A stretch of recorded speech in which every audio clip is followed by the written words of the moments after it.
10 imekuwa ngumu. Kama tulivyojua COVID ilikuja, watu wameathirika na kuna waliotengeza pesa kwa afya za wenzao. Watu wameelewa, wanapoamua hawajitokezi kwa wingi ni kwamba watu wakwambia hatuwataki. Asante. Bila shaka tutakuwa na mengi sana ya kuzungumza. Nataka tulikunjia jambo letu la mazungumzo hapa kwa leo. Sekunde 30 tu kumalizia The Stereo. Ili nayo tuwapishe wengine nao wamalizie. Lakini patakuwa na mazungumzo mapana zaidi kesho kutwa, na matangazo yatakavyokuwa yanazidi kutolewa na IEBC na matokeo yatakavyokuwa yanazidi kutiririka, tutakuweza kupata nyama zaidi ya kuweza kutathmini zaidi. Sekunde 30 tukimalizia, labda kauli ya mwisho kwa Wakenya. Nafikiri Mkenya wa kawaida ule amepiga kura na ule hajapiga kura aweze kustirika na kubaki pale alipo na atulie, kiongozi apatikane, Kenya isonge mbele, ili tusiwe na hali ya taharuki au vile. Na pia ukiangalia vizuri ni kama hii sera ya serikali ya muungano imeweza kuathiri wa Kenya katika kupiga kura. Wanafahamu kwamba nipige kura au nisipige kura, wale wakuu watashirikiana, watakuwa ndani ya serikali. Kwa hivyo pia imekuwa ni hatari kidogo kwetu serikali za muungano. Asante sana mpenzi mtazamaji, na hadi kufikia hapo sina kilichozidi wala kilichopungua kutoka kwenye meza hii ya mazungumzo. Nilikuwa nikizungumza na Maimuna Mwidau, mama wetu tunayempenda. Amefunga safari moja kwa moja kutoka Mombasa mpaka Nairobi kwa ajili ya kuja kukufaidi wewe mtazamaji wa NTV uweze kumakinika zaidi na kuelewa tathmini ya ndani ya uchaguzi huu wa mwaka 2022 pamoja na ndugu. The issue of the oath of secrecy. Yeah, so the observers, we were not, it was not demanded of an observer to have that. So when our observers went out, some of them katika uchaguzi huu wa mwaka 2022 na kupeleka moja kwa moja katika ukumbi wa Bomas. Baada ya Bomas, mwenzangu Nuru Abdulaziz atakuja kufunga na taarifa 2-3. Mimi naitwa Salim Swale, tukutane kesho majaliwa, lakini maamuzi bado yanaendelea. Shukrani sana Salim Swale ukiwa kwenye studio zetu mjini Nairobi hapa kwenye kumbi wa Bomas. Mambo sasa ndio yameanza vile ambavyo nilikueleza awali mtazamaji. Hapa kijibaridi kimetugonga kweli kweli, ndio kinaanza sasa. Usiku kucha tupo hapa, nikiondoka hapa mwenzangu James Mata atakuwa kiketi hapa na kikosi chake kizima kuendeleza. Lakini hapa studio ni mtazamaji, nilikuwa na wale wageni ambao tulikuwa tunajaribu kuangalia masuala ambayo yamekuwa kiibuka siku ya leo, na nitawapa muda mfupi tu sababu naeleza kwamba wakati wowote kutoka sasa mwenyekiti wa IEBC Wafula Chebukati atakuwa akituelezea kwa upana na marefu kile ambacho kimefanyika siku ya leo, ni kina nani ambao wamepiga kura, asilimia ni ngapi, na Wakenya ni wangapi ambao wamepiga kura siku ya leo. Lakini niende moja kwa moja hadi kwako James Mamboleo, nikupe kama dakika moja hivi utueleze siku ya leo kwa upana na marefu na urefu, umeionaje siku ya leo? Kipi ambacho tutakisoma kutoka siku ya leo? Jambo ambalo tulikuwa tunagusia hasa ni jambo la turnout. Tulikuwa tukisema kwamba Wakenya hawajajitokeza kwa wingi sana kupiga kura wakati huu. Na nilikuwa nimeelezea mambo mbalimbali ambayo 50+1 tutafikia 50+1 tutafikia, lakini numbers hizi takwimu zitakuwa kidogo. Na jambo ambalo naweza kusema kwamba contribute sana kwa hili jambo ni handshake. Kwa muda mrefu handshake kwa muda mrefu siasa imekuwa kati ya upande mmoja wa Raila Odinga na Mlima Kenya, kwa sababu marais wawili Mwai Kibaki na Uhuru Kenyatta wametoka Mlima Kenya, na tangu mwaka 2010 mwaka 2007 imekuwa kati ya Raila Odinga na rais ambao wanatoka Mlima Kenya, vigogo wa Mlima Kenya. Kwa hivyo kwa upande mmoja naona kwamba hii handshake ime reduce ile competition, ile vita kati ya Mlima Kenya, ule ubabe kati ya Mlima Kenya na Nyanza, na huenda ikawa kwamba ndio imechangia pia kwa kiasi fulani kudhorora kwa watu kujitokeza kuja kupiga kura mwaka huu. James Smart, Jimmy India, jamani nakuita James Smart, akili yangu iko kwa James Smart. Jimmy India, nimemuuliza swala wakili, tutapata 50% na mtu mmoja kwenye uchaguzi huu ama tutarudi debeni wakati wote kutoka sasa? Kusema kweli siwezi sema kwa uhakika kwamba tutapata. Pengine ifikapo hapo kesho au leo saa 6 usiku tutakuwa tunajua mahali ambapo inaelekea, lakini kwa sasa hatuwezi sema kwa uhakika. Hata hivyo ni kuwapongeza Wakenya wale ambao walijitokeza kupiga kura, ni kuwapongeza, lakini hata wale ambao hawakujitokeza kupiga kura sauti yao imesikika. Manake Wakenya wameona ya kwamba yeyote ambaye atashinda sana sana katika rais, yeyote ambaye atashinda kati ya Raila Odinga na William Ruto, yeyote ambaye atashinda itakuwa ni kuendeleza the status quo ile ambayo tumeona kwa muda mrefu, miaka 10 sasa. Itakuwa ni kuendeleza. Mashida yetu itakuwa ni yale, hakuna kati ya hao wawili hakuna mtu ambaye anakuja kurestart na kusema tuanzeni afresh. Wote ni tuendeleze. Kwa hivyo wale wa Kenya ambao hawajapiga kura wamesema hivyo. Na hata wale ambao wamepiga kura ni ile tu wana tabia ya kupiga kura kama sisi. Kwa hivyo tumefanya ile ambayo tumezoea kufanya. Shikilia hapo kabla sijakuja kwako. Nirudi kwako wakili, sababu wewe ni wakili. Kupata 51% inamaanisha nini? Tulikuwa tumezungumzia hapo awali tukiwa nje ya mitambo.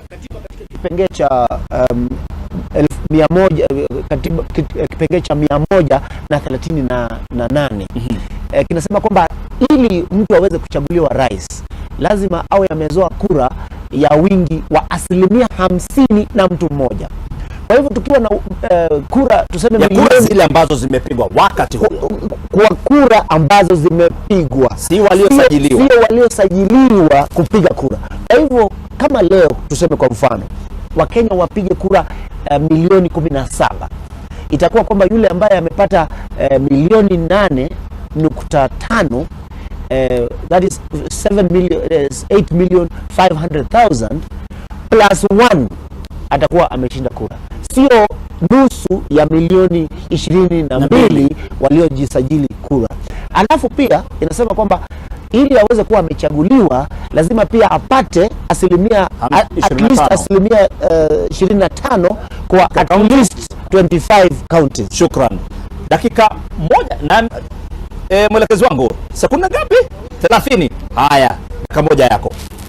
Mimi ningesema uchaguzi umeisha, tumechaguana, IEBC itatupatia result, announce, tukae tuongoje result kuwa na amani, tusikue, yani wanasema tusibleed ndio walid.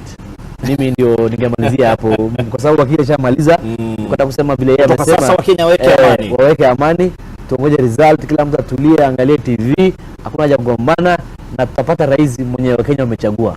Shukran sana. Kikosi kizima cha Kiswahili sisi tunafunga hapa.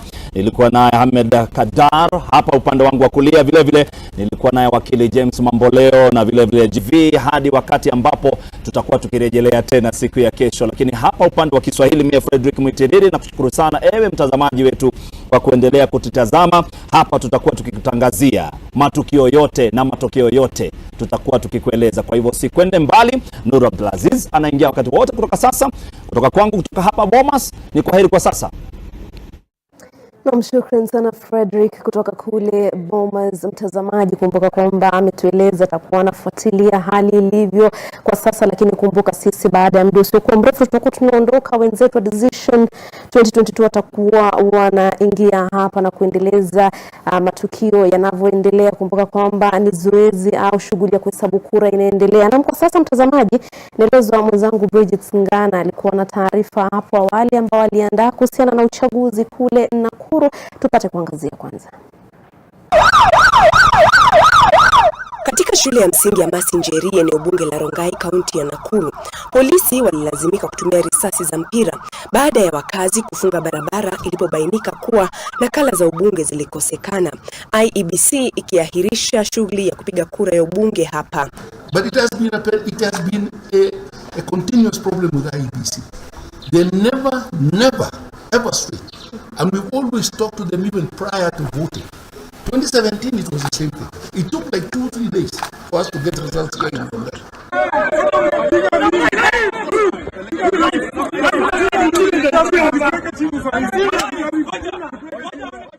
Katika shule ya msingi ya Naka, mbunge wa Nakuru Mashariki alionekana kubishana na mgombea udiwani na inasemekana alimpiga mgombea huyo, jambo lililomtia mashakani David Gikaria, akitiwa mbaroni kwa kupigana katika kituo cha kupiga kura. The information is that he had sent some boys, some hooligans from Bondeni area who went there to cause some problem.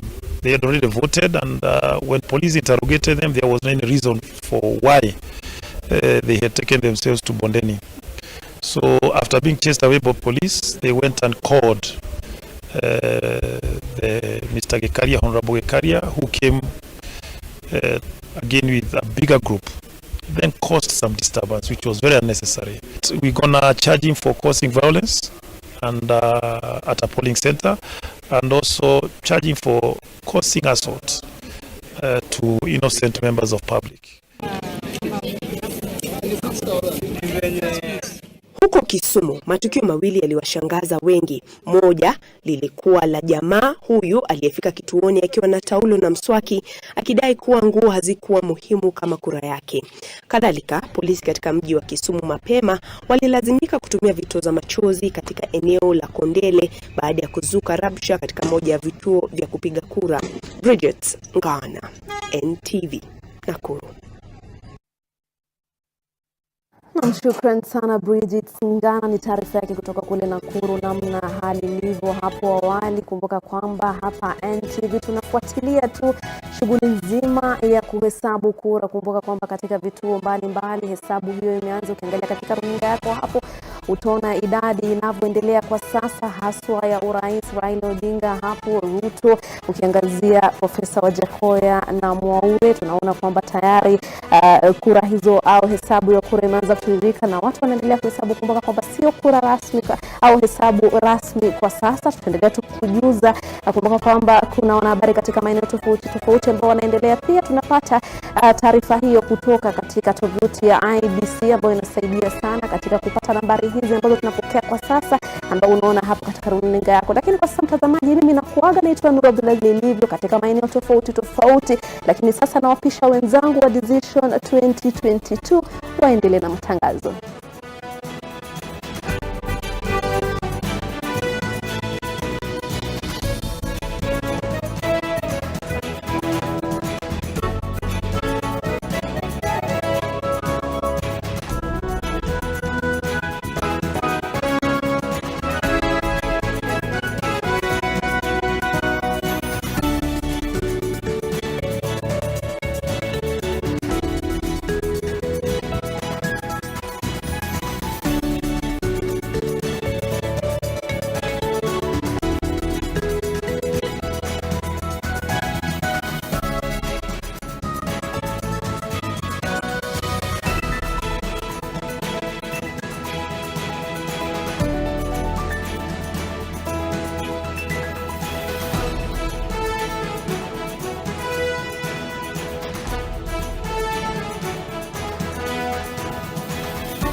Everybody feel it come around, we grind, everybody feel it come around. Start of the exercise. In this particular constituency of Lurambi, we only had about 1 or 2 kids failing, but not really failing, as the returning officer tells us, that the kids were a bit slow in their uptake, so they had to be switched, and the exercise continued smoothly. As of this moment, in Lurambi constituency alone, polling stations have closed, tallying of the votes have started, tallying of the presidential votes actually in most of the centers is already complete. And a center that is not too far away from here, Kakamega Primary School, the 3 streams that participated in the election already have their results for the presidential race out. One of the streams, stream 1, giving Raila 219 votes, giving Ruto 78 votes, and Mwaure 1 vote, and Wajakoya getting none. And the second stream in that same polling center, Raila getting 226 votes, Ruto getting 83 votes,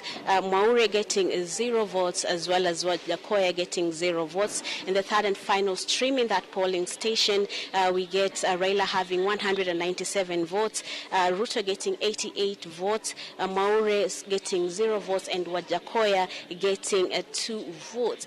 So these Form 34As that have been generated at that polling station and all the other polling stations within this constituency county and within this county will be brought to centers like this one here at Lurambi, where the returning officer will then use them to collect them and generate the 34B form that will then be transmitted to the national returning officer, that is Wafula Chebukati at the Bomas of Kenya, where he will then generate the 34C from all of the forms from the constituency. But at this particular center, this particular tallying center for Lurambi constituency, the returning officer will be announcing the winner of about 7 races, 1 member of the National Assembly and 6 MCAs. The results will be coming in. Some of them have already started streaming in, at least for the presidential race. So this is what will be happening here starting this moment until all the results are brought in here. But the situation should be replicated in about 12 constituencies in Kakamega County, where the registered voters, over 800,000 of them, were expected to go to the polls today, but due to the failures of the KIMS kit, quite a number of them did not turn up to vote.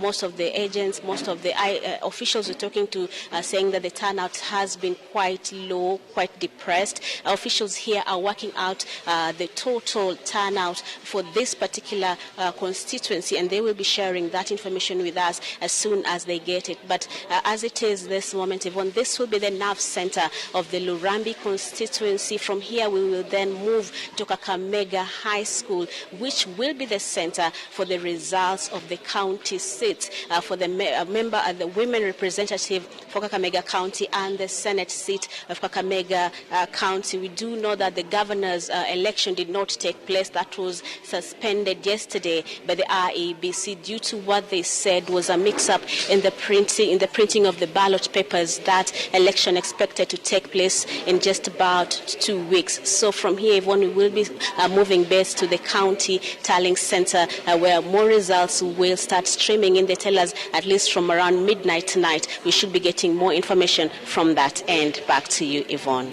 Thank you. Brenda Wanga live from Lurambi. And we'll, of course, catch up with you when you move to Kakamega High School. Of course, Kakamega County has been one for the books, from the suspension of the gubernatorial elections to the delayed voting to the issues with the KIMS kits. Kakamega County is definitely one we will be watching out for and hoping to hear a little bit more from the IEBC now that they've set a new date for the elections that didn't manage to take place in that county. As Brenda says, we'll hopefully get some results for you in just a moment, hopefully by midnight. That's about 3 hours from now. Now, speaking of the IEBC, we're hoping to hear from them anytime now, so do stand by. The minute we get that, we will be taking you live there. That should be the third address, the third major one of the day. So we'll be hoping to get perhaps from them at that point what the full voter turnout looks like as at the close of voting at 5 o'clock this evening. That in a moment. But first, from Kakamega County, I want to take you to another county that has 8 constituencies and 1,332 polling stations. So I will take you to that later. I'm talking about Machakos County, and that's where our Lillian Muli has been for us all day, taking a look at what the count there has been like, and indeed the day, and whether the results are starting to kick in. But let's talk a little bit more about the day, the results, in just a moment. My guests are here. They're already talking and they're already exchanging notes. Like I promised you, Dr. Alex Awiti is here, joining Professor Alfred Omenya. It's good to see you, Alex. What are your reflections of the day? What stood out for you? I guess the shambolic stat, with all the glitches that were expected. Because I guess. All right. Alex, give me one moment. I need to fix your mic. We'll get that sorted in just a moment. We'll come back to you on that one. Professor Omenya, let's get to you. I'll come back and get your reflections of the day. I know we've been talking about the voter turnout, right. But let's talk about IEBC and the manner in which they handled quite a few glitches that were experienced today. Right. What were your thoughts around that? Was it fast enough? Was it not fast enough? Did they make some of the right decisions and in time? I think IEBC is an institution where I believe Kenyans must demand value for money. Yeah. Of course, we know IEBC did not actually want to have any manual registers at all. In fact, they appealed against it. And and literally against common sense, yes, because we're saying, fine, I mean, the electronic identification system is definitely a good idea, but of course, in a country like ours, there are going to be very high chances of some of those things failing. Yeah. That is something I think was lacking in IBC, is just common sense. I would have expected IBC to actually have those particular backups. Yeah, and they'll post it in the first instance. Yeah. So, of course, when it was clear that some of these KIEM's kits were not working at all, that is when IBC was responding, and that was something... It should be looked at as a 100% failure on our part as Kenyans and in organizing this election, and particularly the primary duty bearer, IEBC. IEBC had told us, Marcus, that they had backups for the backups. In the event a gadget failed, there were several gadgets hanging around in a ward to be deployed to the polling station where it failed. In the case of Makueni County, for example, today there was long delays because of this failure of the KIEM's kits. So was it a delay also of the backup? What did you hear from your observers in Makueni County? Well, our observers actually reported the delay, and I think we took note of that, and we reached out to the IBC officials in Kibwezi, and they kept on telling us they're having this resolved. They're having this resolved, and you see, as an observer, you are limited to the extent to which you can intervene, because you are not a monitor, as it were. Your work is just simply document, and then you leave intervention to some other actors. So I think it is as Bobby has said, when you look at the overall performance of the kits, and I'm speaking about the A-log findings or reports as of midday today, where the observers reported some improvement in terms of the functionality of the KIEM's kits, and we were comparing it to 2017. In 2017, the performance of the kits in terms of functionality was at 99.3%. Today, we recorded 99.6%. So you could see that. I mean, I don't want to water down the point that he has said, that when in the final analysis, someone somewhere was disadvantaged. So I mean, because every vote must count.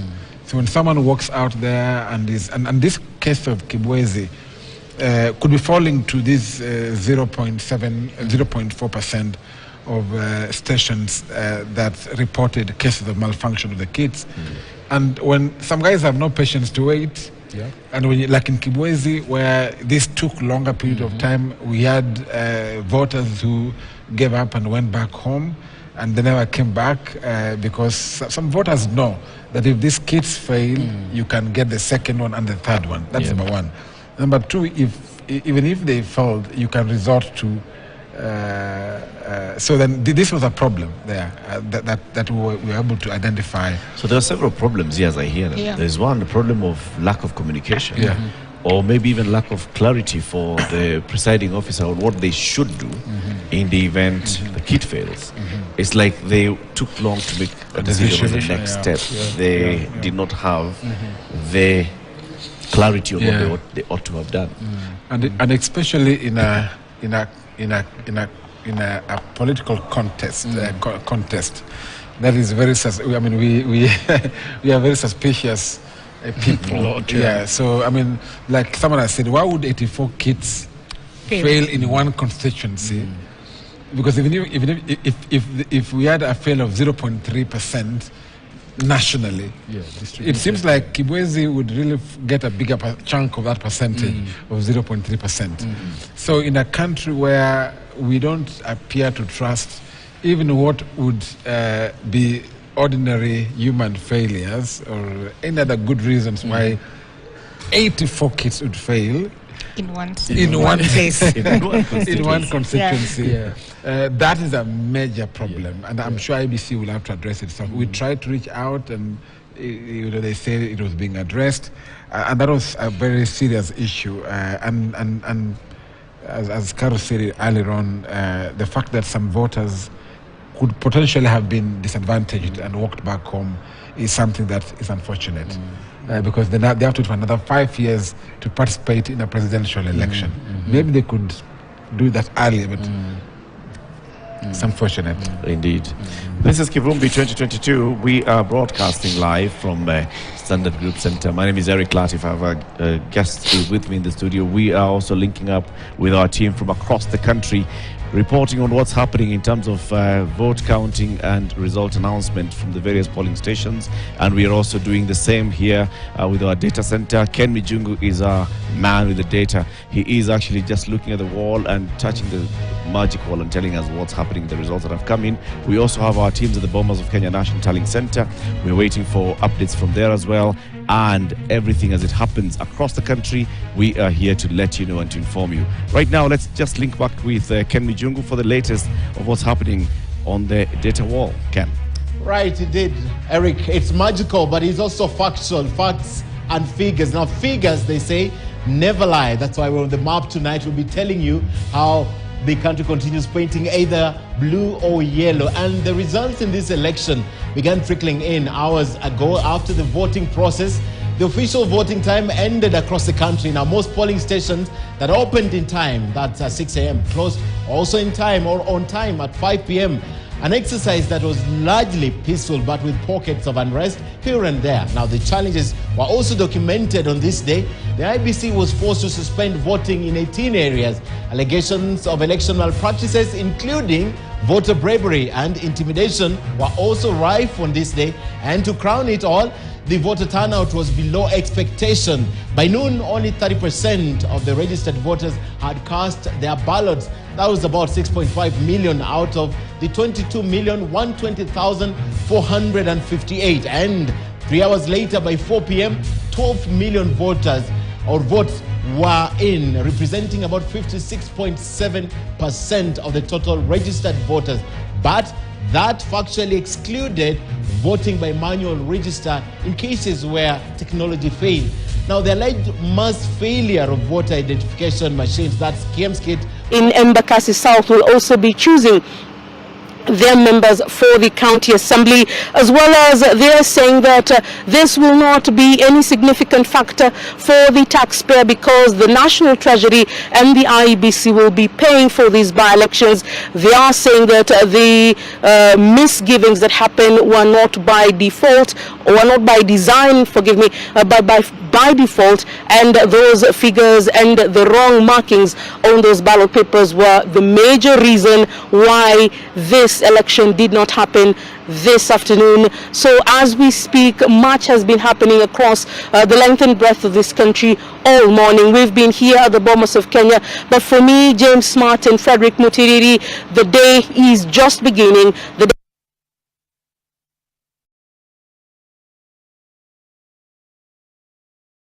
tabulation will be brought here. The Form 34As will be received, including the Nation Media Group, are bringing to you those figures as they are being announced by the IEBC. So Smriti and Mark, the man of the moment, Wafula Chebukati, is being awaited any moment now, within this hour or the next, to give us the final figures as at closing of all polling stations that were open. Eldas constituency will be the only one that will conduct the election tomorrow, having had security issues last evening. Mark and Smriti. And Leila, we heard you there engaging one of the commissioners in their last press briefing, and we also spoke about this in terms of the expectation. It was meant to be an hour ago, but it seems Bomas time and the rest of the nation is a bit different in terms of the updates, but that's on a light note. But you did engage them on the Kim's kits, and I believe this is something you'd want to push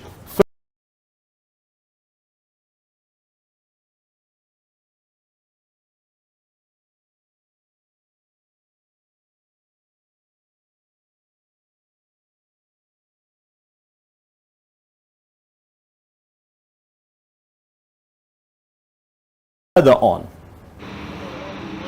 Ideally, they say that they had, and to To human beings, error is one of the characteristics that build us, and equally they are not worried that the transparency of this election will still be integrity, shared and clear once that all big announcement is made, and they have at least 7 days in which to announce whether the 50+1 possibility has been given and who will be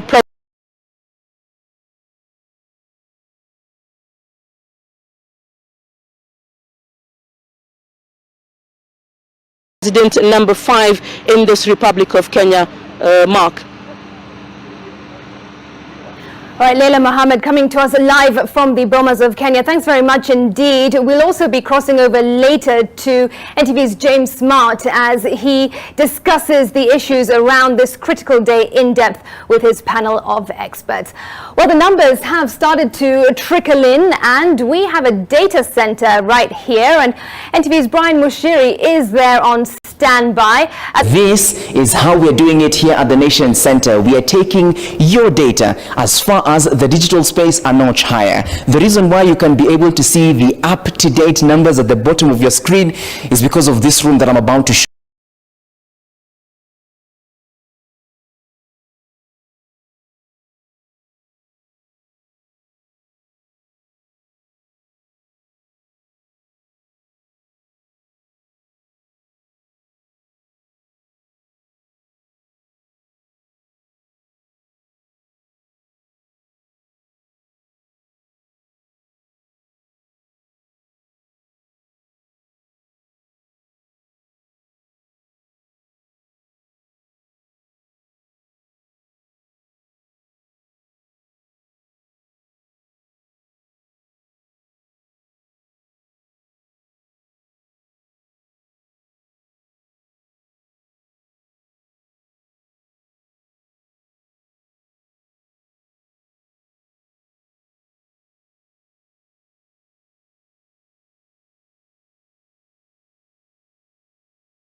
Magarini has reported in the polling station. So Magarini reporting positive for Deputy President William Ruto. That's why you see it's all painted yellow.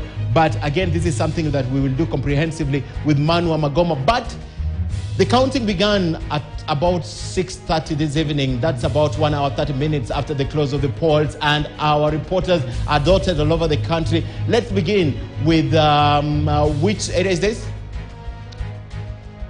Chris Sairo, I'm told Chris Sairo is ready for us, and Chris, and we also have Sada, I see him there, and of course George Maringa. All our reporters are ready. We'll begin with a few, so let's go to George Maringa, who's on standby. George, from where you are, what are you learning? What can you tell us, the vote counting? Good evening, Ken. Indeed, after 2 months of intense campaigns, it all culminated today on the election day, and we are in the election night right here at the Nairobi County Tallying Center at Kasarani, where activity is still minimal. Remember, this is sort of the second last stage before the results are taken, or rather announced, at the National Tallying Center, that is at Bomas. And this area, or rather this tallying center, is in charge of Nairobi County, which had a total of 2,251,929 registered voters drawn from several parts, several sub-counties of this county. And because activity is, just to show you what is happening right here behind me, and not so much is happening because even the IEBC officials are yet to start receiving the results, whereas this region, or rather this tallying center, will be handling the Kasarani constituency, as well as the MP results, as well as woman rep, the senator, and that of governor. So much, or rather so little, is yet to happen, or rather we are yet to witness right here at this tallying center. But just perhaps to indulge an observer who has been monitoring the events right here at Kasarani. Thank you so much for joining us, sir. Briefly, tell us your name and which areas have you monitored, and how was perhaps the turnout? Thank you so much. My name is John Miano. I'm an observer with ActionAid International Observers Mission. I've been around Kasarani sub-county, And I was stationed majorly in the Clay City area, Clay City ward. And I can say the turnout was quite low because I think by around 1:30, we were just seated, no one was coming in, maybe one person in after 15 minutes. Yeah. Because we understand the returning officer is not even here. He is perhaps going to gather some energy for tomorrow. Just to brief Kenyans and to tell them perhaps in depth what we would be exactly be waiting to see happening at this county tallying center. I understand that this is the Kasarani Sub-County Tallying Center and also the Nairobi County Tallying Center. So I understand that most of the Kasarani results will be announced here. We are expecting that those are the ones that will arrive here first, and all other county results will also be announced here. That is the governor, the women rep, and the Senate. Yeah. Indeed, thank you very much, sir. That was an observer, Ken, and our viewers. We are keeping vigil. We will burn the midnight oil just to ensure that we bring you up to date with what's happening, because the night team, the night crew right here on KT News, shall be ready and steady and standby to give you details as they come from the Nairobi County Tallying Center right here at Kasarani. Soon as the activity happens, in as much as the IEBC officials who could not speak to us told us that much of the activity could begin from late tomorrow, the day after, or even 2 days from now, as they anticipate the arrival of the results from the satellite sub-counties, rather the other polling stations from around the county. Back to you, Ken. All right, thank you so much, George Maringa, and we'll definitely be checking with you later on in the night. Let's cross over now to Kiambu County, where our very own Chris Dairo is also reporting from. Chris, what is the latest from where you are?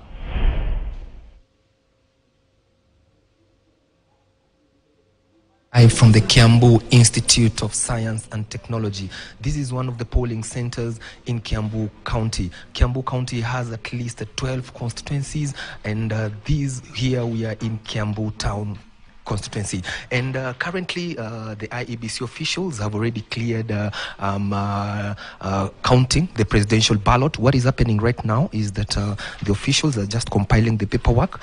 They have to go through the paperwork slowly and carefully, so that you know what brings the issues after the elections is if at all there will be a mix-up of these papers, and after they finish the paperwork, then they will put the paperwork inside the presidential ballot box, and then finally it will be sealed, and these will be witnessed by agents and observers and of course the media. Right now I'm at stream 3, which is here at Kist polling center, and we've already had the results of the presidential results. Raila Odinga of Azimio la Umoja has managed to garner 195 votes, and the Kenya Kwanza presidential candidate and the deputy president William Ruto has managed to garner 210 votes. At stream 1, we have Raila Odinga has managed to get 221 votes, and then the Kenya Kwanza presidential candidate, the deputy president William Ruto, has managed to garner 187 votes. As you said initially, it seems it's a neck to neck. At one stream, Raila is leading, the other stream, Ruto is leading, but the margin is not more than 30 votes, and so it might be the trend, but let's see what will be happening next. It has been a busy day here in Kiambu, but nothing much to report about in terms of the security issues. It has been a peaceful exercise, and Ken, something to note about is that this time round the IEBC has decided to start with the presidential votes. It might be by design, so that at least they can ease the anxiety of Kenyans and voters who woke up early to decide who will lead them for the next 5 years and occupy the house on the hill at State House. And after they finish with the presidential vote, for instance, here they're already through, they will be heading to the member of parliament, and then followed by the member of county assembly, and then the senator, and then the women rep, and then finally they will be closing with the governor. It seems it will be a long wait, if at all. The presidential vote, they started a little bit late. Right now it's heading to 9:15 or thereabout, and they have taken close to 2 hours counting counting the presidential vote only here in one stream, then that your guess is as good as mine how much time it will take to clear up to the governor's position.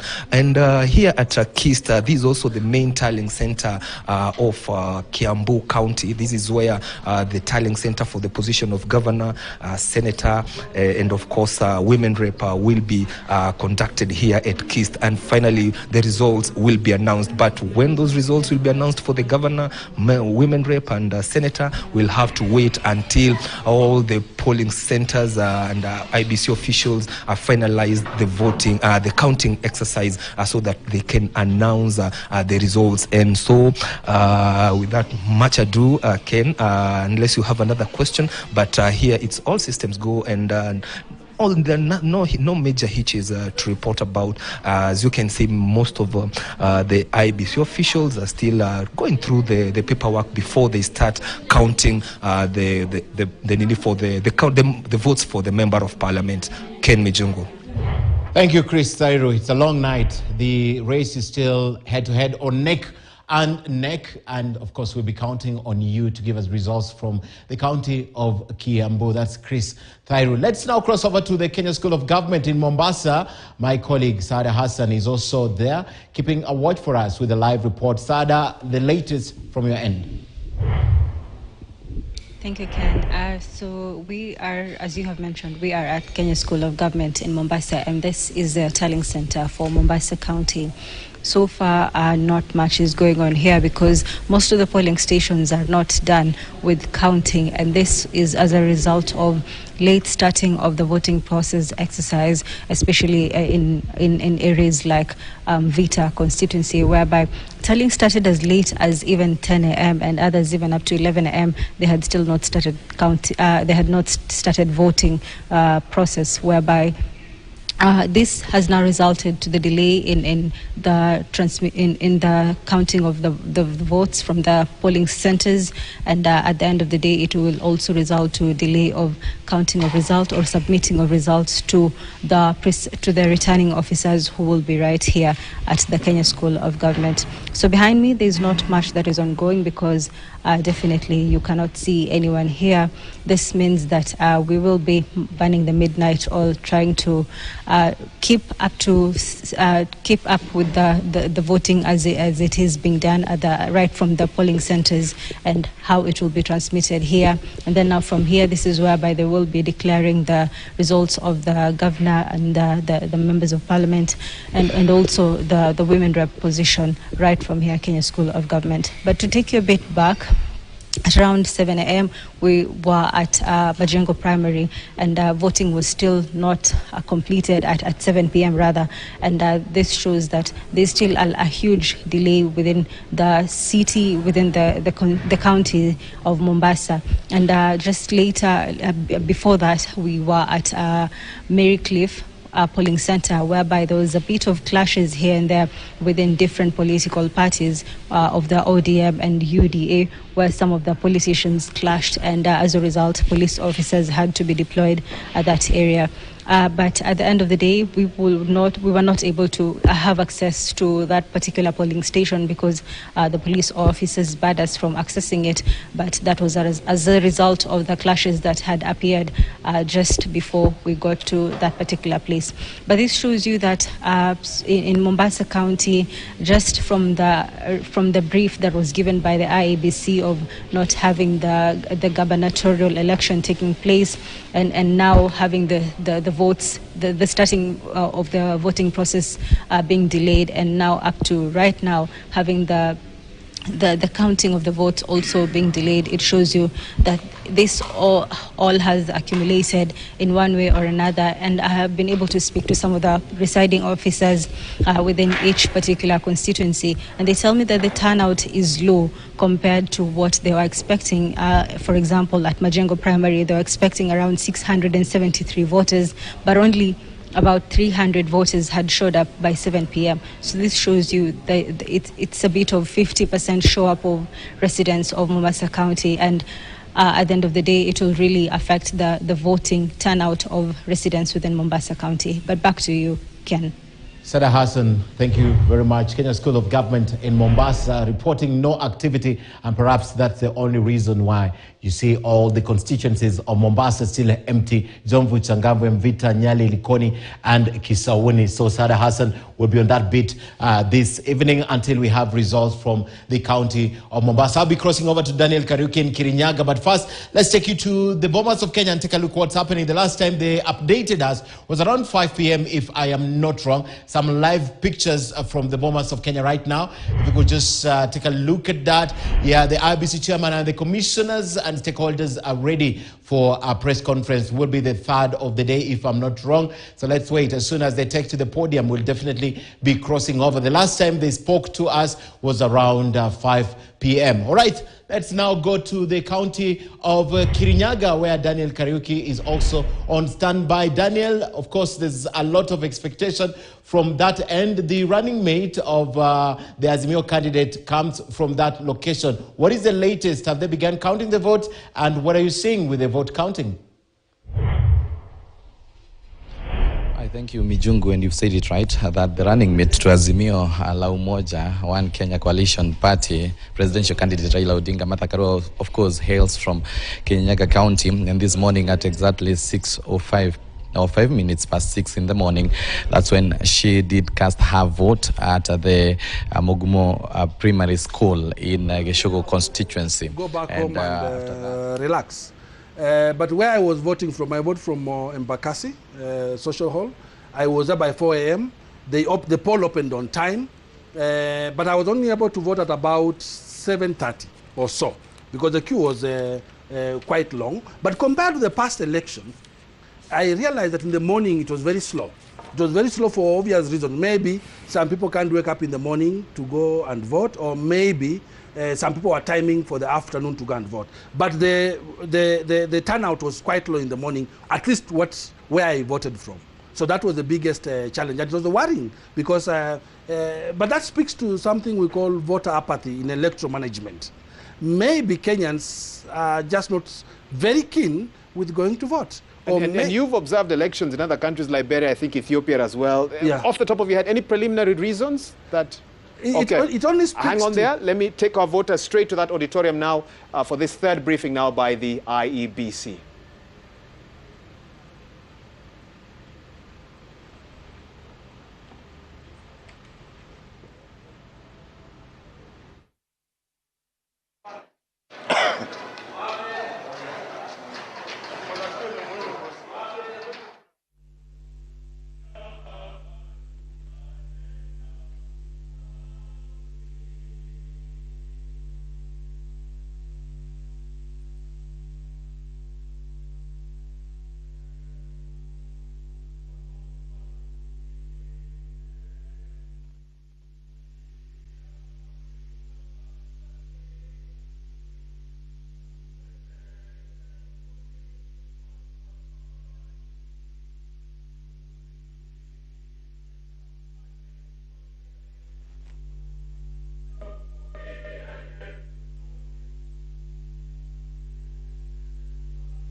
Thank you. While we are upstanding,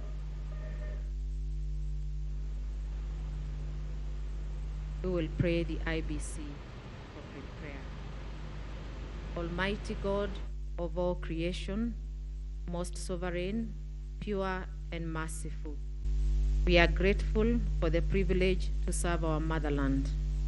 We acknowledge you to be the source of life and giver of wisdom. We seek your guidance and pray that you order our steps as we strive to deliver on our constitutional mandate. As we commit to serve our beloved country, Kenya, enable us to meet the democratic aspirations of the people of this country. Almighty God, we pray that you guide the work of our hands, that we may foster sustainable democracy in our country. Bless Kenya, bless this commission, and grant us peace, love, and unity. now and forever. Amen. Thank you. Let's be seated.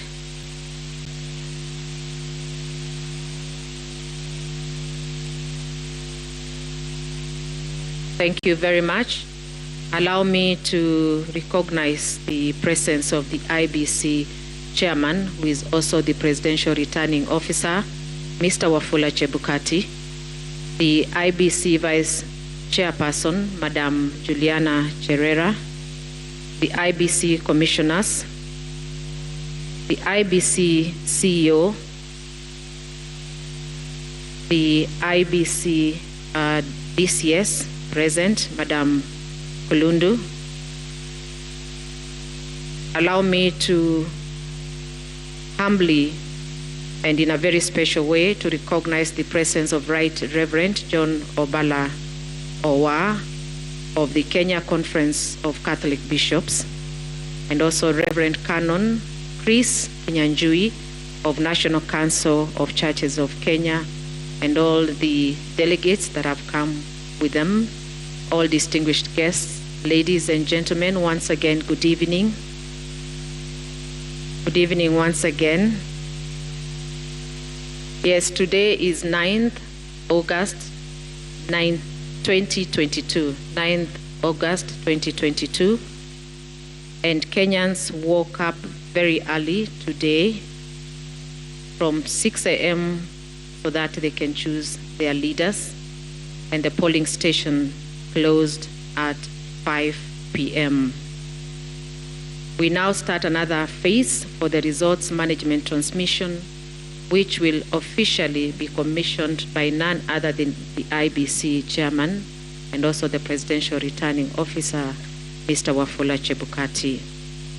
We have a few choirs and we want to recognize, Chairman, the presence of Choir Mtakatifu Kizito from Tanzania.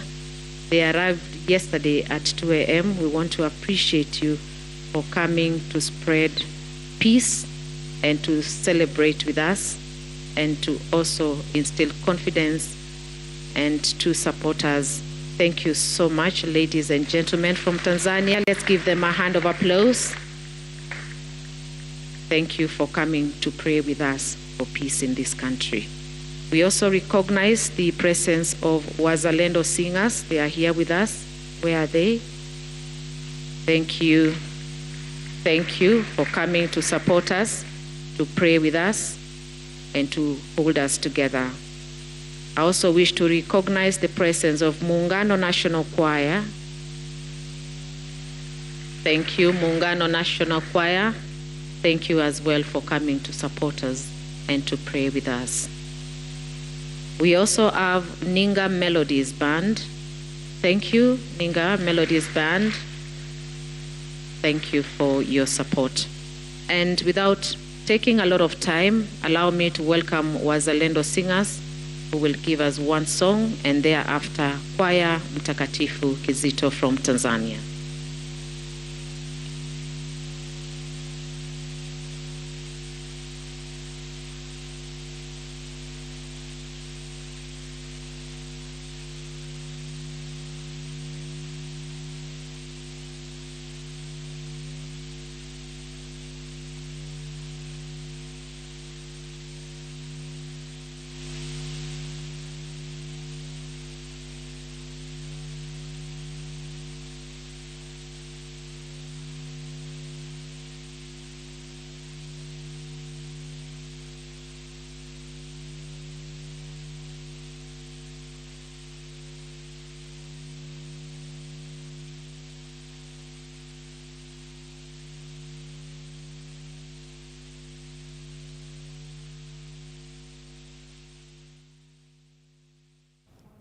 Why can't I hear anything? Simski, anasema? Let's have a bit of a discussion here because this briefing that is taking place at the IEBC is apparently quite the ceremony. There's some entertainment from choirs. We will get to those in a moment once they make the announcements. But one of the things I just want to update you from the IEBC that is rather interesting, the numbers that we showed you a little earlier, and this is from the Forms 34A of the presidential vote. We now have 19,616 Forms 34A that have been received at the national portal. This is of the total 46,229 forms of that public portal. So that's about 42.43% of the Forms 34A of the presidential vote that are now in at the national public portal of the IEBC. So slowly getting to the 45% mark of that. And these are the numbers from those kits. These are the 4 presidential candidates and how they are tallying so far. And as you can see, those numbers keep changing on your screen as we continue to get those numbers in. And what you can see from this right now, remember, all of this is provisional with those numbers that you see on your screen, with Professor Wajakoya of the Roots Party having garnered so far 0.39% of the vote, with Raila Odinga of the Azimio la Umoja One Kenya with 51.04% of the vote, and Dr. William Ruto of the UDA with just about 49% of the vote. So that is what it's looking like, including David. Oh, yes, Dr. William Ruto is 47.39%. And then we can tell you about David Maure Waihiga, who is at this point with 0.18%. So all of these provisional numbers, once again, the numbers of Forms 34A that have been received by the IEBC are 42.43% of the total from all the 46,229 polling centers across the country. We'll be going back to IBC in just a moment once they continue to give us the press briefing. For now, there's entertainment from choirs from Kenya and Tanzania as well. And we'll also get Angela Mbitho here with us in just a moment. But Alex, what do you make of the numbers so far? It's about 43% of the Forms 34A that are in so far. So it's looking like we could get, the full numbers in, what? In another couple of hours? I am very impressed. Wow. This is remarkable, and I think it is path-breaking. This has never happened before. Right. So it means that if we go at this pace, we could start projecting the structure of the presidential race. Right. Because once you tip over 50%, you can actually begin to see what the trends are. Exactly. Now, what is interesting is that from this, we don't even know where most of the forms are coming from. So if you get a sense of that and look at the electoral map, I'm sure Angela is going to have a lot of things to say about that, because this is what she does for a living. Right? Yeah. You could tell, because I think in some senses we know the strongholds of the various political formations, and it's easy to basically make those kinds of projections. But this is if IBC goes something right, I think the pace at which these Form 34As are coming is quite impressive. Yes, certainly. Professor? No, definitely. I think this is quite exciting. And one of the things I've been saying is that the Kenyan election, by all standards, is a very small election. In fact, I've been telling people this is California, or it is Mumbai in terms of the population and so on. Those, again, we highlighted the case of India doing 1.4 billion population, of course, almost 1 billion people in an electoral process. And if you remember IBC, part of it has just been the issue of transmitting this information from the polling station to the so-called tallying center. And I hope that, of course, the IBC is implementing the court ruling that required that the final result be that one of the polling station. So that if IBC can just give us the polling station results, we'll just do the maths. It's arithmetic, actually. You don't require a complicated formula. But it's very exciting that they already have that much, 42.4% of the forms in. That is amazing, actually. And I think if IBC continues behaving like this, they might just impress Kenyans.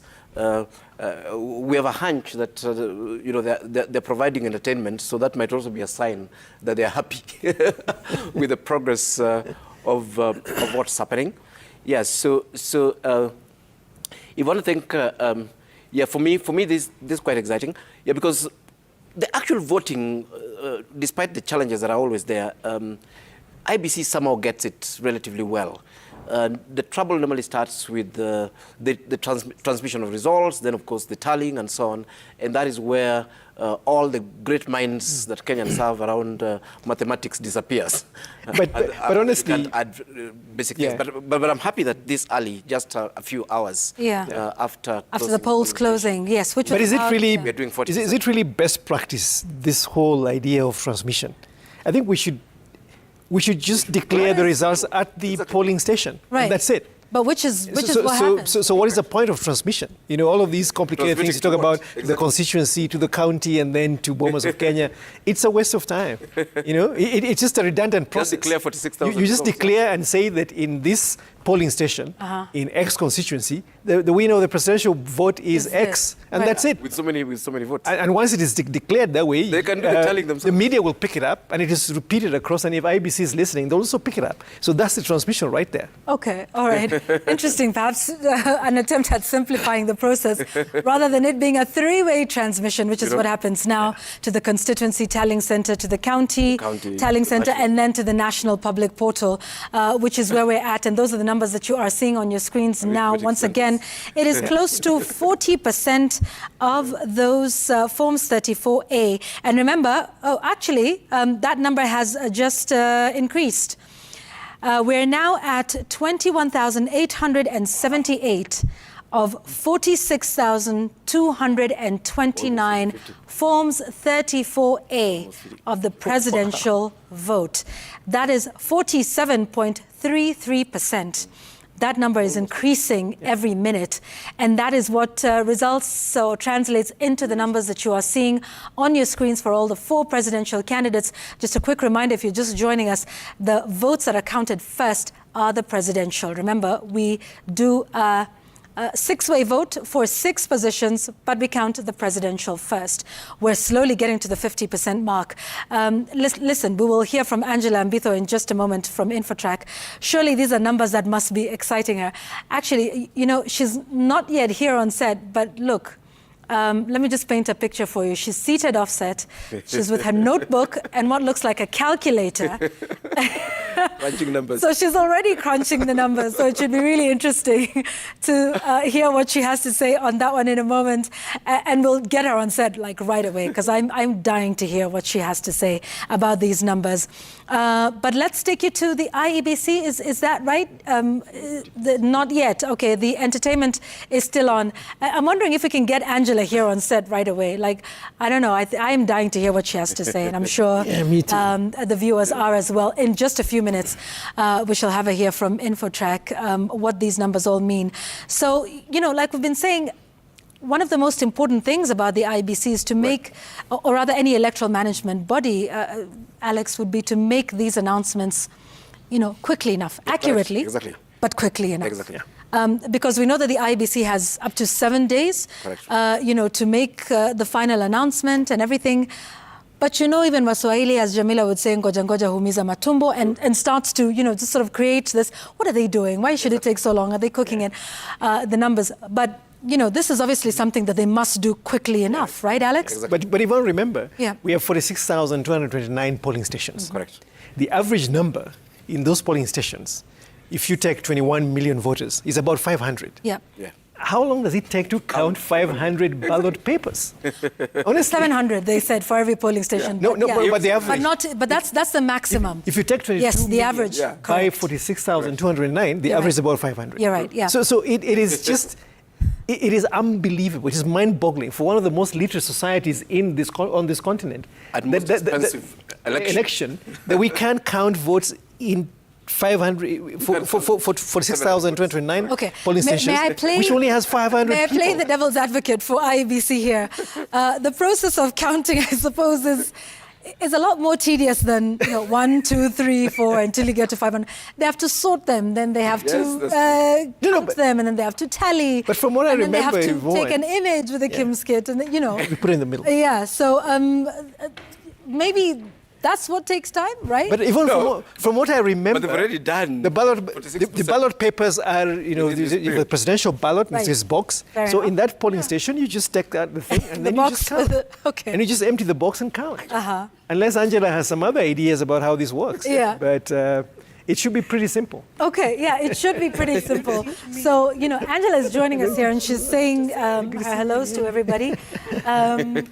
We'll let her get settled in before we bring you a visual of that. So she's joining us here. Look, those are the numbers that you are seeing on your screen, and we'll continue to keep them there. That number changing from that public portal. And remember, the IEBC is now making that public so that just about anybody can go to ibc.or.ke and, do their own tallying, basically. Right. But we have someone here who tallies and counts for a living. Angela Mbitho from InfoTrack. Angela, what do you make of these numbers, that are coming in? What do they tell you? I think the first thing that it tells me is that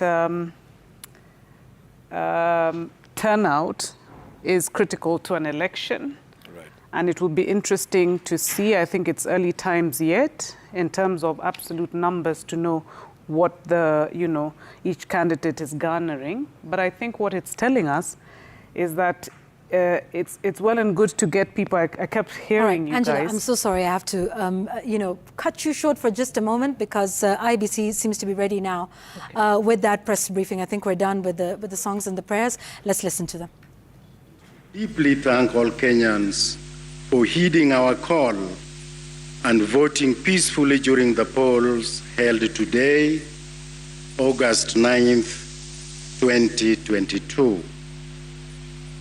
This manifestation of political and social responsibility is commendable, knowing that God appreciates those who keep peace, as we read in Matthew chapter 5, verse 9.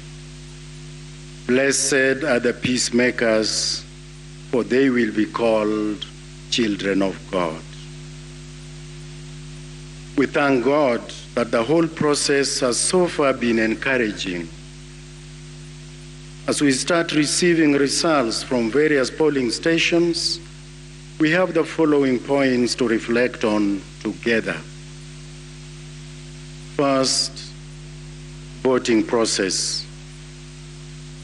Throughout the day, we received reports from more than 3,000 observers spread across the country. These reports indicate that although there were some logistical and technological hitches, polling progressed well in most of the stations.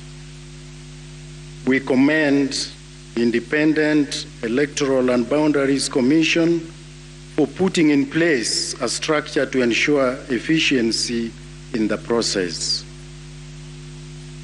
We are, however, concerned that elections were suspended in some parts of the country. We urge the voters and candidates in the affected areas to remain peaceful and patient as they await the opportunity to vote for their leaders, which the IEBC has announced will be done soonest possible. 2. Counting and tallying. Following the closure of polling stations across the country, the electoral process has now shifted to counting and tallying of the votes. We call upon all the IEBC officials, agents of political parties and candidates, and all others involved in the process to exercise the highest possible levels of transparency, accountability, and accuracy.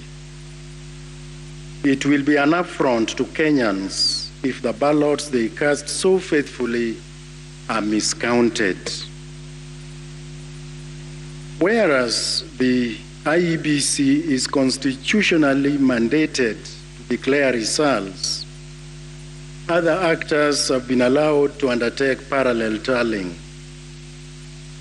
We ask all who do so and broadcast their findings to continually inform their audiences that such results are provisional.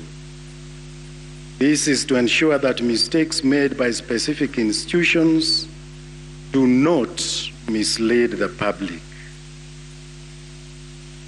Dealing with results. Constitutional democracies such as Kenya are premised on competitive elections which produce winners and losers. We therefore call upon all candidates, supporters, and commentators to carefully consider their words and actions in response to the results that are announced. Recognizing that every Kenyan has a role to play in the betterment of our society, we encourage both winners and losers to accept the will of the people. As provided for in law, any candidate or Kenyan who is dissatisfied with the results may seek legal redress. No one should incite Kenyans to engage in violence on account of the election results. Let us remember the word of God recorded in first letter of Peter, chapter 3, verses 10 to 11. Whoever would love life and see good days must keep his tongue from evil and his lips from deceitful speech. We must turn from evil and do good. We must seek peace and pursue it. Religious leaders and institutions remain available to provide pastoral care, support, and counseling to all the candidates and supporters. 4, uphold peace and national cohesion. The peace witnessed across the country today is a positive sign of hope for all Kenyans. We encourage all actors and stakeholders to act responsibly and at all times endeavor to preserve peace and national cohesion. The individual aspiration for leadership by any person should not put the lives of Kenyans at risk. In conclusion, we commend the millions of Kenyans who turned out to vote today. We have exercised our constitutional and civil duty. Let us continue upholding peace and responsible character in line with the prayer we make through our national anthem. O God of all creation, bless this, our land and nation. Justice be our shield and defender. May we dwell in unity, peace, and liberty. Plenty be found within our borders. God bless our beloved country, Kenya. God bless you all. This message, signed on this 9th day of August 2022, Donum Dei Karen, where we met, is signed by Reverend Canon Chris Kinyanjui on behalf of National Council of Churches of Kenya, and Right Reverend John Obala Owa on behalf of Kenya Conference of Catholic Bishops. Blessed evening.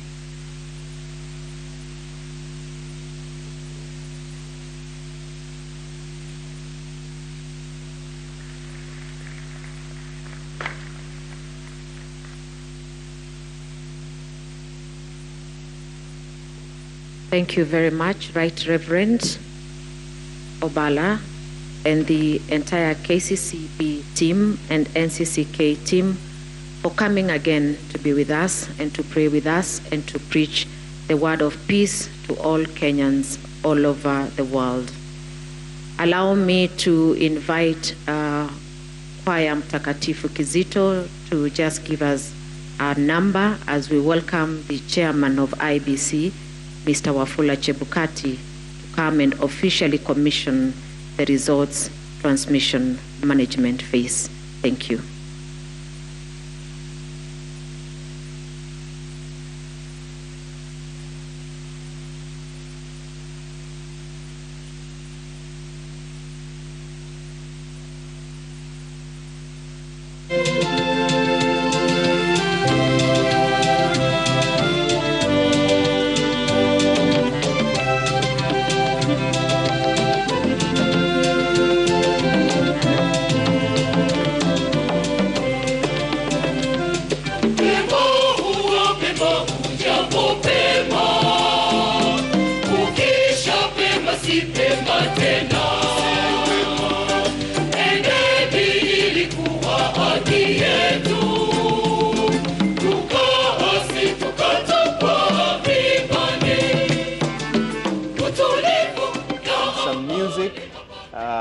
I don't know if the intention is to calm the nation as Kenyans eagerly await what should be a very substantive briefing there by the chairperson. And of course, the launch of the results transmission management system as well. But at the moment, we just allow the program to continue as is. Listen to some of this music coming from that auditorium. And thereafter, we hope to get a comprehensive statement from the chairperson of the IBC, an understanding on the results display system, when we can expect to comprehensively hear from the IBC on the presidential tally, and so much more. And I know Kenyans have many questions, and I believe the chairperson will respond to some of them. And of course, the battery of journalists there on standby to pose questions. And so whilst that is going on, we continue our discussion here at our Kenya's Choice 2022 setup here at the Bomas of Kenya, the National Tallying Center. Kakai Kissinger, who's been an observer for many elections around the African continent, if not around the world, who's also an advocate of the High Court, remains here with me. Kakai, so much to talk about, but first, I think I cut you off when you were talking about voter apathy. And having gotten the chance to observe elections in other jurisdictions, what are your thoughts on the key reasons that could turn voters away or make voters feel not too concerned about whether they turn up to vote on a day like today or not? Voter apathy is a very dangerous thing in terms of democracy, because what it does is that it makes sure that people are allowed to vote, but for some reasons given unto them or known to them, they don't go to participate in the vote. Look at Kenya, for example. The youth population, the people who are supposed to vote, are between the age of 18 to 34, defines as the youth. And between the age of 18 to 34, we have about 20-25% of the population. So if you calculate that into the number of votes, you're looking at almost 6 million votes that are actually supposed to be participating in an electoral process in terms of the youth. Now, if this 6 million population do not participate in the election, then you are basically disenfranchising the government or the country in what are the good democratic space it should run into. But what are some of the reasons why then the youth will not want to participate in the vote? It's the basic thing. Kenyan history is very dynamic because election has always been contested. Look at 2007 election and the post-election violence that took place.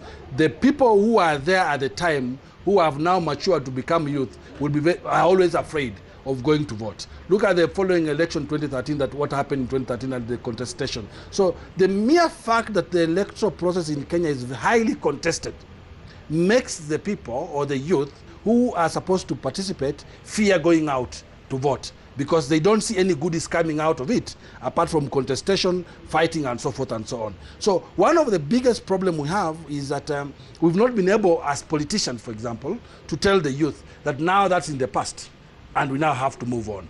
Now, the other thing is that we are in a generation of youth who don't want to be disturbed. youth who don't want to wake up very early in the morning to go and vote. I'm sure there are young people who have a contrary opinion to that, No, but they don't want you to carry wake on up, with that line of thought. They don't want to wake up in the morning and go and vote. They will prefer to do e-voting.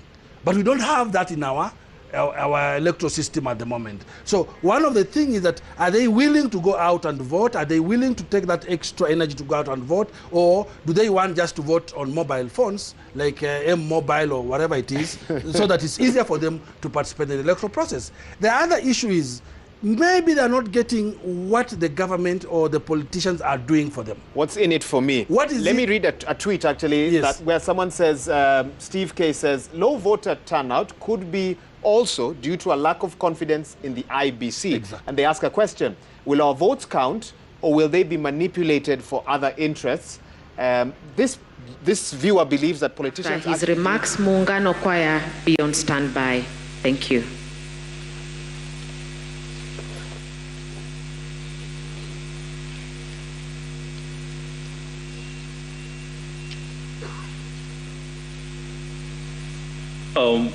Good evening. I really want to appreciate the choirs today, our Kenyan choirs,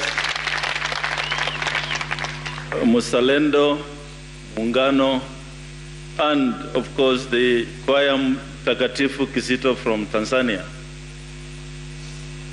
I want to appreciate Ambassador Dan Kasungu for making it possible to introduce our team to the Choir Mtakatifu. You are welcome to Kenya. We appreciate your solidarity. And this is in line with the East African cooperation. I also want to appreciate my colleagues from the region. There are a number of chairpersons who have come to be in solidarity with the Electoral Commission in this journey. So this evening, I welcome you to the results transmission phase of this process. Today, we, as a commission, we appreciate Kenyans who turned up in large numbers to exercise their democratic right to vote. Voting has now closed in a majority of the polling stations, except in a few areas in Kakamega, Makueni, Isiolo, Nairobi, and Mombasa. At the time we were coming here, I believe they are about to finish or just about to close. And this is because voting started late, and as a result, the time that was lost was compensated. The results transmission has started, as you can see on the screen. What you see is the result forms coming in, and already there's a percentage you can see there. And these transmitted forms are also available on our public portal on the website. And I believe the media, the presidential candidates, and other stakeholders and Kenyans at large can log on to the public portal and have access the presidential result form 34As, and when the form 34Bs will be collected, they'll also be posted on the public portal. And just to remind Kenyans that the Commission has 3 tallying centers at the constituency, county, and national tallying center, which is right here at Bomas. Now, what happens at constituency tallying center? We shall have tallying of results from polling stations and declaration of results or winners of the member of National Assembly and the member of County Assembly. That's at the constituency. And there will also be collation of presidential, gubernatorial, senatorial, and countwoman member of National Parliament results. Then we have the county tallying center, where there will be final tallying and declaration of results for gubernatorial candidates, senatorial candidates, and countwoman member of Parliament. Here at the National Tallying Center, we shall be doing verification of transmitted image of the result from 34As against original Form 34S. So the images are coming in, but our returning officers will bring the original forms, then we shall do verification once we receive them. And you can see the desks will be here in the open, 5 desks, and each desk will have the IBC officials and agents of presidential candidates. All the 4 agents will be accommodated here. Then we shall also have verification of constituency Form 34Bs against their respective Form 34As, followed by collation of Form 34C, which is the form that has a collation of all the polling station results. Then we shall also have confirmation of constitutional threshold of 50% plus 1, and also confirmation of 25% of majority of counties of the votes garnered. We shall then follow with the declaration of presidential results and issuance of certificate to the president-elect. So those are activities that will be in this phase of results, the National Tallying Center. So here we shall have 3 screens running. The first screen is the one you see on the right, which is projecting the number of Form 34As received from polling stations. The second screen will project collected results received from the constituencies, and the third screen will project the county aggregates of all the 47 counties. In transmitting the results transmission system has been configured to send the results only once, with one QR code which is configured for that polling station. Persons authorized to be at the polling station include the media, observers, and polling station agents who are allowed to take an image of the Form 34A. And we all must remember that results announced at the polling station are final and cannot be changed by anyone. So that is the exercise we are undertaking, and once the verification is complete, the constituency returning officers will come present the results for announcement.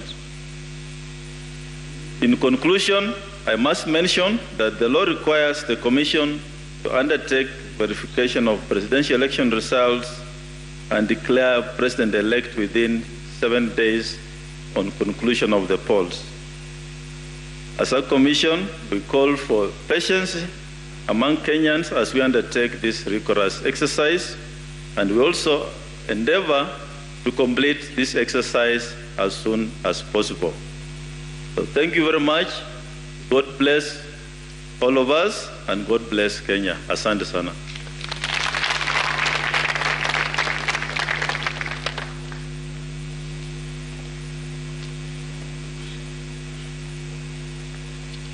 Thank you very much. Let's give him a better hand of applause, please. Then we have Muungano Choir.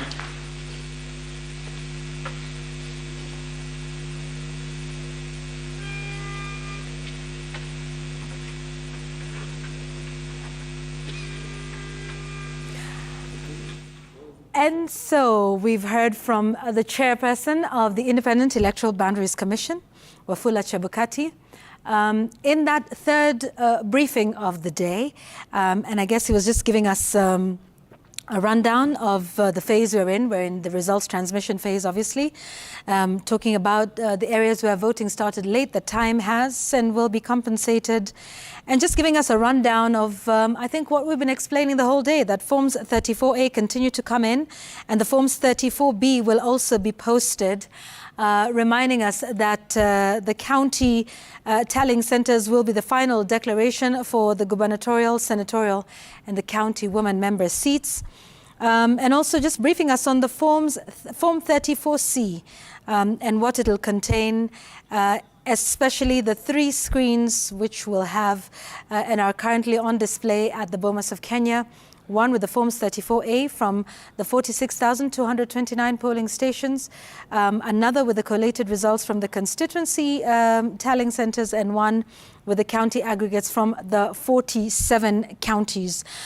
I will come back to you, Angela, in just a moment. But Alex, just your thoughts on what we've just heard. Well, this is one of those interesting ones that end before it begins. Chebukati has a captive audience, the whole country. Correct. They want to understand the state of the process. He should have started with basically telling the country and the very curious viewers what the process has been. There's been a lot of complaints that we've seen through the media and some anecdotal accounts about just the many things that went wrong and the many things that also went right. Yeah. By reassuring the citizens that their votes should be counted and citizens shouldn't feel disenfranchised even where there has been delays. Mm-hmm. But I think this was very casual and basically just assumed that he owes the country no explanation. This has not been inspiring in terms of confidence, especially in the very early parts of the process. Yeah, I think we were rather hopeful with the choirs and exactly. There might be something a little correct, significant that would be coming out of that. Okay, hopefully we get to hear a little more. But just as we let me just remind our viewers once again of the numbers that are in, which the chair, Wafula Chebukati, those numbers continue to increase with every minute. If we can, yes, there we go. This is what the presidential race looks like. Once again, these are counted first before the other five. So these are the numbers that you're seeing, and these are from reported forms 34A. And you can, feel free to take a look at that portal yourself. iebc.or.ke. Go to the forms portal, click on that. You'll see that there's 26,881 forms 34A that have been received at the public portal. That's 58.15% of the forms 34A from across the country. Like, these numbers have been increasing. So, Angela, I know it's still early days, probably, and just a reminder to all our viewers that this is provisional, but talk to us about the turnout in the course of the day, and what this tells you, as a pollster. What are these numbers? What trend are they bringing up in your mind? Yvonne, I think the turnout, as I was starting to talk about earlier, for me has been concerning. I think every poll and pollster has actually predicted that turnout was going to be quite high. As high as it was in 2017, which was around 80%, 78%. Yep. As high as it was in 2013, which was 85%. Yes. And even in 2003, with all the euphoria, we had 69%. So if we, at 4 p.m., we were talking about, IEBC mentioned to us that we have 57% turnout. Yes. I think for me, the first thing that would concern me as the election manager is to try and contextualize for Kenyans what they feel or think could have gone wrong. Mm-hmm. I know that as at yesterday, when I got news about Mombasa, and I got news about Kakamega and some constituencies. And then to add insult to injury, I then was being told about, on my phone, 411, that the High Court had stayed a ruling. Yes. The appeal court had stayed. I got very anxious. Now, if I was getting anxious, I don't know what other Kenyan voters were feeling. Mm-hmm. And there was no explanation that was coming out that was going to assure us further that everything is fine, just go out and vote. Indeed, this assurance was coming from the politicians. Yes. So we had someone from the Mombasa gubernatorial candidate coming to assure us. Yeah. I would have expected at that point that our election management team would have come out to tell us, one, what will be the mitigation measures. And if they did it, they didn't do it in a manner that really, for me, made me sleep feeling like I was excited. Yeah. This is the truth. Yeah. And if that be the case, then maybe it is one of the reasons, and it should be. If I was Chebukati and his team, I would be asking myself, why have we failed to get the 70%, 80% turnout this time? Why are we reporting at 4 p.m. in a country where there has been such enthusiasm? At least let the politicians now know, because we keep saying it even when we come here, that going to rallies is not concomitant with turnout.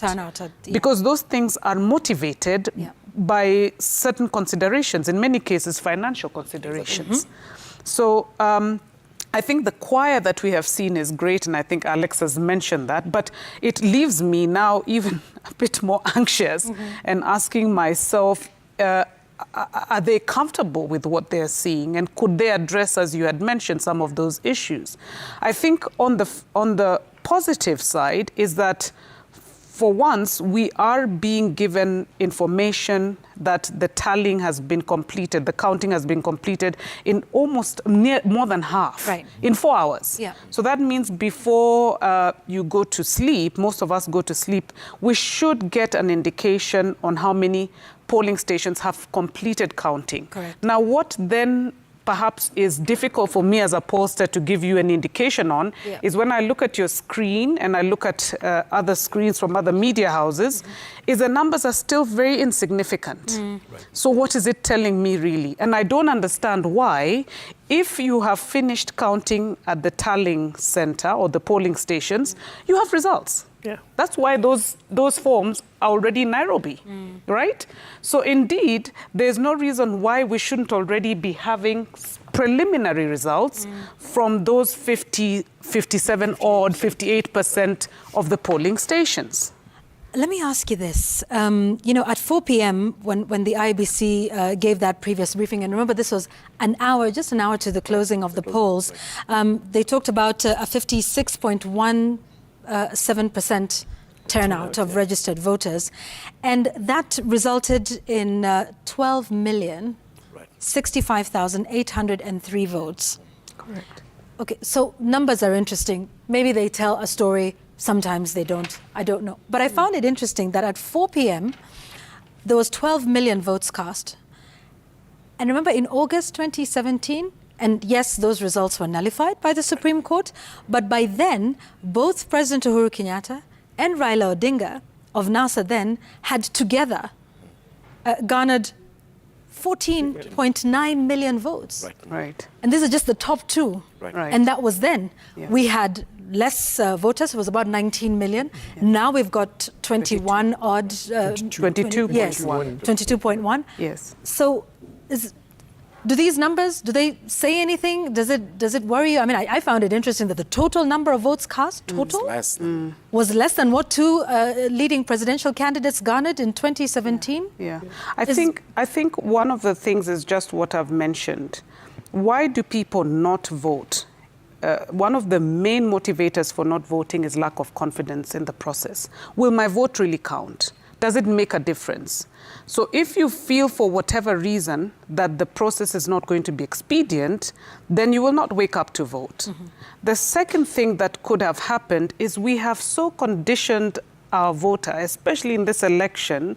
And yes, people used to say, look at the crowds and look at what is happening. Yeah. But those crowds were all hired crowds, to be very honest. So on voting day, maybe they have been so conditioned, some of these guys who did not go out to vote, that they expected that their political class, their politician, was going to actually either give them transport money or some sort of consideration for them to go out to vote. Otherwise, why am I doing it for you? What are you going to give me in return? Interesting, because I was also just taking a look at the 2013 numbers, and the total number of ballots cast in 2013 was 12 million. 12,330,028. So it's total votes cast. in 2013, and now that's, just round about the same figure at 4 p.m.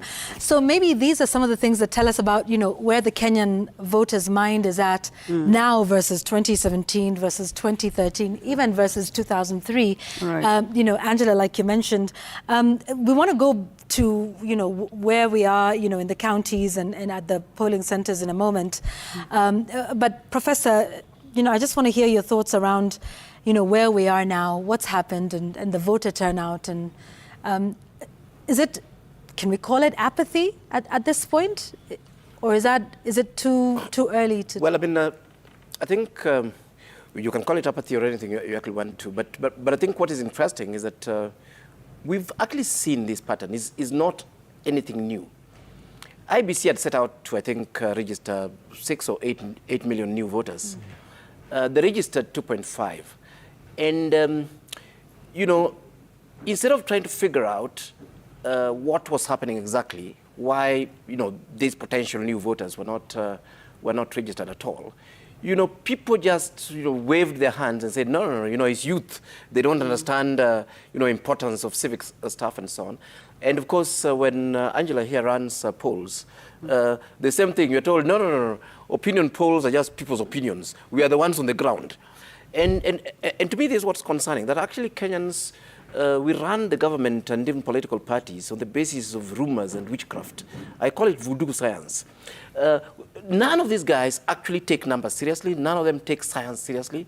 None of them actually take, polling seriously and so on. Because right from the word go, you should have actually seen that pattern and projected. In fact, IBC should have already told us that the turnout in these elections, using polling, using science, was going to be just about 60% or thereabout. Yeah. They were finding these huge numbers of undecided voters. So where do you think the final one will be in terms of the voter turnout? Because, the chair didn't tell us, but, at least we know as of 4 p.m., it was 56%. It was 56%, so maybe 60%. I don't know. And we're saying the numbers, if they were able to bring in 3 million voters within that 1 hour or so before the closure, would go to 15 million, then we're going to do 64%, which is still lower than the previous one. And that's very, very optimistic, actually. I honestly think the numbers would still be just around 60 to 62% maximum. Yeah, which actually is very, very low compared to the previous, elections, where we're doing 80% in the... Even in 2003, we did 69%. Exactly, correct, yeah. Right, yeah. And Alex, where do you see the numbers, so if you can? This is interesting, because I think we're trying to suggest that the previous election turnout numbers are believable. As contested as those elections. For the record, August 2017, the first one was nullified. So even when we say, there was a 78%. So you look at 86% in 2013, or 85%, and then you look at 80% in 2017, and then you look at 60. You don't believe those numbers? 60, was it 69%? 69 in 2003. And that's when the country was most optimistic. Right. And everybody was really excited about the electoral process. And the political players at that time had basically really inspired the country that this was, we were on the cusp of something new. Exactly. Now, so I think there are two things that we need to perhaps try to untangle, maybe not. But one thing is that this has been the most uninspiring election.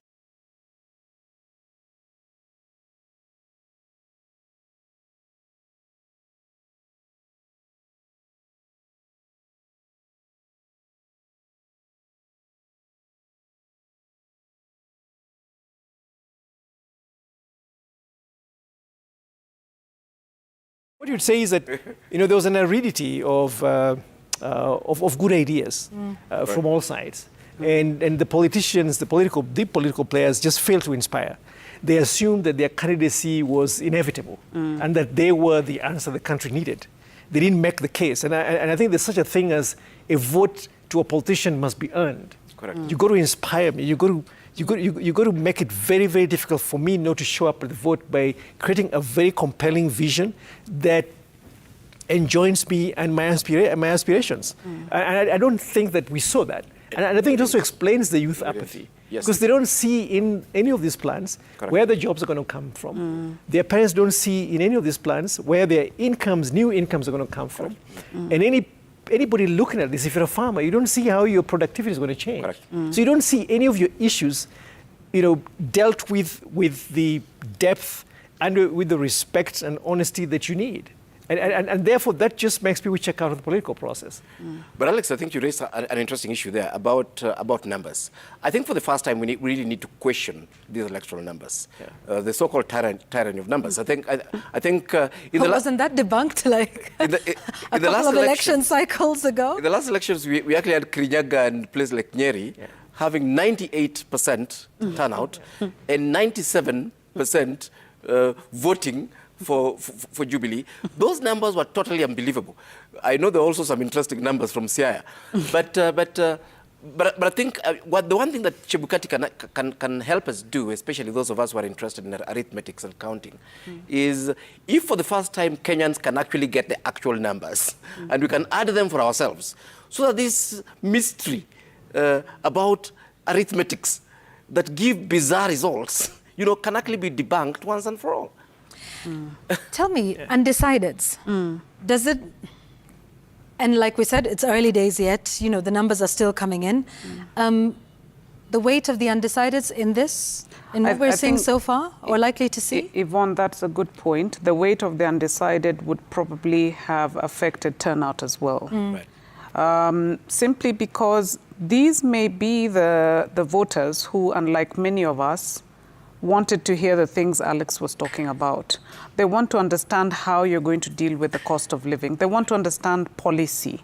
But for majority of Kenyan voters, including those who are as intelligent as these two gentlemen, vote based on who you're loyal to.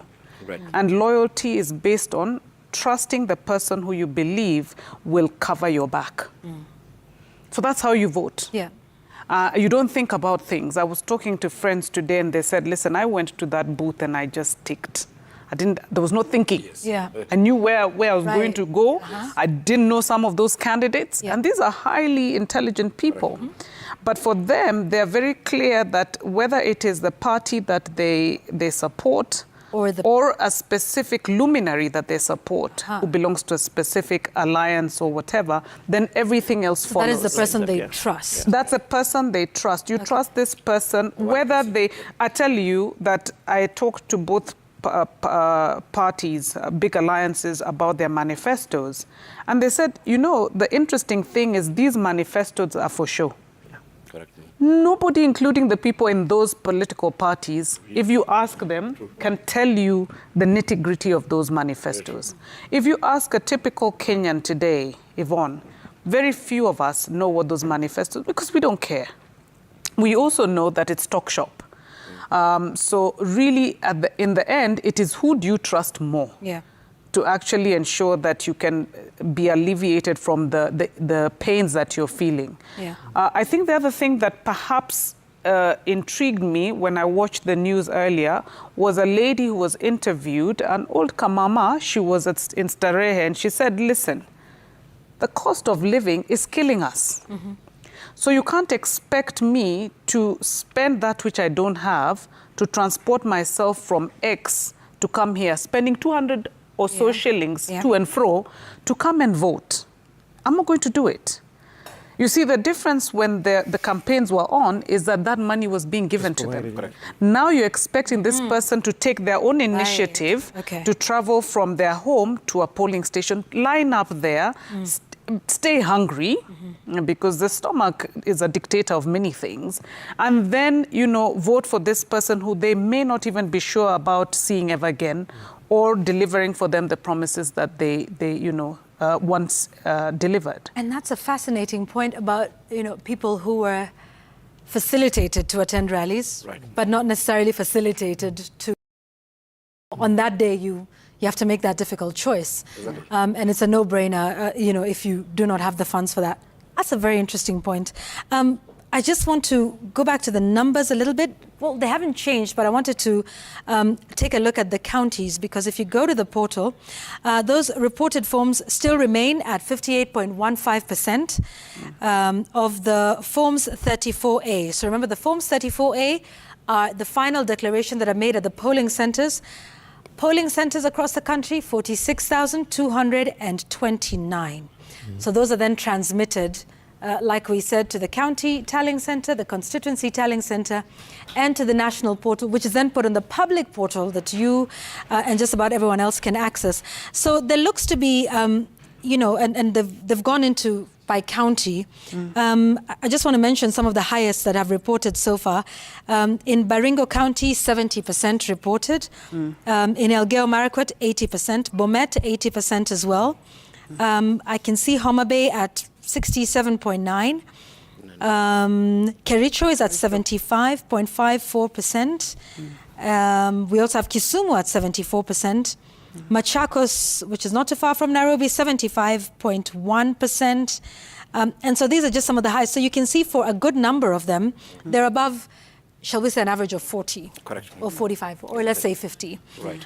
You know, I think the ones that we're still waiting on are some of the far-flung areas, like Tana River and a number of others. So this is where it's coming from. And they're doing this by county, the 47 counties. Right. And you can see where those numbers are from. Still, again, at 26,881 Forms 34A that are in now. We're getting closer to the 60% mark from there. And we know, of course, once that happens, then this will be put all into the final Form 34C. By the National Returning Officer, and that is Wafula Chebukati. So we're speaking of the numbers and we're speaking of the counties. Jamila Mohammed is here with us to perhaps take us to some of those counties and get to understand you know, what's really happening on the ground, because these are the numbers that are happening here. Jamila Mohammed is here with us. Jamila, who do we have? Yvonne, thank you. We have Hassan Mugambi, who's been in Meru since 4 a.m. I remember when we started our broadcast, he was one of the first people on set. Hassan, good evening. I hope you're well.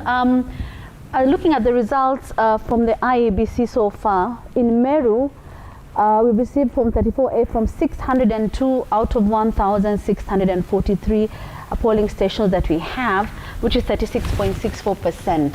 How is the counting process going on? Well, the counting process is going on well, Jamila. We are right now at one of the most popular polling stations here in Igembe North, and or rather Imenti North.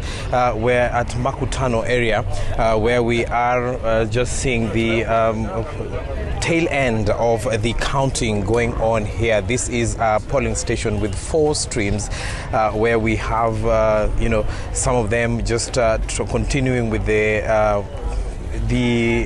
counting of the tallying and also counting of the polling. Remember, this is one of them that stayed for a very long time when they were continuing to vote. There was a very long queue here where by the time the polls were closing at 5 p.m. and remember, the ones that were already on the line or on the queue were allowed to continue, and at 5 p.m. the police officers here who were manning this particular station, which is an open air station, like you can see, given the kind of nature of the station that it is, it had deployed, it had more officers deployed than the rest of the stations here in Meru, and we saw the officers just taking very, very strict measures to ensure that no one infiltrates or no one interferes with the voting process that took place here. And as even now, we can see them in their numbers just manning this particular station to ensure that no one interferes with even the one that is going on right now. So this is one of those that saw a lot of people coming out, even as the rest of the county, you know, registered a slightly very low turnout, so to speak, as compared to previous elections that have been held here in Meru County. All went well in Meru County, I must say, because we did a bit of, you know, a spot check from end to end of this particular county, and as well as neighboring counties like Isiolo, where we had Kim's kids of failing for a very long time and voting in some of those polling stations. They are starting very, very late, and I'm informed from our teams in the ground that they were going on with voting even as at 7 p.m. in some of those places. I'm not aware yet if the voting ended in that particular frontier Isiolo area, but we will be getting more information from our teams there, and we will be relaying the same.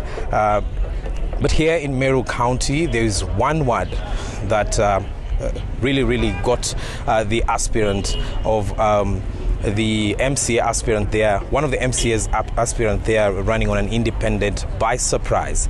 He woke up and deployed all his agents from across the ward, and sadly he did not find himself in the ballot paper. That was a surprise to him. It caught him by surprise because he had been duly cleared by the IEBC to go on with the campaigns. He did his campaigns and rallied for people to vote for him. He goes by the name of Hilary Mugambi for Nyaki West, and he got there and he could not see himself in the ballot papers. So, and today being a holiday that it is, he failed to go to court to just stall the process. He had conversations with the county and also the constituency returning officer, who relayed information to Nairobi, and we are yet to be told the kind of action that will be taken against that particular ward and that particular case in that case, because he wanted the voting to there for specifically the MCA position stopped because he could not see himself in the ballot paper, despite spending a lot of money during the campaigns and also spending a lot of time trying to woo voters to and explaining to them why they should be choosing him. So he says he will be moving to court tomorrow to try and seek a repeat process in that particular ward, saying that insisting that he has enough grounds to do that. So, and the neighboring Tharaka-Nithi also, we did not see a lot of hiccups.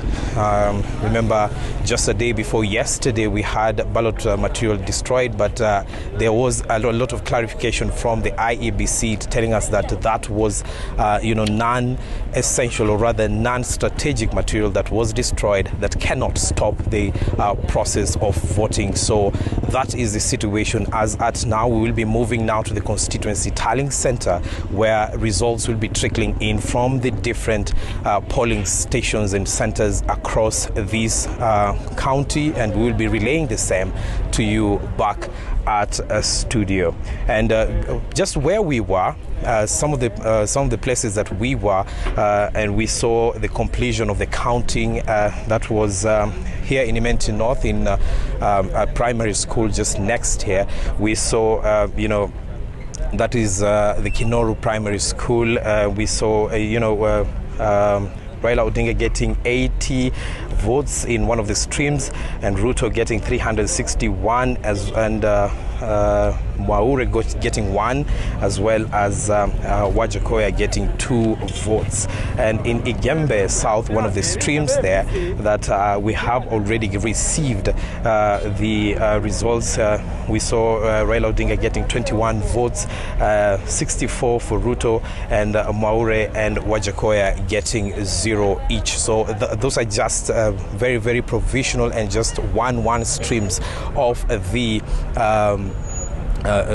polling centers that have already, submitted their results and have all relayed the same even to Nairobi, and we are waiting to see more and more, and we will be interested also with the results that are going to be in the counties. That is the members of parliament, senators, women representatives, as well as the governor position. So we'll be keeping you posted in that in a short while heading towards the constituency tallying center. And just to make it clear, some of the IBC officials that we spoke to here, that is the county IBC manager as well as the Imenti North returning officer, they made it very clear that at the tallying, the main tallying centers, they will not be expecting supporters of politicians, but the main agents, the chief agents of the different politicians, where the declaration of the results will be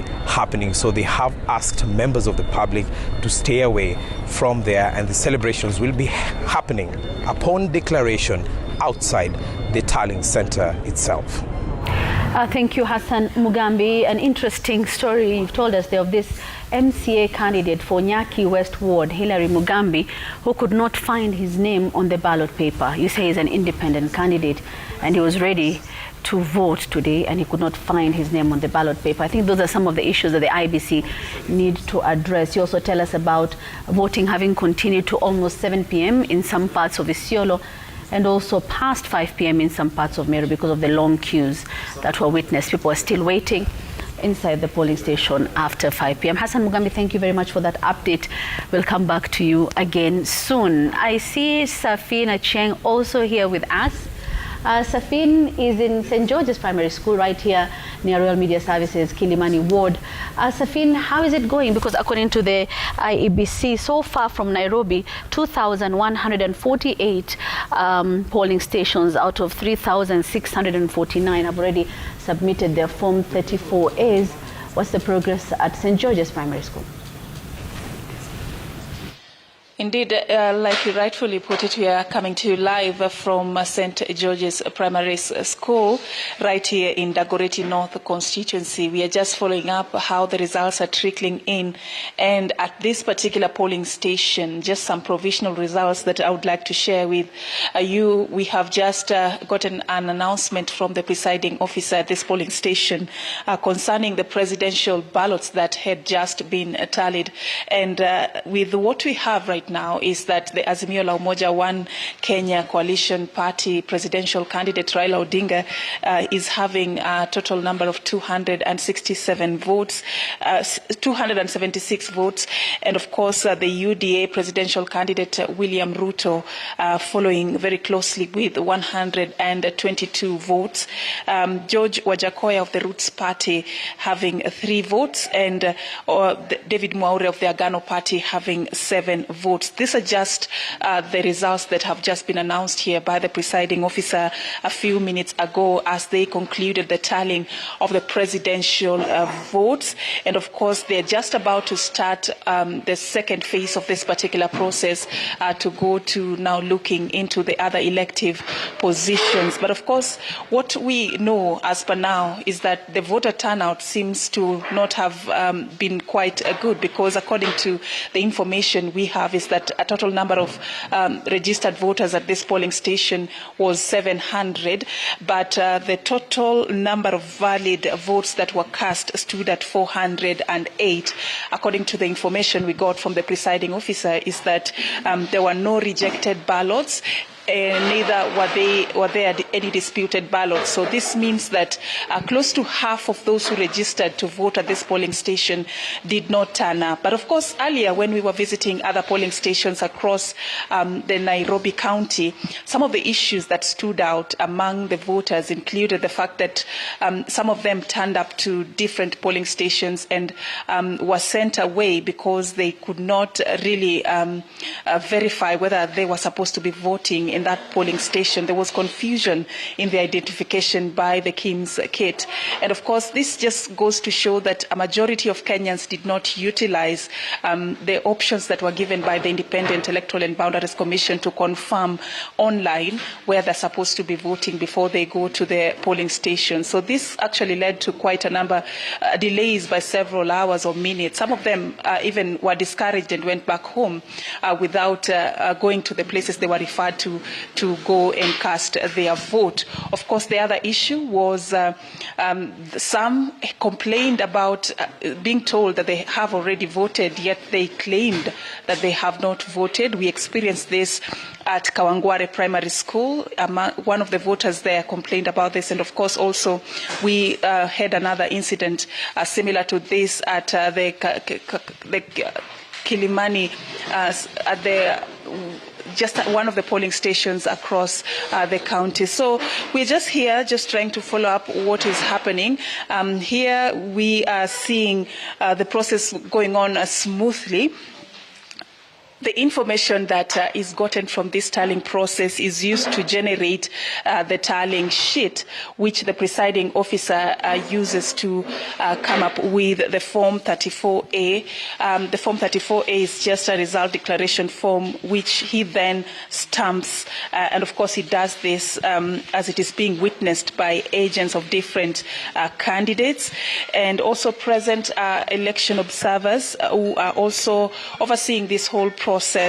And this Form 34A has to be signed and stamped to warrant its validity before it is officially sent to the National Tallying Center. So what you can see there is the second phase of this particular process, and this is the counting of the votes of the governor's position that is just about to start. They pour them on the table there, and they're going to be sorted just to check how many votes were cast in total, to sort out of them how many are considered valid votes and how many are considered rejected votes. So this, after this sorting process, they are going now to go ahead and start counting the number of valid votes for each candidate who is vying in the county. And of course, just to go to the next step of formulating the tallying sheet, and of course the next stage, of course, of coming up with the Form 34A. So just to take you through some of the issues that would warrant a rejected vote is a vote that either is traced. By stray, I say maybe it was meant for the governor's position, but the voter placed it in the wrong box. Perhaps, for instance, in this case, a governor's ballot paper is found in a senator's ballot box, so that is considered a rejected vote. Another incident also is in a scenario where the marking is placed in the wrong place, maybe outside the place that is provided for the voter to mark. That is also considered a rejected vote. So this is just some of the things that the clerks here are checking, just to confirm that the votes that will be counted as the valid votes actually meet the threshold by the Independent Electoral and Boundaries Commission. One thing that they're also looking out for is that the ballot paper has to have the security features that the IEBC considers just for the ballot paper to be considered a valid vote. Of course, some of the issues that the agents here are also concerned about is how long this process is taking, because so far it is around 10:43 p.m. and only the presidential ballot papers have been tallied. So we do not know how long this is going to take, because we have about 6 elective positions to be tallied, and this process has to go the same way it has gone in the presidential tallying. So we'll just be here to keep tabs on what is going on, and we will be updating you as soon as the numbers continue to come in. Plus, we are also planning to move to where now all the results from the different wards will be coming from. This is the constituency tallying center, just so we can also give you an overall overview of what has come from the 5 wards of this particular constituency. So that is what we have for you for now, and we will just be updating you as soon as we get new information. Thank you, Safin. At St. George's Primary School, one of the polling stations in Dagoretti North constituency, raising some interesting issues here, which I think Yvonne and our panel will discuss at some point. Out of the 700 registered voters, only 408 turned up to vote, and they've just finished counting the presidential ballots. They are starting now on the member of the National Assembly of the Member of Parliament. As she said, it's 10:44, and they're just starting the second out of the 6 elective positions that are up for grabs in this election. Interesting times we're going to have. I'd like to go to Mombasa now. Mtalaki, tuzungumze Kiswahili na kuwa na uko pale uko gangari. Shughuli ya kuhesabu kura inaendeleaje kule Mombasa? Kwa sababu tunaangalia jinsi hizi fomu za IEBC form 34A zinavyohesabiwa. Kaunti ya Mombasa kufikia sasa 79% hizo fomu zishapokewa na tume ya uchaguzi IEBC. Hebu tueleze taswira ya mambo hivi sasa. Na taswira ya mambo inaendelea kuonekana kuhusiana na kipute cha urais, na baadhi ya vituo vimeweza kuwasilisha matokeo yao, na hapa tulipo katika eneo la Ziwa la Ng'ombe ni kwamba wapo katika dakika za lala salama, hususan katika masuala ya urais na pamoja na ubunge, na tumeweza kuzungumza na baadhi tu ya wale ambao wanasimamia shughuli za uchaguzi katika eneo hili. Lakini muhimu zaidi pia kumekuwa na kucheleweshwa kwa shughuli ya upigaji kura katika eneo la Mvita, na lakini kwa sasa tunaweza kudhibitisha kwamba ile shughuli ya kuweza kuhesabu kura imeanza katika maeneo yote, na hususan katika eneo la Mvita ambapo ile shughuli nzima iliweza kukamilika mida ya saa 2, na pia ilichangiwa na baadhi ya vijisanduku vya kupigia kura ambavyo viliweza kufika mida ya kuchelewa.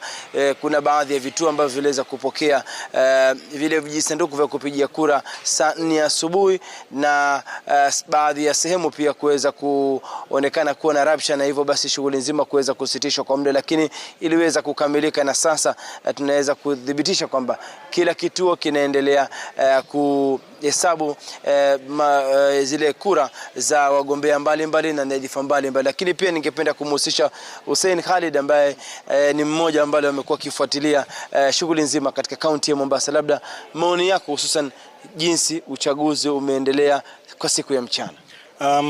Asante sana Mtalaki, na sisi kama shirika la Haki Afrika tumekuwa tukizunguka sio hapa Mombasa peke yake, lakini maeneo yote ya pwani, na tutasema kwamba kama ulivyosema hapo awali kwamba kulikuwa na vituo ambavyo vilichelewa kufunguliwa. Ni jambo ambalo lilitushangaza kwa sababu hapakuwa na watu katika vituo vingine pale ilipofika saa 12. Maafisa wa IEBC hawakuwepo. Vile vile tumeona rabsha zikitokea hapa na pale. Nafikiri kuna baadhi ya wagombea walishikwa, wakakamatwa, wakapelekwa katika vituo vya polisi. Kwa hivyo hii pia ilichangia. Lakini muhimu kabisa ni kwamba kukosekana kwa kura za ugavana huenda ziliathiri wale walijitokeza kupiga kura, sababu kama unavyojua katika kaunti yoyote kura za ugavana ndio huwa zina mshinikizo zaidi. Kwa hivyo wengi walipoona kwamba kura za ugavana hazitapigwa tena, kunao baadhi yao hata wengine tulizungumza nao walisema kwamba watangojea basi kura za ugavana ili wajitokeze kupiga kura. Kwa hivyo sisi kama shirika la Haki Afrika tukiwa hapa na tukiangalia kwa sasa ni kwamba maeneo yote yako katika hali ya kuhesabu kura. Kuna yale tayari wamemaliza na hizo result zao, matokeo yao yamepeperushwa tayari hadi kule Nairobi, Bomas of Kenya, na wengine kama hapa Nyali unavyoona wanaendelea kuhesabu. Kulikuwa kidogo na sintofahamu kule upande wa kuingilia, lakini kwa sasa hali iko shwari na wanaendelea kuhesabu, na ni matumaini kwamba wataweza kupeperusha hayo matokeo pia haraka iwezekanavyo. Na kwa mara ya kwanza wengi wanasema kwamba viongozi ndio wanawapigana, wa Kenya wametulia. Kweli kabisa, na wakati huu wa kura za Mombasa pia ni vile vile, na si Mombasa peke yake. Tumeona mambo kama haya yakitokea kwa mfano kule Nakuru. Nafikiri umesikia kwamba kura zimeahirishwa. Hapa pwani kwenyewe pia tumeona kuna mitafaruku kidogo kidogo sehemu za Malindi, sehemu za Kwale kidogo, lakini la muhimu ni kwamba wananchi wamedumisha amani. Hilo ni jambo ambalo limetutia motisha. Viongozi hapa na pale wengine wameonekana kukosa nidhamu, na hata ufyatuliaji wa risasi umeweza kuonekana katika maeneo tofauti, lakini tunawashukuru wananchi. Kwa ujumla wananchi wamedumisha amani, na hii ndio itakuwa silaha yetu sisi kupigana na vita na ghasia ikiwa wananchi wenyewe watasisitiza kuwe na amani. Kwa mtazamo wako IEBC jinsi imeweza kuandaa shughuli hii nzima kufikia sasa? Kusema kweli, tukiweza kutoa takwimu za IEBC tutasema kwamba kidogo wameweza kuanguka, yani hawakuweza kuwekelea yale malengo yaliyokuwepo pale awali. Tulikuwa na hopes nyingi sana na matumaini makubwa sana. Kwa mfano, ukiangalia zile karatasi ambazo zilikuwa zimekorogeka hapa Mombasa, ugavana haujafanyika, hapajawahi kuwepo. Wakati wengine wowote tukaahirisha baadhi ya nyadhifa kutogombaniwa kabisa. Na tumeona vile vile kando na hayo, Kim's Kit katika maeneo mingi, zile Kim's Kit zimekosa kutumika kisawasawa kwa sababu zilikuwa hazifanyi kazi. Baadhi wao pia hawa wasimamizi wa IEBC wengine walikuwa hawajapata mafunzo ya kutosha. Pale mimi nilipopiga kura walikuwa hawajui ni vipi wataziwasha, ni vipi watu wanaanza kuzitumia, na haya ni mambo yote ambayo tunasema kwa upande mwingine tunasema IEBC haikuweka nidhamu ile ambayo ilikuwa inatarajiwa. Kwa hivyo kuna haja ya wao kuweza kuongeza bidii ili waweze kufikia vile viwango vya awali. Katika kura zingine zilizofanyika, tunasema wakati huu wameshuka kutoka yale malengo ama wao wenyewe walipokuwa wameweka zile standards zao. Vitengo vya usalama vimejikakamua kadri ya uwezo wao. Vitengo vya usalama tukiangalia kama vile kule Chuda, maeneo ya Alidina, Visram na kwengineko, tutasema kwamba usalama umeweza kudhibitiwa.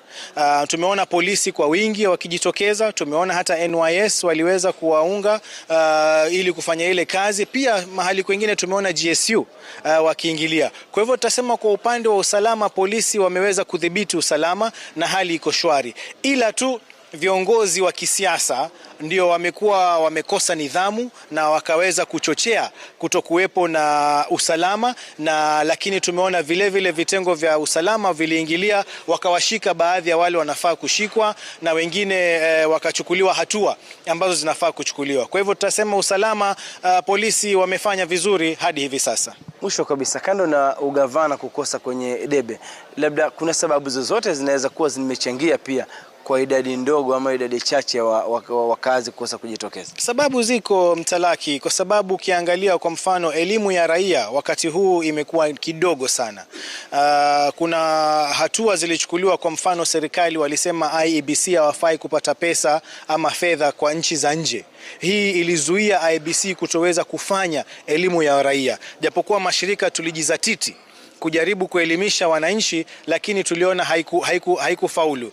Kwa mfano ukiangalia usajili wa kura, uliona kwamba malengo yale IEBC waliokuwa nayo yalikuwa ya chini sana. Hawakuweza kufika ile idadi waliokuwa wanataka. Kwa hivyo kuna sababu nyingi ambazo zimechangia. Kando na hiyo kwamba kura za ugavana hazikuwepo, kuna swala la usalama. Watu wengi wameogopa, tunajua wale wametoka mjini, wameenda kujificha ili wanaohofia huenda labda kukakosekana usalama. Vile vile kuna masala ya rabsha kutokea hapa na pale, Kim's Kit kutofanya kazi kama maeneo mengine hapa yamechukua masaa kadhaa. Labda mtu alikuwa amejipanga yeye kupiga kura asubuhi, lakini kwa sababu ya kutoweza kufanya hivyo inakuwa sasa hana muda mwingine, labda ameomba ruhusa asubuhi. Ikiwa masaa yatachukua 3-4 kabla kura kupigwa, ni kumaanisha huyo mtu hatoweza tena kupiga kura. Kwa hivyo sisi tunasema kwamba idadi imepungua na kuna sababu kadha wa kadha, lakini tuwe na matumaini kura zitakuwa za sawa.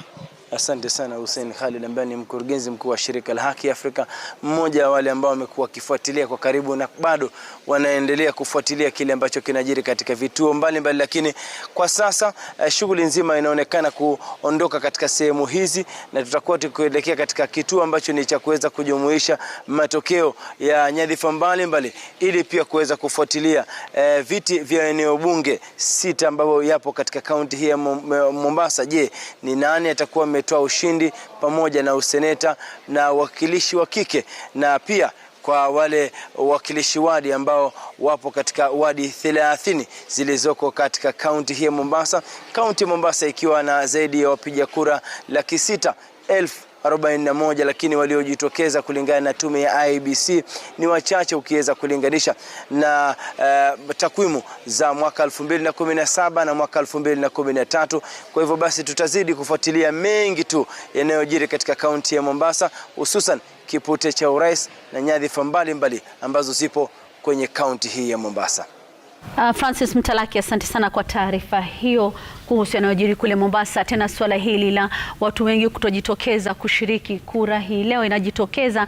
Hatujapata zile takwimu rasmi kutoka tume ya IEBC kufikia sasa, lakini ni muhimu kumbuka kwamba huenda kule Mombasa kuahirishwa kwa kinyang'anyiro cha ugavana huenda kumechangia hali. Mtazamaji, unaendelea kutazama taarifa zetu hizi. Kufikia sasa tume ya IEBC ukiangalia katika mtandao wao wamewasilisha fomu 34A zaidi ya 63.9%, inakaribia 64% ya fomu hizo tayari zimeshawasilishwa kwenye tume ya IEBC, hii ikiashiria fomu 29,580 kati ya fomu 46,226. Those are the form 34As that have been received by the IEBC. 63.99% of those, 29,580 out of 46,229, and results are still streaming in if you're looking at your screens, and they're coming in thick and fast, as Jeff Koinange would say. But I'd like to take you now to Bungoma County, where Kimilili Member of Parliament Didmas Barasa is a wanted man and has been instructed by Bungoma County Commissioner Samuel Kimiti to surrender at the nearest police station and also surrender his firearm to police. This is after he allegedly shot and killed a man at Chepkwabe in Kimilili. Here now is Bungoma County Commissioner Samuel Kimiti with our reporter John Wanyama. Thank you very much, Yvonne, and good evening back here in Bungoma County. Today was quite very busy here. Like any other part of this country, Bungoma residents went to the ballot today. They casted their votes, despite the fact that they faced several challenges when they were voting. But this evening, it has come out to be the most sad one, as several people are now mourning after they lost their loved ones, not because they were sick, but because one, it's allegedly that he was beaten and he died when he was being taken to hospital in Sirisia constituency, and one person was shot dead in Kimilili by allegedly by the area MP Didmas Barasa. But let me not say much or talk a lot. I'm privileged to have Bungoma County Commissioner. Thank you very much, County Commissioner, and thank you for giving us this privilege to talk to Citizen TV and residents here and Kenya at large. Maybe if you can start by your name, just for the benefit of our viewer, wherever they are. What happened today in this particular county was very sad. If you can just confirm the instances. My name is Samuel Kimiti. I'm the County Commissioner of Bungoma. This evening, we were very unfortunate because we received some information that there was an agri-incident in Kimilili constituency where the former MP for Kimilili, Honorable Didmas, was alleged to have shot a person after they disagreed in one of the polling centers. It is alleged that Didmas pulled his gun and shot this fella, and as he was being rushed to the hospital, he unfortunately died. And when we went there, we found that that was the allegation. We have ordered the police to hunt for the MP, because after he did that, he just disappeared. And the police are now pursuing him, but we are telling him to come and surrender himself before we get the hold of him. It was very unfortunate, and I want to pass my condolences to the family of the late Bryant. This young man died not because of his own fault, but because of a mistake of a leader who is alleged to have caused that death. Yeah. Maybe this person who has died, this young man you're saying, Brian, was he one of the aid to the opponent, or maybe was he the bodyguard to the opponent to this Mheshimiwa Didmas? Yeah, it is said that the young man was the aid to one of the candidates who is contesting with the DAP Kenya in that constituency. And he actually, what was happening is that he was going to check on what was happening in the polling center, and when he was there, he met Didmas. and Didmas followed him as he was leaving. Yeah. Maybe maybe you can also confirm that one person died and two were injured in a place called Namwela in Sirisia constituency today. What happened? No, that one I don't think I have that information. Yeah. Okay. Your message to people of Bungoma as now we start counting votes, as they continue, maybe the family mourn their loved one.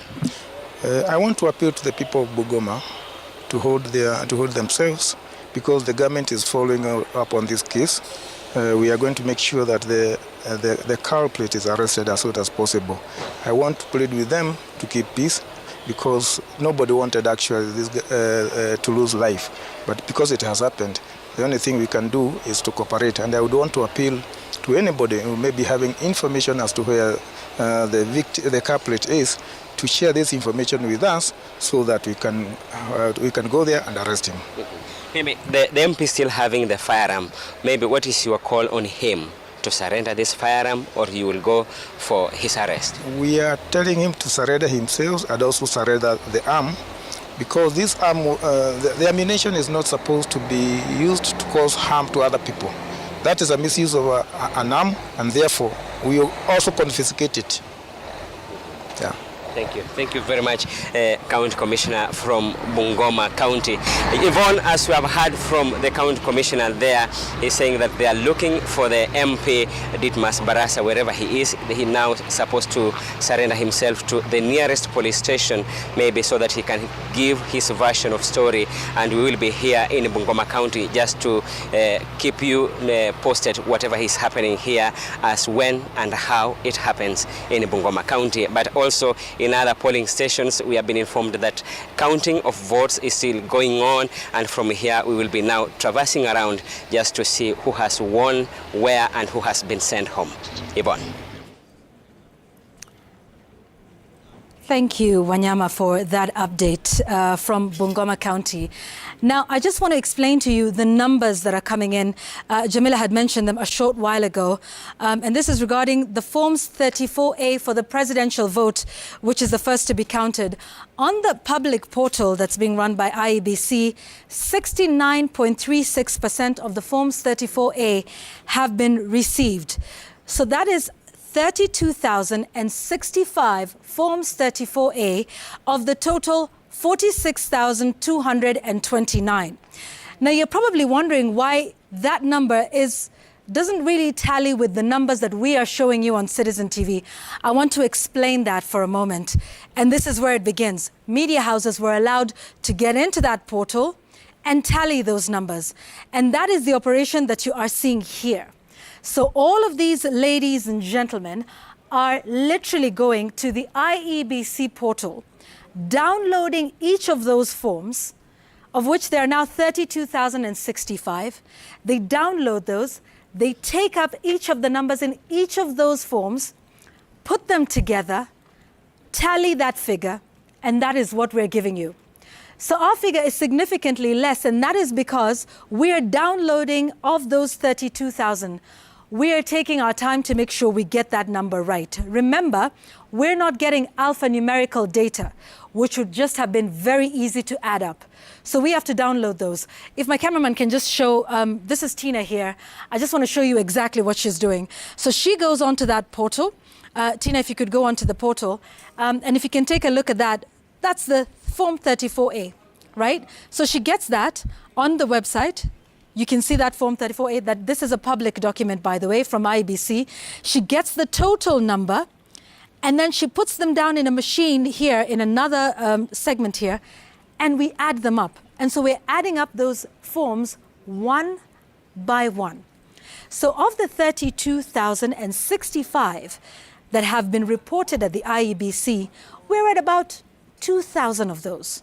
And remember, we download each, add that number, and that is what we're giving you. So now let me show you what happens. So that is what all of these ladies and gentlemen are doing here. They're busy, we're in their space, but we're taking up the challenge to tally those numbers and to be able to do that parallel to IEBC. Once again, all of these numbers are provisional.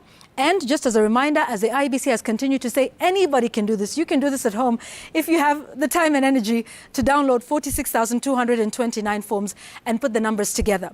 The numbers are provisional because it is only the IEBC that gives the final declaration of the results. So once all of those have been downloaded here by this team, tallied, let me show you where those numbers go to. It is similar to what we were showing you in the touch screen, which is in our main studio. But I want to show you those numbers here because we're putting those numbers together and we are putting them here on our Citizen Digital app. So take a look at this. This is now what you're seeing from the work that is being done by ladies and gentlemen who are doing the tallying. Again, we are not where IEBC is, but we are doing our best. So from what we have done with the forms that Citizen or Royal Media Services has downloaded and tallied of the 32,665, this is where we're at. William Samoei Ruto, who is a presidential candidate of UDA with 215,861. This represents 49.42% of the forms that Royal Media has downloaded and tallied. This is different from what is on the IEBC portal.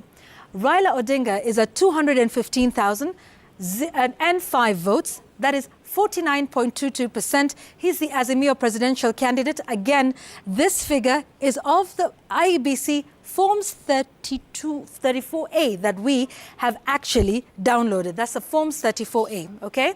George Luchiri Wajakoya of the Roots Party is at 0.49% of the vote, and David Maure Wahiga is at 0.2%. Once again, this is the tally that's being done by Royal Media Services as we download the forms that the IEBC has received on the public portal, all right? So that is just to explain how our numbers differ from those of IEBC, and you can find this on Citizen Digital. So this is the attempt that we are making to also do our parallel tallying. We'll hopefully manage to do all of this together with the IEBC when they make their final announcement.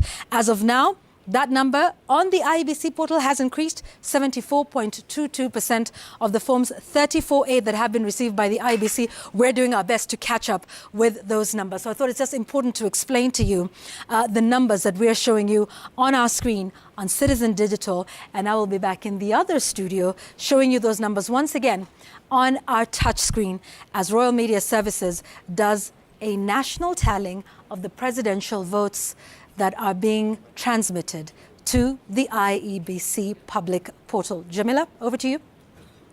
Thank you, Yvonne. Viewers, Yvonne is at our tallying center, the Royal Media Services tallying center.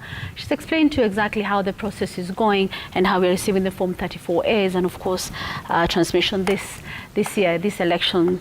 It's one of the requirements, or it's one of the agreements between Royal Media Services and other media houses and the IEBC, generally the media, in terms of results transmission and tallying. But of course, ultimately, the IEBC will announce the official results.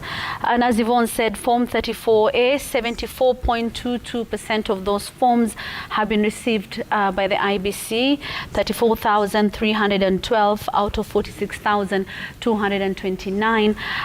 Those are the current number of forms that have been received by the IEBC. Remember, we spoke to some of our reporters in Meru and here in Nairobi, and they explained now that generally the counting of the ballots for the presidential race are almost nearly complete in most of these areas. In fact, here at Kilimani Ward, St. George's Primary School, they even started counting the ballots for the member of the National Assembly.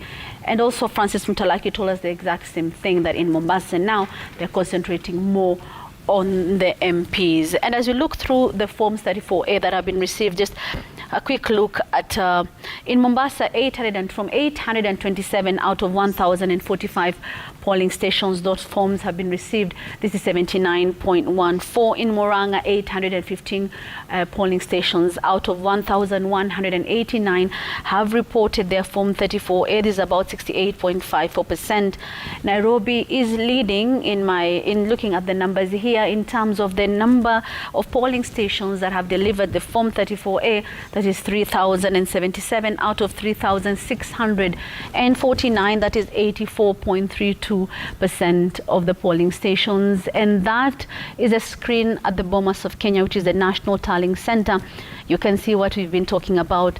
Over 74% of the Form 34As have been received at the IEBC. Yvonne?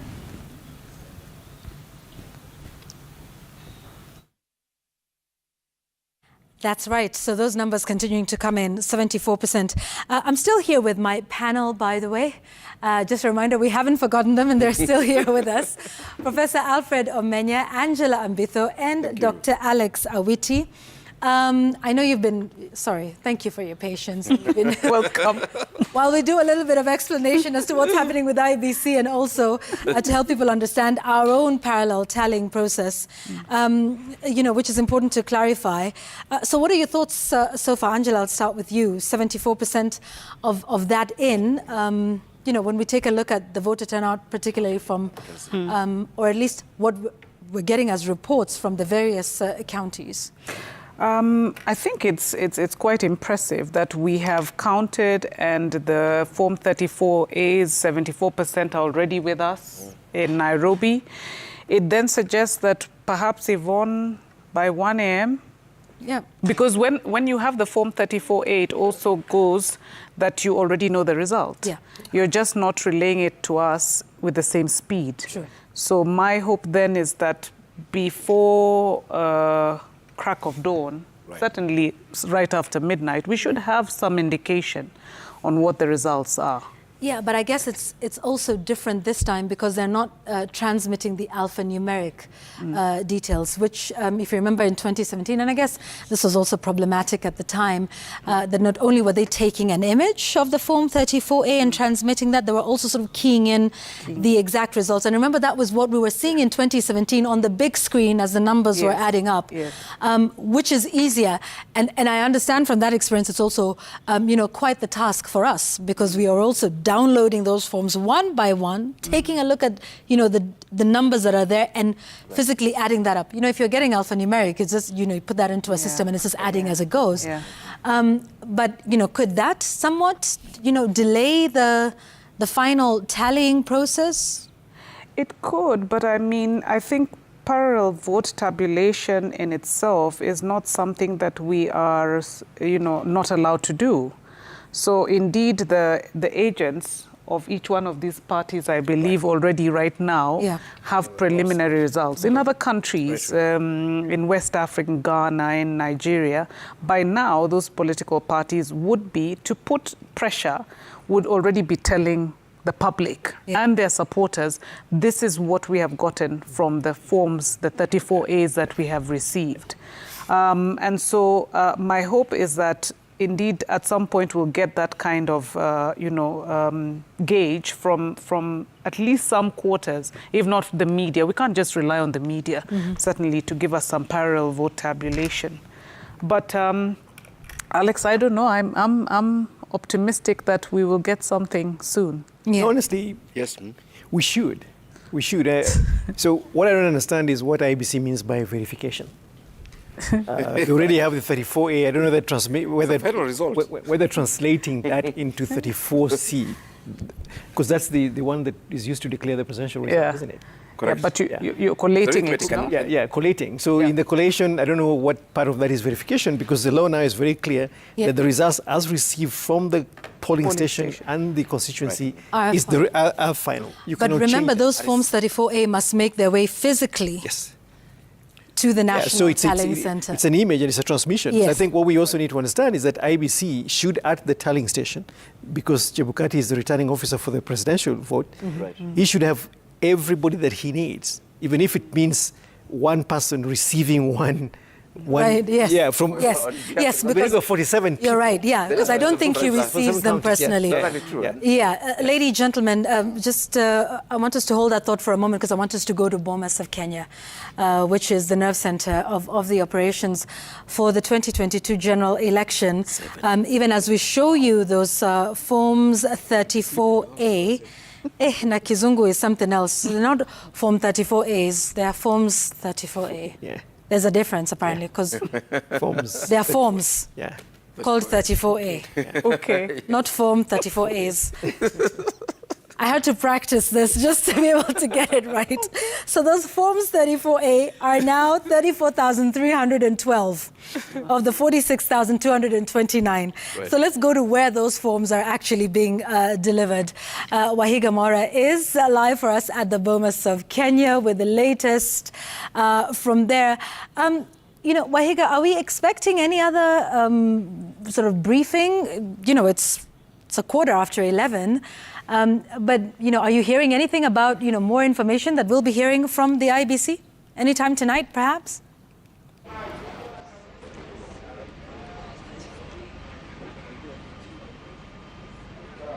Well, Yvonne, since we last spoke, the temperatures here at the Bomas of Kenya have dropped by about 2 degrees or so, but nothing like the election night. Comes once every 5 years, hopefully only once, to keep you awake and alive at a moment like this, as history is being made, as Kenyans today went to the polls to pick their next head of state and, of course, their next set of leaders as well. Well, our results vigil continues here as we continue to give you updates on what's happening here at this National Tallying Center, the nerve center of this election, and also to get an understanding of some of the finer issues around this particular election. For example, we know that a little under an hour or so, the IEBC held what may be its last press briefing today. They did not indicate if they'll address us again before the 10th of August. And the chairperson, Wafula Chebukati, in a very short statement, did not actually share new information. Rather, he seemingly emphasized the particular procedures the IEBC is going through in terms of results at the constituency level as final as per that Maina Kiai and two others versus the IEBC ruling, and that those results are what you're now seeing on the public portal, having been photographed by those with the KIMS kit at the polling stations and uploaded to the public portal, and also that as a commission they are awaiting the different polling officer, the different constituency returning officers and polling officers to make their way here. Actually, the constituency returning officer, I beg your pardon, with the forms 34A and 34B as well, for that verification that will then give them the legal right to announce the final presidential results. However, members of the press were keenly waiting to ask the IEBC some questions, and I had some of them myself. For example, one of the questions that's been emerging in the course of the day would be, why were some voters turned away? And we had reports of this from our teams on the ground, because they could not be identified biometrically or alphanumerically as well, whilst others were allowed to vote using the manual register. And this even came up when some agents of some of the parties asked the same question. That's one question I would have hoped for the IEBC to answer. We had also been informed of 1,111 polling stations that did not have 3G, 4G network access. What's the status of transmission of results from those polling stations? Have those polling officers been able to make their way to maybe the constituency tallying center to send results? That's another question we would have hoped to pose. And of course, the big question, when can Kenyans hope to get a glimpse of what the IEBC considers as preliminary presidential results? Because at the moment, all we are getting right now from where we sit right here at the Bomas of Kenya is the status of the upload of the forms 34A, which at the moment, and Yvonne Okwara back in studio has been giving that particular update, stands at about 74.22% of forms 34A have been uploaded on the portal. That's 34,312 of the 46,229 forms 34A. I don't know, Kakai Kissinger, if you had some questions of your own before thank you very much. I think one of the things that I expected him to talk about, the IEBC chair, is the voter turnout. He should be telling Kenyans as of now, from where he sits, what's the total voter turnout that is there, and what are we looking at? Because already by now, remember that election is based on a certain threshold. We're looking at 50+1. So where are we in terms of the total number of votes that were cast in terms of the voter turnout? But maybe in the next press briefing, he should be able to come out and tell us this. But fundamental, what I wanted him to address, which he didn't address, was the issue of those voters who are disenfranchised. Remember that the Court of Appeal released a decision, I think yesterday, and to the extent whereby there was room of IEBC using the manual register, where the KIMS kit completely failed. Now, in situations where they failed, and maybe that communication was not done properly, let him come clear and say that he communicated to his people that they should be allowed, people should be allowed to vote. Because once you are in the polling station and you are a registered voter, the law then mandates IEBC to allow you to vote. So what were the mechanisms that were put in place to minimize disenfranchising of voters in the polling station? A second scenario that voters were reaching out to us to tell us about was that we registered at a particular polling station or polling center during the voter registration drive. But when we went to vote there today, we were told, no, your polling station isn't here. It's actually a couple of kilometers down the road. And I know people who actually were forced to travel 5 kilometers, 10 kilometers to go and vote. Yes, that's another very big problem, because that's already making someone to lose a hope in terms of voting. Although, of course, Kenyans must be reminded that there's a period in which IEBC gives people opportunity to look to verify. So if you do not verify, then it becomes a challenge to go in a polling station where your name is not there. So to an extent, is a blame game. That IEBC should have sensitized people more. If they didn't sensitize people more, then maybe people didn't take it serious that you must verify to know where you are, because you should be knowing where you are, which stream you are in, and there was a portal where you will log in to confirm that. But I think Chebukati should come out more and tell Kenyans that these are the progress they made, explain to people what the challenges they faced, because it's a learning process for any electoral commission to go through these kind of things. Again, I know you're not a character analyzer, so to speak. You're a legal mind. But what sort of Chebukati do you think sits here at the Bomas of Kenya this time around? How markedly different do you think he is from the one who led the country in that as a presidential returning officer back in 2017? I think he's biting the cherry for the second time, but very cautiously. Because the first time he did it, the last election, there were certain major gaps of IEBC, including, of course, the Supreme Court and the courts vilifying IEBC on the mistakes here and there. So right now, I think he's being extremely cautious and just making sure that he goes with a certain step to ensure that he covers the law. Remember, whenever the decisions were made in the court, he said, I'll comply with that decision. So he's being very careful. And being a lawyer, I think he's also being very cautious that he doesn't make a mistake. Remember, this is his last election he's running. He's expected to retire next year. He should be going by March next year. That's so correct. He's being very, very, very cautious in terms of the steps, the legal steps is making. He's trying to comply with the law, in short. One definitely gets a sense of an IEBC that understands the phrase once bitten, twice shy. And remember, they're keen not to make. Go ahead. He's also with new commissioners. Almost 4 commissioners there are new, so they are looking up to him, while 3 commissioners are the old guards. These old guards have gone through a lot of challenges. At one point, they were almost removed from office. So I think he's being extremely cautious. He probably wants to leave a legacy that he handled the second election better than the first election. So really, one will understand where he's coming from. So with all that you've said so far, and with all that you've seen from 4 a.m. this morning, I think that's when you said you are preparing to go and vote as well. What sort of rating would you give the IEBC? It's now 20 minutes to 38 minutes or so to midnight. With what you've seen so far, what sort of rating would you give I think I'll give them 70 in terms of rating, but I'll deny them 30%, and that's 30% is a huge mark to deny an EMB. Tell me where what they've done falls into the 70 and what then caused them to miss out on the 30%. I will start with this evening. Them calling a choir the spiritual welfare is a good thing. Them having been able to manage the situation since the ballot papers came in and rallying the country together, distributing the ballot papers all over the country is a good thing. The 30% falls in where are we having certain polling stations, elections being postponed. Why? We shouldn't be having a situation whereby certain polling stations are being cancelled. Is it a mismanagement on the part of the IEBC? Is it a miscommunication process? What really happened? Did they package the ballot papers wrongly? That should never be allowed to happen, because it makes a voter become so anxious for no good reason. That's one big thing. Another thing will be the mismanagement of voters going to a polling station and being told that they're not supposed to vote from there, the KIMS kit failing to work in certain situations, others being told you have to go home, others being allowed to vote. It means there was a miscommunication within the IEBC itself. So that's really a problem. Okay, and this is coming from the mouth of someone who's observed elections, not just in the region, but across the continent as well. And Kakai Kissinger, those are questions we'll continue to pose to them when given a chance, hopefully in their next briefing, which I'm sure will be sometime tomorrow morning. All right, let me take you back to the communication center.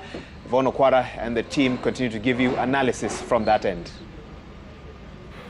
That's right. We remain hopeful and optimistic, and we will be here, by the way, until the last vote is counted, tallied, and declaration is made on that one. And it's interesting to hear some of the thoughts from Kakai Kissinger, who's with Wahiga Maura at the Bomas of Kenya. So let me see. There's a question that I got here on Twitter. Someone was asking for the portal. Well, it's actually public, so you can go to iebc.or.ke. There's a forms portal. Click on that and you'll get to see what we see. It is there for everybody to see. Now, here is the interesting thing, though, about the portal, is that it is only recording the number of Forms 34A that they have received. IEBC is yet to even give a tally in terms of raw numbers of what those 34,312 Forms 34A, like, what are the numbers? The alphanumerics, if you like. So that's just important to note. What the IEBC is reporting and what we are telling you is that they have received those Forms 34A, 74% of them. We still don't know how many. How many votes are in each of those Forms 34A. 34,312 of them, if that makes sense. We're doing our best, so we'll see, what happens with those numbers as they go on. But as of now, 74.22% of the Forms 34A have been reported. So anyway, like Wafula Chebukati, who's the national returning officer, had explained, all of those then come to him, and then there's a verification process. And remember, all of those details for the final declaration of the presidential vote go into Form 34C, which has the number of votes from all the 46,229 polling stations.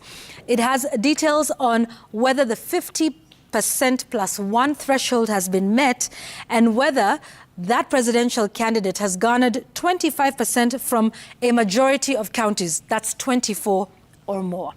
So that is, what we're waiting for and what will happen. Whether that'll happen tonight, we'll wait and see. But possibly by tomorrow, I think.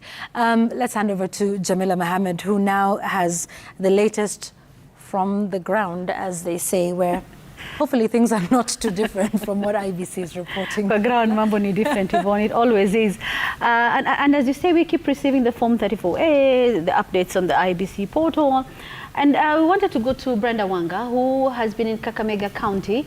Brenda, when we look at the IEBC portal, out of the 1,685 polling stations in Kakamega, 1,205 of those have already sent in their Forms 34A, that's 71.51%. And speaking to reporters from Nairobi and Mombasa, in some of those regions, they've already started counting the ballot for the member of the National Assembly. Is that the case where you are in Kakamega, Brenda? Indeed, Jamila, that is what exactly is happening here in Kakamega. We are at the Lurambi Constituency Tallying Center, and I am joined by the man in charge of this exercise here at Lurambi Constituency, the returning officer, telling us that out of those over 70% of the Form 34As that have already been uploaded on the national tallying portal, some of them have come from this constituency. So perhaps you can just tell us how many of those Forms 34As have been uploaded from your constituency? Right now, I have around 165 forms from the 165 polling stations, which they have managed to upload it. I'm remaining with around 13 or so, and I'm done. Yes. So So when do you expect to present the Form 34B to the National Tallying Center at the Bomas of Kenya? And why would your reasons be for taking the time you had indicated earlier that you'll be taking to make sure that you get them to Nairobi in good order? This time we don't want to do our things in a hurry. We want to be very cautious. That's why I'm saying by tomorrow midday, I think I'll be done with all the forms. I'll take my time, then maybe travel to Nairobi in the evening to present them to my chairman at the Bomas of Kenya. But so far, I'm impressed with the progress we have made so far. As you can see outside, most polling stations or presiding officers have just arrived, and we want to start off our today's announcements. Indeed, if we could see outside, but clearly at this point we can't. We've seen a lot of activity, many of the presiding officers bringing in their boxes. Just take us through what happens when you get hold of those boxes as soon as they are received at the receiving bay outside. When the boxes are, when they arrive here, there's a receiving desk which is being manned by one of my officers. There are items which are supposed to be brought to the RO. They know them very clearly. There are some non-strategic items which are being taken to the warehouse, and this is being done by the deputy presiding officer. The presiding officer brings the box and the results, all from A series, to the returning officer. That is what I'm waiting for here, and I'm going to use those from A series to announce the results as they are in the polling stations. After that one, I'll generate my Form Bs, which I'll use to carry and take to the National Tallying Center. That is for presidential. I'll declare the MCA and the member of the National Assembly here tonight or tomorrow in the morning, and the remaining seats, that is the senator and the women rep, I'll take my deputy. We take to the Kakamega constituency tallying center in Kakamega High School tomorrow. So by the time you take the Form 34As and 34Bs to the National Tallying Center, would you be able to at least have an idea of how many votes each presidential candidate has garnered from your constituency? Actually, I'll be announcing that one here. Before I leave, I'll be announcing what each and every presidential candidate has garnered. But I cannot declare. That's the work of the national chairman. Yes.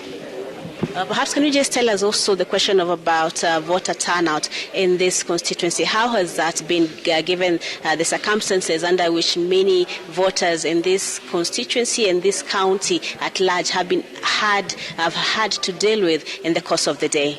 The voter turnout today was not very, very impressive. We are talking of around 50%. But remember, I still have around 13 polling stations who have not sent their transmission. So maybe after tallying up the 13, maybe it could rise to 58 or maximum maybe 60.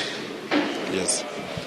Thank you so much, Mr. Returning Officer. So, Jamila, that is the situation here at the Lurambi Constituency Tallying Center. Activities beginning to pick up. Like he mentions clearly, probably by tomorrow midday, we should be having an indication of what each presidential candidate has garnered from this constituency before he takes those Form 34As and 34Bs generated from the 34As and brings them to Nairobi, where you guys are, perhaps, and giving us an indication of just how each of the presidential candidates have performed in this constituency, and then perhaps with the other returning officers from the other 11 constituencies from Kakamega County also doing the same, and then tallying and also getting to know just how well the presidential candidates have performed in this region. We've seen in the last days of the campaign the two major candidates have been making many trips to this county, to this constituency, just trying to get the support to come out in large numbers. But like he tells us, the voter turnout has not been very good, and many of them attributing this to the cancelled or suspended governor's race. So Jamila, we will still be waiting here to see as these boxes come in, as the results get announced, just exactly how things will pan out in Lurambi constituency and the larger Kakamega County. Back to you. Thank you, Brenda Wanga. In Lurambi constituency, Kakamega County, she was speaking to the returning officer there, and the same issues about low voter turnout have come up. Remember, Kakamega gubernatorial ballot was suspended because, of course, with issues with the ballot papers. Mombasa also, maybe that could have contributed to the low voter turnout. Brenda Wanga, thank you very much. We now go to Lamu ambapo tunaungana naye Rahma Rashid. Rahma, karibu. Najua kwamba mmekuwa na kuchelewa kidogo katika baadhi ya vituo walipoanza asubuhi, lakini walipoanza shughuli iliendelea. Na kufikia sasa tukiangalia taarifa kutoka tume ya IEBC, baadhi ya karatasi zile za form 34A zishawasilishwa hapa. Lakini je, kufikia sasa wameanza kuhesabu zile kura za ubunge?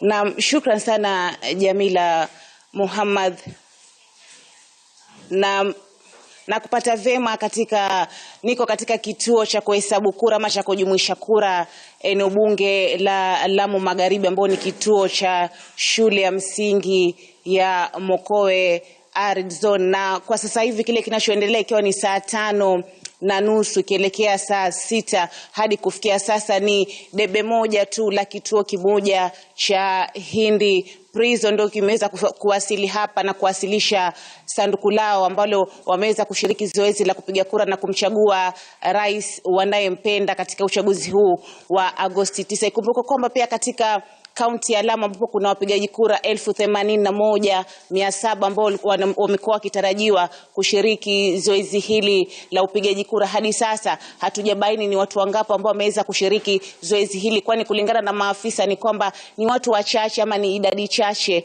ya wenyeji ambao wameweza kujitokeza vituoni na kushiriki zoezi hili la upigaji kura. Pia ikumbuko pia hapo awali ama baada ya zoezi kuanza, maeneo mengi tu katika kaunti ya Lamu vituo vya upigaji kura vimeweza kushuhudiwa kufunguliwa kuchelewa, ikiwemo vile vituo vya kupiga kura vilivyoko kisiwani Amu. Alakuli ali zoezi limeenda kwa njia salama na amani na hakuna kitu chochote kile ambacho kimeweza kutatiza zoezi hili la uchaguzi. Ni kwa sasa tu tumeendelea kukita kambi katika kituo hiki. Pengine kwa kifupi tutaweza tu kuungana naye afisa msimamizi wa IEBC katika eneo bunge la Lamu Magharibi ambaye anasimamia kituo hiki cha Tallying Center kwa kimombo, kutuelezea pengine ni yapi na yanayoendelea na tuyatarajie. Pengine kwa majina yako unaweza kutuelezea? Naam. Naitwa Saha Isaiah Mazungu. Mimi ndio returning officer Lamu West constituency. Pengine unaweza tu kutuelezea hapa tuko wapi, tunafanya nini na tunasubiri nini? Maybe tutarajie nini? Pengine masanduku kuweza kuwasili eneo hili ili yaweze kuhesabiwa. Hapa tuko Mokowe Arid Zone Primary School Tallying Center. Hii ndio Tallying Center ya Lamu West constituency, na tuko hapa tukingojea ballot boxes kutoka vituoni zifike hapa Tallying Center ili tuweze kutangaza majibu ambayo wawaniaji katika vitengo tofauti wamepata. Alafu tutatali na tutacollect na kutangaza nani aliyeshinda katika upande wa wabunge na MCAs wa ward zetu 7 za Lamu West constituency. Pengine unaweza kueleza mtazamaji katika eneo bunge la Lamu Magharibi kuna vituo vingapi vya kupigia kura na kufikia sasa tumefikia wapi? Lamu West constituency iko na vituo 143 na kimoja cha Hindi Prison ambacho kama ulivyosema kinapigia tu urais. Kwa hivyo katika vile vituo 143 ambavyo kwa sasa tunangojea majibu yake, tunatarajia kwamba majibu yanakuja wakati wote ule, na pindi tu majibu yakifika hapa tutayasoma na kuyahesabu na kutangaza ile sehemu ambayo kisheria ninatakikana kwamba nitangaze, na zile sehemu zote zingine tutasoma tu majibu na collect. Pengine unaweza kutuelezea zoezi la uchaguzi limekuwa vipi? Je, kumekuwa na changamoto na kwa nini vituo ama masanduku ya kura yamechelewa kufika kituoni, kizingatiwa idadi ya watu Lamu ni wachache, kizingatiwa na maeneo mengine kura 81,000 za kaunti ya Lamu ambazo zinatarajiwa? Nitaongelea eneo bunge la Lamu West constituency.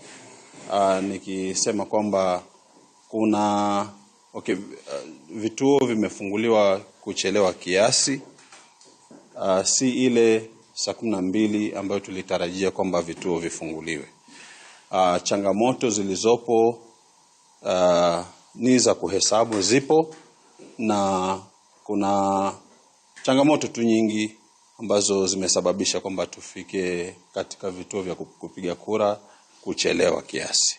Lakini changamoto hizi, swali la mwisho, unaona ndio zimepelekea vituo ama masanduku ya kura kukosa ama kufika hapa kuchelewa, kwa sababu mpaka sasa hivi tunaendelea kusubiri? Hiyo ni sababu kuu, kwa sababu ule muda ambao umepotea katika kufungua kituo cha kupiga kura ni sharti kisheria uregeshwe, yani compensated, ili muda ule mpiga kura asinyimwe ule muda ambao anatakikana apige kura. Kwa hivyo hiyo ni sababu kuu ambayo imechangia kwamba masanduku yale yasirudi kwa wakati mzuri kwa tallying center. Na Jamila Muhammad, kama ulivyoweza kumsikia afisa msimamizi wa kituo hiki cha kuhesabu kura ama kujumuisha kura eneo bunge la Lamu Magharibi, changamoto zilizopelekea kwa nini hadi kufikia sasa ni sanduku moja tu la kituo kimoja cha Hindi Prison kuwasilishwa katika eneo hili. Kumbuka kwamba pia kama vile nilivyoelezea hapo awali ni kwamba vituo kweli katika kaunti ya Lamu maeneo mengi kura zimeanza kuchelewa, na hadi ilipofika saa 3 usiku bado ilikuwa kuna baadhi ya vituo vya kupiga kura bado wenyeji walikuwa wanaendelea kupiga kura, lakini changamoto zilikuwa tu hitilafu za kimitambo. Ni hayo tu yanayoendelea kwa sasa katika kaunti ya Lamu. Na pia katika eneo bunge la Lamu Mashariki nimeweza kuwasiliana na wahusika wa IBC maeneo yale, na kunielezea kwamba pia hadi kufikia sasa bado vituo ama tallying center yao bado haijapokea masanduku ya kupigia kura, changamoto ikiwa ni swala zima la usafiri, kizingatiwa kaunti ya Lamu ni kaunti iliyopakana na bahari, barabara na anga. Hivyo basi na pia na changamoto ama ugumu wa vifaa vya IBC kusafirishwa kwa wakati. Nikiripotia kutoka Lamu, Jamila.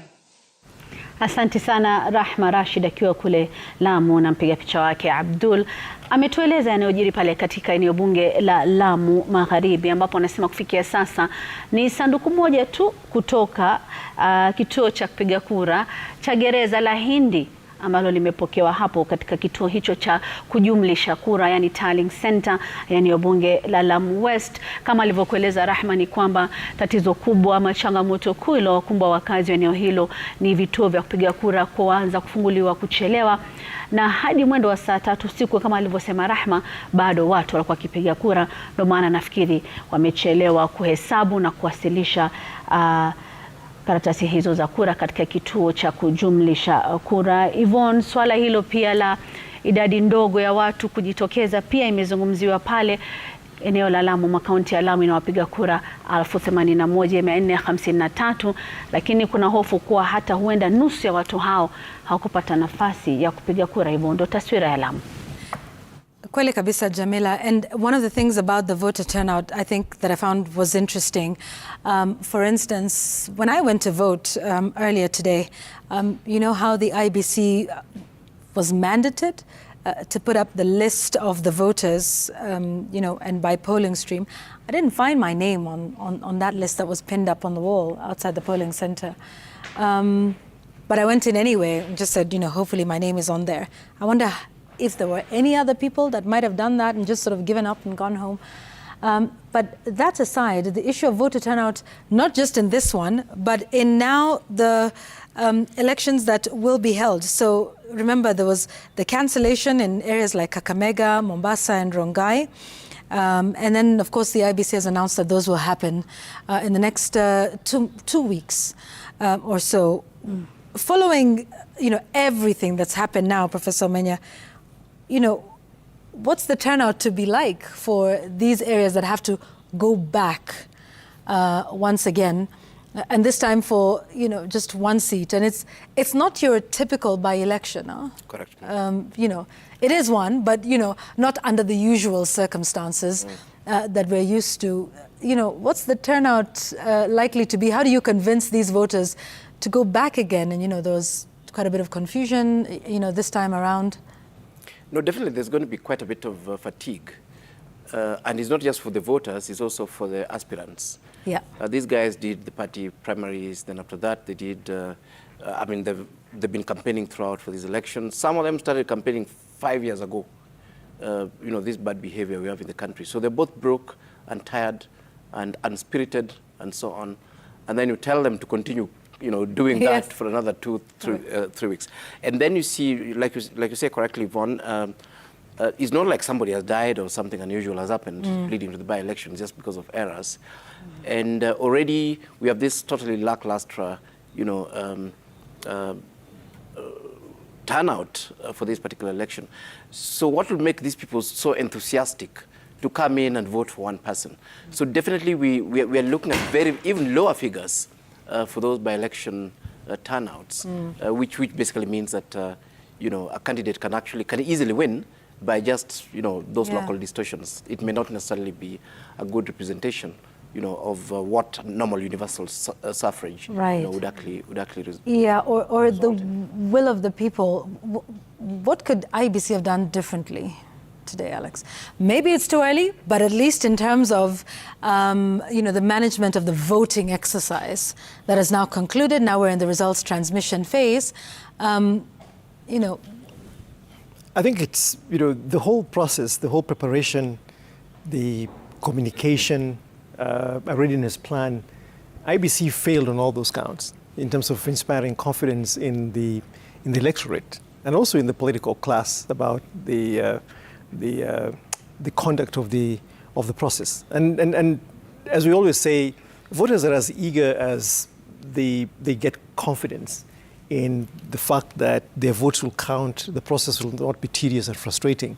But what you see in Mombasa, for instance, some of what we saw in Meru, in some of the constituencies where the ballots came from Garissa were being opened, in eastern Kenya, for instance, what we're seeing in Kakamega, and as Alfred says, these things demoralize voters. And it just basically disenfranchises the population.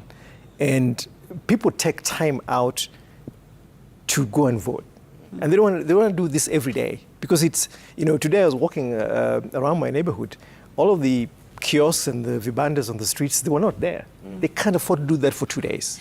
And in fact, my colleague Trevor Mbija reminds me, today, we're still today, on the 9th of August, I had to check, was declared a public holiday to allow people to actually go out and vote. So once you have this by-election in areas that were not able to do that, then you're asking people again to take time out of their day, when there is no holiday, to actually go out and cast their votes. So that, also will affect turnout, at some point. I mean, if, like we said, just getting to the polling center today, correct. Without facilitation, however you want to, judge that, was difficult. So imagine now on a working day and people have to make that choice. Correct. And if you look at where the majority of the population is, in terms of where they earn their living from. Yeah. For people who have an office job, 8 to 5 and a salary, a public holiday is a public holiday. You still get paid. Yeah. But if you're closing your business, you're folding out everything and then trooping to the polling station, and everybody's sitting at home, you have no business. Yeah. Now, this is a great personal sacrifice. So this is what we need to understand.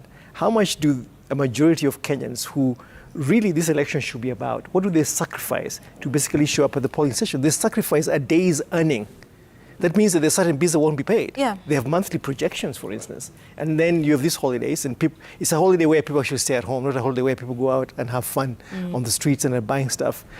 So I'm really sympathetic with the voting population in Mombasa, who will not have a governor tonight, and also in Kakamega, because they have to go and try and do this once more. Right. But as Alfred says, it will not be universal suffrage. Yeah. They probably will not get the leader that they deserve because of the fact that most of them will just be blown away by the frustration. Yeah, and that's the interesting thing about it. We recently, on Sunday night, actually, had a feature by our reporter Agnes Solo, and it was about the burden of Mheshimiwa, and just taking a look at what it takes people go broke in the process. And I think we spoke to, a few politicians before Liwakoli and, and a number of others, and just what it takes to get to that point. Right. So I cannot imagine for them, you get to this point and you exhale and you say, okay, I've done what I can do. It's up to the voters. And then you're told, well, hold up. Let's start this again. And you're not planned for it. Because remember, every cent you've sort of done it to the last day. And the last day of public campaigns was Saturday at 6 p.m. And, you sort of, so I guess that would be something interesting to take a look at. Is there anyone on the table willing to make any projections, or is it too early? I'm looking at you, Angela. Actually, that's what I meant by anyone. For example, Angela, correct? A rhetorical question. Right. But no, I think let's wait for some numbers to come in, Yvonne. I think one of the things that will determine how we predict the numbers, as I've mentioned repeatedly, is indeed turnout. Yeah. Now, from what we're seeing, turnout is panned out a little differently from what, the voters had told us when we spoke to them. So if the vote-rich areas, and the two top vote-rich areas are the mountain region and Nyanza, 4.7 million votes in mountain, 3.6 or 2 in Nyanza. If those two do not play out as was anticipated, then it's very hard to predict. I think what we can be sure of, one prediction I can make perhaps, is that the mountain, and I still maintain that, will not have as high voter turnout as has been in previous elections, because they do not have a contender in the top seat.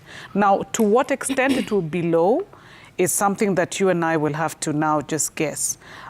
We had originally estimated that it would be around 75%, because before it was 85%, so 10% lower, suppressed by 10%. But the numbers that I'm seeing suggest that it may not go above 60%. Oh, okay, all right. So I don't know whether that is the case, because we don't have all the numbers in yet, or any at all for that matter. But then it would be hard to predict even a winner. Right. At this point. Yeah. I think what we can also perhaps, in terms of prediction, some things that we may just say, although the Twitteratis may kill us, is that it's probably going to be called. It's going to be a one-touch. Right. Mm? It looks like it. It looks like it will be one-touch. We could be wrong. There could be a runoff. But I get the feeling that we will have a definite winner, +1. Okay. By tomorrow. Exactly. Okay, by tomorrow. I want to throw it to Jamila for just a moment. Alex, are you? You have a smile on your face. Alex is sitting on the fence. No, I'm not sitting on the fence. I think we have to understand that this, by any stretch of imagination, is likely to be a close vote. Mm. So even the +1 could actually be literally +1. Yeah, exactly. Yeah, which is the threshold, right? So it's and if you take one vote out of the total votes cast, it's a very, very, very small percentage. It could be 50.00 something. So I think what we need to anticipate is that in the absence of kind of the critical data, that you may need to predict this. Chebukati is sitting on 74%. Of the of 34 of forms 34A. Old mine. So he should spare us from this guessing game, because he can actually really, in a very, very serious way, start to say that this is the projection that we're going to make. Because what is 26% difference going to be? And certainly by now, I'm sure they're doing the adding up. In as much as we are. Professor Menya, I'll get back to you. Just hold that thought for just a moment. I want to get this to Jamila now with an update from the counties. It's we are going to Bomet now, but Yvonne, kabla tuelekee kule, while mlikuwa mazungumzo yanaendelea, hizi form 34A ambazo zinapokewa na tume ya IEBC zimeongezeka, sasa zimefika 79%. Na baadhi ya maeneo tukiangalia takriban 80% ama 80 na zimepokewa. In fact, ukiangalia Elgeyo Marakwet, 90% ya hizo form 34A zishapokewa katika makao makuu ya IEBC kupitia tovuti ya forms.iebc.or.ke. Hii inamaanisha kwamba kati ya vituo 555, 500 tayari zimewasilisha hizo form 34A. Yvonne, tukisalia katika eneo la bonde la Ufa, nataka tuelekee kule Bomet, kaunti ambayo inawapiga kura wapatao 1376. Kule tutampata Emily Korir, mwanahabari wetu ambaye amekuwa pale tangu asubuhi. Emily, nikiangalia hapa naonekana kwamba baadhi ya kura hizo ambazo za form 34A za kiti cha urais zimeshawasilishwa kielektroniki kwa tume ya IEBC. Kufikia sasa, kati ya vituo 885,758 zimewasilisha fomu hizo. Je, shughuli ya kuhesabu kura za ubunge zinaendelea ama taswira ni ipi hivi sasa kule Bomet? Asante sana Jamila, tuko hapa katika shule ya msingi ya Bomet ambapo iko katika Bomet ya kati, na tunaweza sema kwamba ile uhesabu ya kura ya urais umekamilika kwa polling stations mingi, lakini kwa sasa hapa tulipo wapiga kura zaidi ya 1,000, na kulikuwa na zile tunaita streams 6, na kwa zile streams 6 unaweza pata kwamba streams kama 3 peke yake ndio wameweza kukamilisha ile ya ubunge. Wamehesabu pia ile ya MCAs, na hapa hali nilipo nataka tu nikuonyeshe kidogo tu. Unaweza ona kwamba wanahesabu zile za mbunge baada ya kukamilisha ile ya urais, na kwamba wameshawasilisha katika kituo ambacho kitakuwa kinajumulishwa kura ambayo ni shule ya Tenwek Boys High School, na hapa niliposema ni Bomet Central peke yake, na kwamba tunangojea tu kusubiri ambapo tutaenda kuangalia zile vituo vingine. Na hapa maagenti wamekuwa hapa pia, unaweza una ni kukamilisha hapa kwa hii stream peke yake, lakini ukiangalia hivi haimaanishi kwamba kituo hiki cha Bomet Primary School kumekamilika, kwa sababu vile nimesema ni stream moja peke yake. Kwa sasa tuko na vituo stream zingine kama 5, na tunatarajia kwamba labda ifikapo kitu kama saa 6 ama saa 7 watakuwa wanaelekea katika kituo cha kujumulisha kura za eneo bunge la Bomet Central.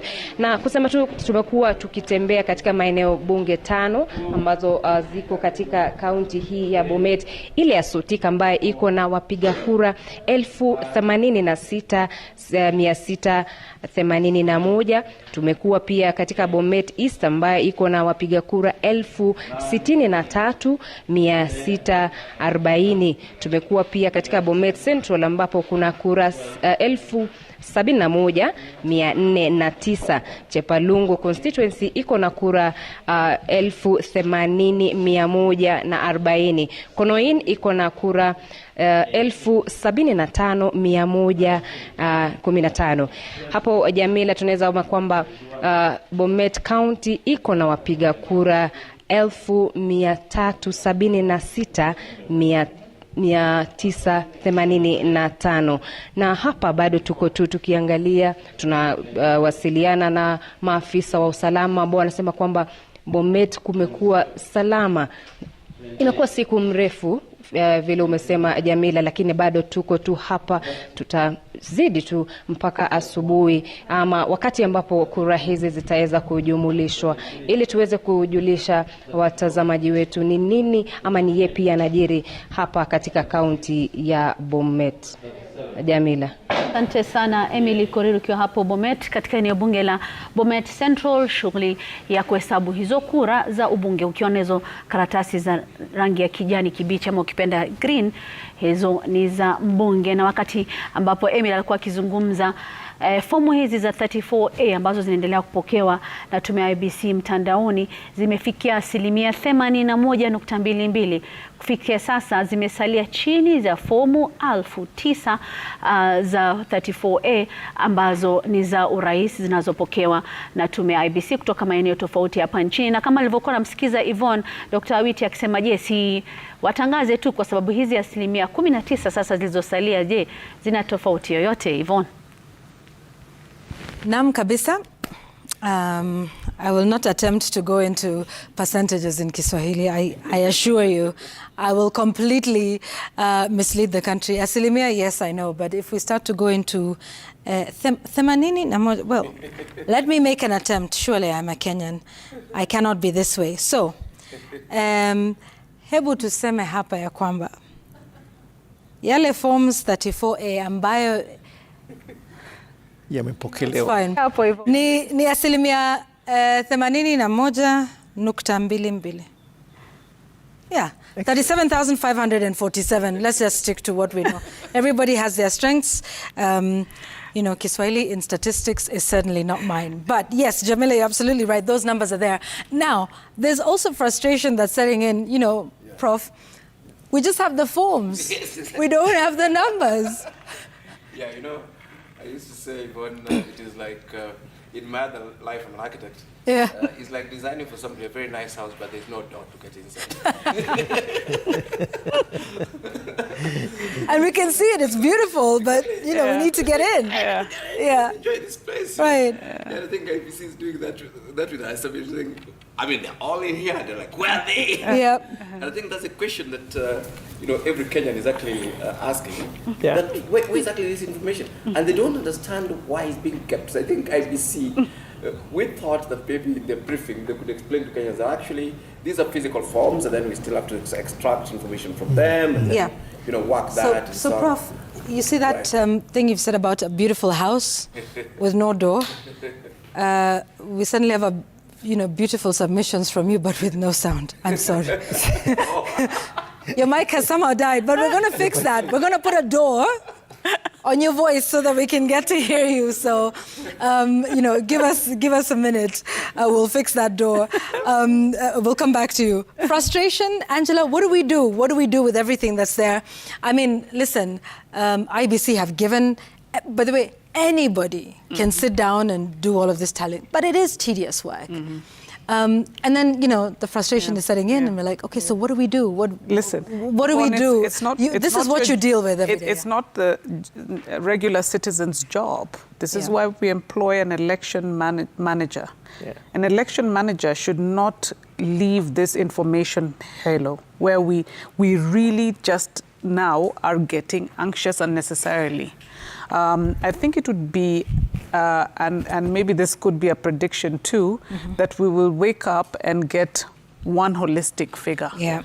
That would be sad, because it is also good after, you know, all the campaign and election cycle to see how things are panning out and see, you know, whether what you as an individual predicted, whether you're a pollster or researcher or professor or not, it is part of the behavior of elections across the world that you do actually see results trickling in, and you can then certainly, you know, start making your own kind of projections.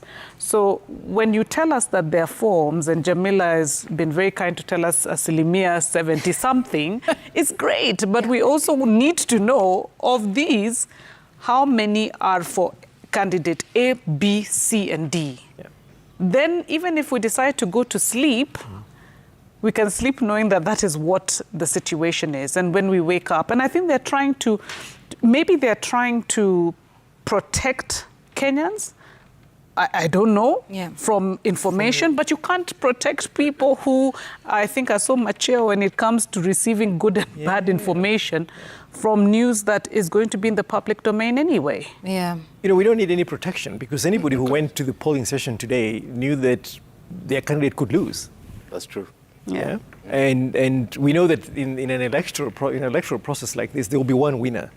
Yeah, I think only one. Yeah. What is also frustrating is that, you know, the results as they're streaming, we don't know where they're coming from. Okay, we don't even know which. Well, we sort of know where they're coming from the counties. From the in terms of which counties, counties, yeah. Okay.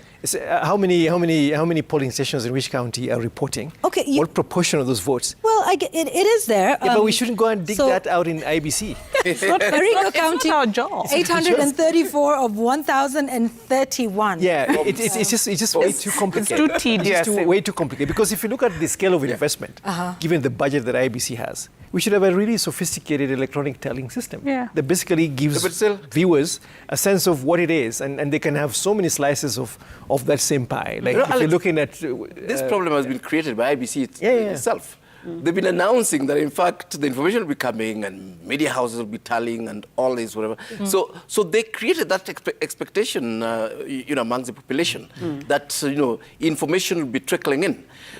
If they told Kenyans that what we'll be telling you is the numbers of forms trickling in. To be fair, that's exactly what it was, because our colleagues we've had interviews with IBC commissioners, and this is the question we kept asking in terms of how they plan to keep the country informed, and the response we got was exactly this: that the forms will be displayed on a public portal. And you can sort of do the math for yourself, and I think that's where we are, and I guess that's the frustration with having to wait for the numbers, which is something that we're used to. I think even before 2017, when we had that big board, I mean, don't people now miss that? Even though that was a point of contention, oftentimes, people would look at that, big board on IBC and say, okay, what's happening with those numbers? Why are they stuck here? I guess media houses are now bearing the brunt of that. Why are numbers stuck on this? And I think I'll go to the wall in just a moment to just show people some numbers of what we've been able to put together so far. Why is it so difficult for IBC to extract numbers from a form and put it on a public portal?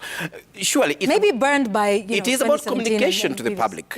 And is this the best way of communicating to the Kenyan public? Again, I'm a researcher. And as a researcher, sometimes I write peer-reviewed journal articles. But when I need to communicate to Kenyans, and I'm writing that in a newspaper, I have to put in a language they can understand. Kama hizo mambo za nukta ulikuwa unajaribu kufanya. Because the ordinary Kenyan is not even bothered about from 34A. He just wants to know how many votes have come in. And which governor has fallen, and which one has been elected. That's all that the Kenyan want to know. The rest of the stuff, IBC can employ 100 people. They can even bring a performing team from Venezuela to be doing the counting. I see what you did there, and I'm quickly moving away from that. But I think Yvonne, yes, before we go to Jamila. One of the things, one of the rules in communication, and you're probably the expert as is Alex, is that no communication is far worse than miscommunication. So it is better to tell us something than to leave us in this, hold us in abeyance, where we have no clue what's going on. And then we start getting suspicious. So whilst they're trying to perhaps protect us, I think what should happen periodically is that IEBC commissioners and the staff should come out, the chair especially, who this time around we haven't seen, by the way, speaking too much. Should just, I think he's waiting for the big moment. Final, which he said would be during the day. During the day tomorrow. Well, if it'll be whatever tomorrow, day, but whatever day he said it'll be done. It won't be at night. It won't be at night. But I think later today. We're into that now. Unless you're talking about fast day. No, but is it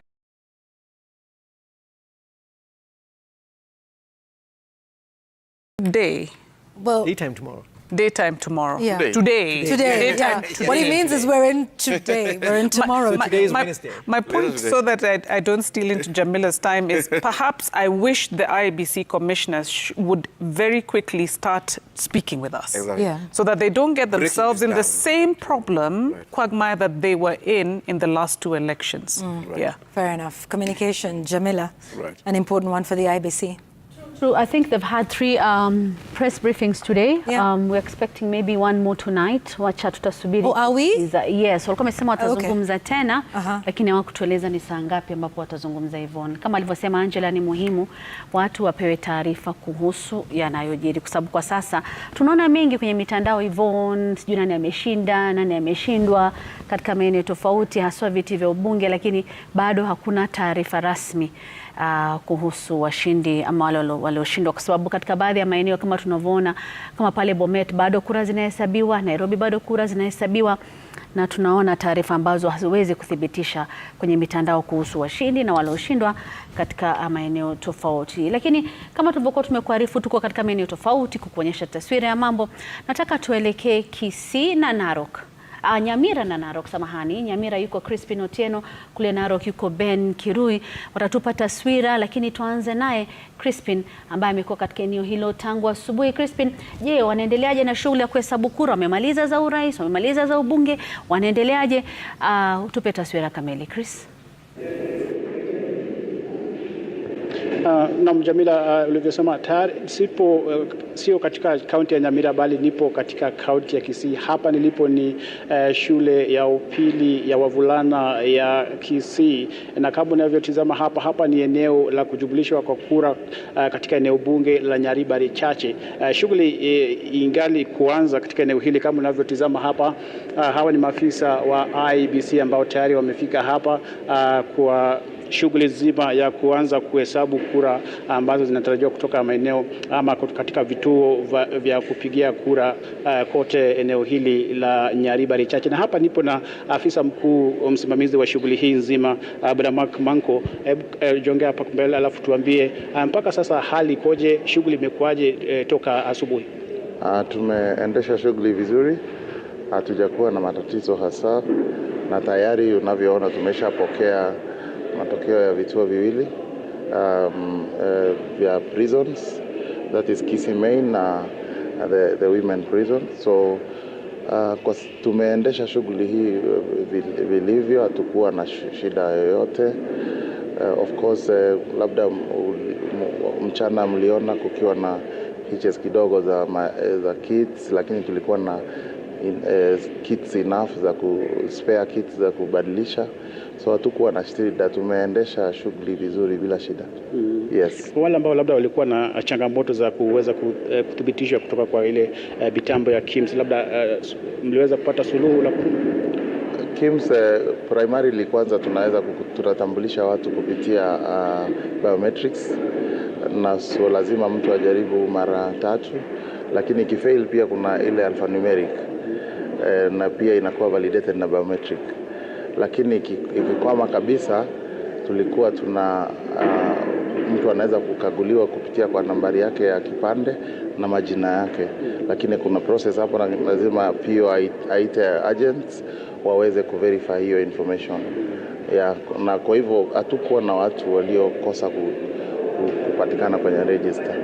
Sidhani unless ni watu hawako wamejiandikisha.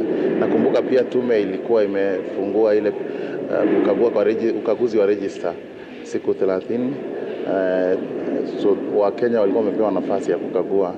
So leo haikuwa siku ya kwenda kujikagua tena, lakini siku ya kwenda kupiga kura. Na eneo hili la kujumlisha kwa kura, tunaona tayari maafisa wameketi. Tutarejea nini usiku huu wa leo? Labda matokeo yataanza kuingia mwendo wa saa ngapi? Tumeanza tayari kupata matokeo. Tayari vituo viwili vimewasilishwa. Tayari tumesoma kituo kimoja, na mwingine tayari ofisa mmoja yuko kwa meza anangojea kusomewa matokeo yake. Na pia tunaendelea kucommunicate na POs wetu kutoka kwa vituo. Wengi tayari tumeona wamesha transmit presidential results, na wanaendelea pia kujumlisha kura za zile race zingine. So immediately wakifika hapa tutaendelea kuwajulisha. Asante sana. Yes. Shukran. Na mlivyosikia hapo Jamila, ndivyo hali ilivyo katika eneo hili la Nyaribari Chache. Tukizungumza hapo na afisa mkuu msimamizi wa shughuli hii nzima, Bwana Mark Manko. Itakumbuka kwamba kaunti hii ya Kisii na jumla ya maeneo bunge 9, kati yao wale wote ambao walisajiliwa kama wapiga kura katika kaunti hii ya Kisii ni takriban watu 637,010. Kwa hivyo hapa leo hakuna kulala, na hapo kesho basi tutakuwa tukiendelea kuzunguka kote Kisii kusikia tu jinsi ambavyo hali ilivyo katika maeneo bunge mbalimbali kote Kisii. Kisha baadaye tutakuwa tunajumuika tena katika eneo la kujumlisha kwa kura zote za kaunti ambalo litakuwa likifanyika katika chuo anuai ya Kisii almaarufu Kisii Polytechnic. Hivyo ndivyo hali ilivyo, Jamila. Basi tutakuwa tunawarejesha tena kwenu studioni ili tuweze kusikia mengi yanayojiri hususan maeneo ya Narok aliko mwanahabari mwenza Ben Kirui. Crispin, asante sana. Kama ulivyosema, hakuna kulala leo, watu watasubiri matokeo. Ametupa taswira ya mambo kutoka kaunti ya Kisii, kaunti nambari 45, maeneo bunge ni 9. Shughuli ya kuhesabu na kujumlisha kura inaendelea. Awali tulikuwa naye Ben Kirui, lakini tumepoteza kidogo hitilafu za kimitambo, lakini tutarejea kule kwake baada ya muda usiokuwa mrefu, kama tumekuwa tukikuarifu kwamba tunaendelea kupokea hizo fomu za 34A pale katika mitandao, lakini kama walivyozungumzia wageni wetu hapa kwamba jambo muhimu nafikiri zaidi ni kupata hizo kura, idadi ya kura, licha ya kwamba fomu hizi ndio zimewasilishwa katika mitandao ya tume ya IEBC, lakini idadi ya kura ndio hivyo bado. Tunajaribu kufanya hapa kama tunavyoweza. Uliona kituo chetu pale cha kujumlisha kura, Yvonne alifika akakuonyesha jinsi tunafanya shughuli hiyo, lakini sasa ningempenda Yvonne mwenyewe kama angeweza kusimama hapo kwenye mtandao wetu kutuonyesha hizo idadi ya kura, Yvonne, kufikia sasa ambapo zimeweza kujumlishwa katika kituo chetu hichi cha kujumlisha kura. Yvonne? That's right, 81.89% of the forms 34A. Now I know what the challenge is that we need the data offloaded off those forms so that we're able to do that. Now, here at Royal Media Services, we're attempting to do that. So out of those 37,858 forms that have arrived at the IEBC for the presidential vote, here we are at 2,529. Let me just refresh that so we get the countrywide result. So we've managed to go through 2,529 forms of the 46,229. This is what the numbers look like, folks. The countrywide result based off of the forms that we have done, which shows a total turnout of 3.36%, votes cast 742,789 of the 22.12 million registered voters. This is our count. Dr. William Ruto, who's a presidential candidate of UDA, is at 367,145 with 49.4% of the votes. Raila Odinga is at 365,031, that's 49.14% of the votes that we have taken a look at, and he's the Azimio presidential candidate. And Professor George Wajakoya of the Roots Party is at 3,440, that is 0.46% of the votes cast so far. Again, important for me to clarify, these forms we're downloading one by one and offloading the data from that, tallying that and putting those numbers together. We've managed 2,529, and we're getting those from those that have been submitted on the public portal, of which there are 38,074. So this is where we are with the numbers. I know you're looking for a couple of raw numbers that just sort of help you understand where we are. This is where we are with 2,000 forms, 34A. It's still early days yet to see which way this goes. But those are just some raw numbers, I guess, Jamila, that, many people want to know to sort of get an understanding and a feel of, where we are with the presidential vote.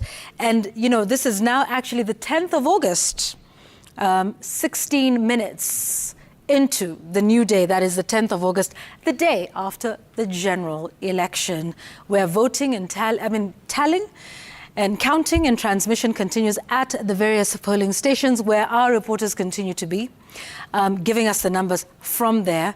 And remember, there's reports of certain candidates who are also doing their own tally, who are then conceding defeat based on the numbers and where they see it going. Some of them saying, well, we don't think this will happen. But the chair of the electoral management body, Wafula Chebukati, did promise that we would get results in the daytime, and he would make that declaration. All results, all numbers remain provisional until the IEBC makes the formal and final declaration. Jamila. Ukweli kabisa Yvonne, uamuzi wa mwisho aliyeshinda, matangazo rasmi kutoka kwake mwenyekiti wa tume ya IEBC Bwana Wafula Chebukati. Hizo ndizo zitakuwa matokeo rasmi, na kama ulivyoeleza watazamaji wetu Yvonne, hizo ni idadi ya kura ambazo sisi wenyewe hapa tunafanya kujumlisha kufikia sasa. Zile ambazo ziko katika runinga yako ambazo sisi tumepokea ni kutoka vituo 2529 kati ya 46226. Licha ya yale fomu zile ambazo zimewasilishwa katika mtandao wa tume ya IEBC ambazo zinaonyesha kwamba ni 82% ya fomu zilizopokewa. Lakini sisi tunaendelea kujumlisha kura zetu hapa, na idadi ndiyo hiyo ambayo yamuona katika runinga yako. Yvonne amekueleza picha ambazo unaona sasa ni kutoka ukumbi wa Bomas of Kenya, hapo ambapo ni National Tallying Center, kituo cha kitaifa cha kujumlisha kura. Swala ambalo tumekuwa tukilizungumzia hapa, tunaonyeshwa pale tu ni zile asilimia ya fomu ambazo zimewasilishwa. Hakuna idadi kamili ya kura ngapi imetoka wapi, wangapi wamepiga kura kwa mwaniaji huyu au huyu mwingine. Na kisheria Yvonne, unaweza kuzungumzia hii na wageni wetu, ni kwamba kama alivyosema mwenyekiti Chebukati, ana siku 7 kumtangaza mshindi wa uchaguzi wa urais. Sijui kama atasubiri siku hizo ama pengine fomu hizo zitakapofika 100% itakuwa ishara tosha kwamba Chebukati anaweza kumtangaza mshindi wa urais hivi karibuni. Yvonne? Kweli kabisa. So this is what I want us to understand. With 82.36% of the forms that are in, assuming that they're doing their tallying as well. Right. They're doing what we're doing. Hopefully they're doing it faster. Right. And more efficiently than we're able to do. At this point, do you think if they've offloaded the data off of these 38,000 forms, Angela, that they're able to, that they know which way this is going? Yeah. Is this is enough for them to do so? Or does it depend as well on, where else the numbers are coming from? They will get a very good indication with 83% of the forms. Right. They will. So my thinking is that indeed IEBC has an indication of where the election is going to go. They could call the election depending on, as we've seen in many other places, what forms are remaining. If they're from a stronghold of someone who's already leading, then in most cases you say it's pretty much locked in. But now, without sounding like a broken record, we wait. Yeah. we wait. Yeah, and patience has really been key, I think, for the results. Yes, they've taught us patience. They really have, absolutely. Your projections with this, they're good. Yeah, definitely, right? Because mind you, the forms are coming from all over the country. Yeah. There is no part of the country where we're saying we're not receiving any forms in terms of, counties and so on. Yes, some are slightly lower percentages, 30% and so on, but others are basically done across the whole country. So definitely IEBC has a very, very good idea of the outcome. And even then, they don't have the votes from everywhere, because in certain areas that has been postponed. So they would also factor that in? So for instance, Pokot South. But that was only for MP. Yeah, that was only for MP.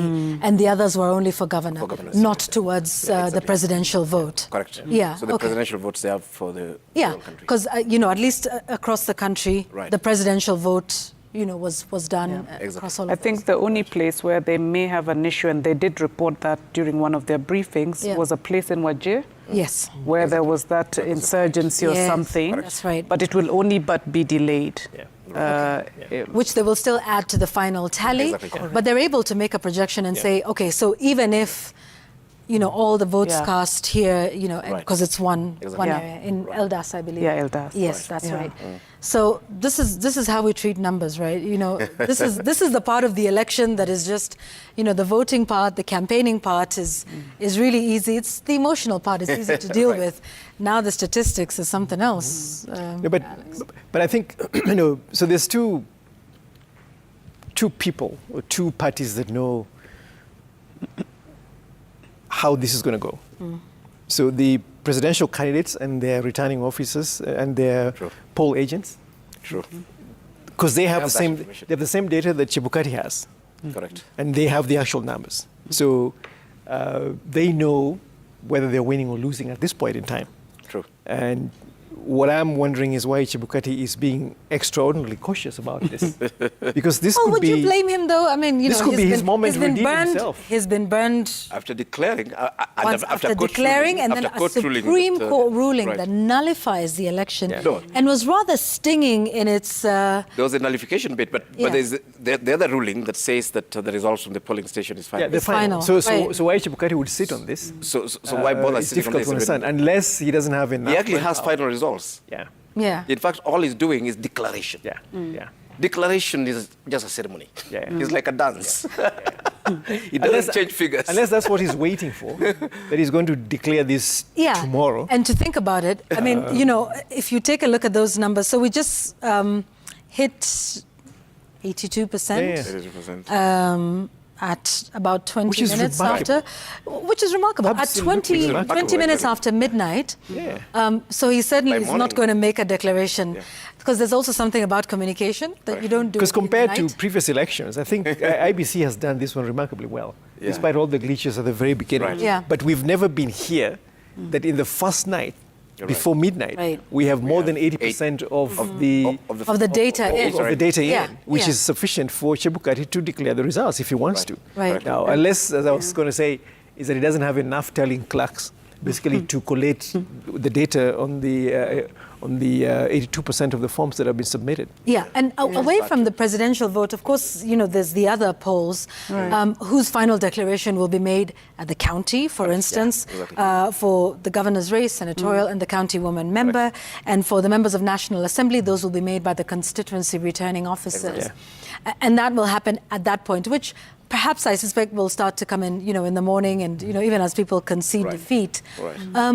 You know, just taking a look at whoever wins this, they certainly, I just want us to sort of project what sort of structure of government would look like. I don't know if it's too early, but, you know, in terms of National Assembly, in terms of Senate, in terms of, you know, what sort of numbers you will need to drive your agenda to, you know, push budgets. That's also an important race, Alfred, to look at. Exactly, and I think we are really in the era of collisions.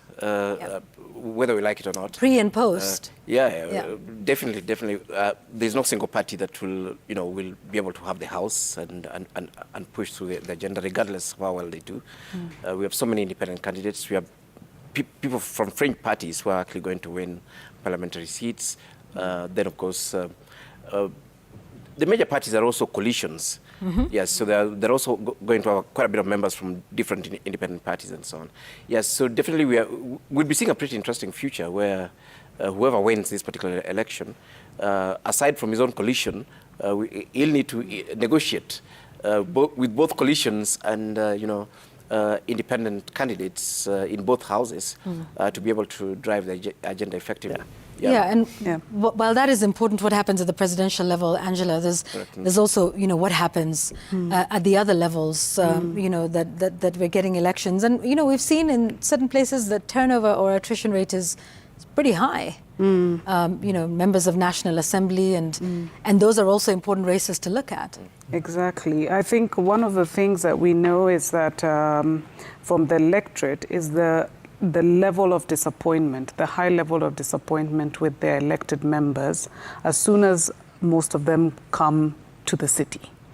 And one of the things that, you know, I remember speaking with some of your colleagues, and we're talking about vote buying and vote compromising situations. And if you are on the ground and you talk to the voters, what they tell you is, listen, we will milk this politician dry. We have no sympathy, because as soon as he's elected, whoever it is or she is, will not come back. We will not be able to access them, etc., etc. So people know why they take and milk the politicians dry. And indeed, the other thing is that many of these politicians, even when you look at some of the promises they make, The MP will make promises on development, on a development agenda, but this is a legislator. And now we know that there will be no CDF, at least until they perhaps create a new law that creates, revives CDF. And for that reason, I think, we will see a lot of these members of parliament being, removed. And the question, I think, where the rubber will meet the road is when and if there is no more CDF, what it is that some of these MPs, most of the MPs will do to endear themselves to the electorate. They will not have the money to go to fundraisings, to funerals, and indeed to compete with the county government in the development agenda of their different constituencies. Yeah, Alex? So it will be basically about legislation, which is really what they're supposed to do. Yeah. And keeping the government accountable. Yes. But I think this is also, the next parliament is going to be consequential, regardless of which party wins, because everybody has this raft of agendas and promises and charters and all of this. A lot of these things will need some legislative teeth. And they need to go to parliament to pass laws, and they need budgets passed and all of these things. So it's going to be extremely difficult if none of these, if the winning presidential, if the winning candidate does not have the numbers in parliament. So this will be the horse trading, the coalition building, and basically trying to compromise. I think one of the things that we failed to understand with the new constitutional dispensation, with this 50+, we assume that straight away this is a defining and resounding majority. It is not. In extremely close elections, whatever numbers separates the two candidates is not sufficient to give them an overwhelming mandate that could help them drive the legislative agenda. Of course, it puts you into the State House, but it does not give you carte blanche, the opportunity to execute your manifesto, your agenda, and all of that. You still need to do business. So if that was the spirit of the constitutional drafting, then it works. But that's not how it's understood. Because whoever is going to mount that platform the first time is going to say they have an overwhelming mandate. I'm going to say to them, no, you don't. You still need to bring the rest of the country behind you. You've got to do deals in parliament. You've got to go back to your pre-election coalition agreements and speak very clearly to your coalition members and say, this is different. I need to talk to the other side to be able to stitch the country together. Because honestly, in as much as the country has not kind of been bifurcated along fractured ethnic lines, but there's a lot of hurt souls that are going to emerge tomorrow. We're basically going to say we can't do business with these guys. Now we need a president who's going to be a uniter, not somebody who's going to basically gloat and say we did it, and therefore we're basically going to ride roughshod of everybody else. So the hard work of rebuilding the country, refocusing on the country, on the critical agenda of development, is going to begin as soon as Chebukati declares the winner. Absolutely, and that starts tomorrow. Alfred, what are your expectations of the 13th Parliament? What do we need to see based off of, our experience with the current outgoing? I'm actually one of those people who's very happy that CDF is being removed. Why so? Yeah, because in a way it clouded these guys from their real job.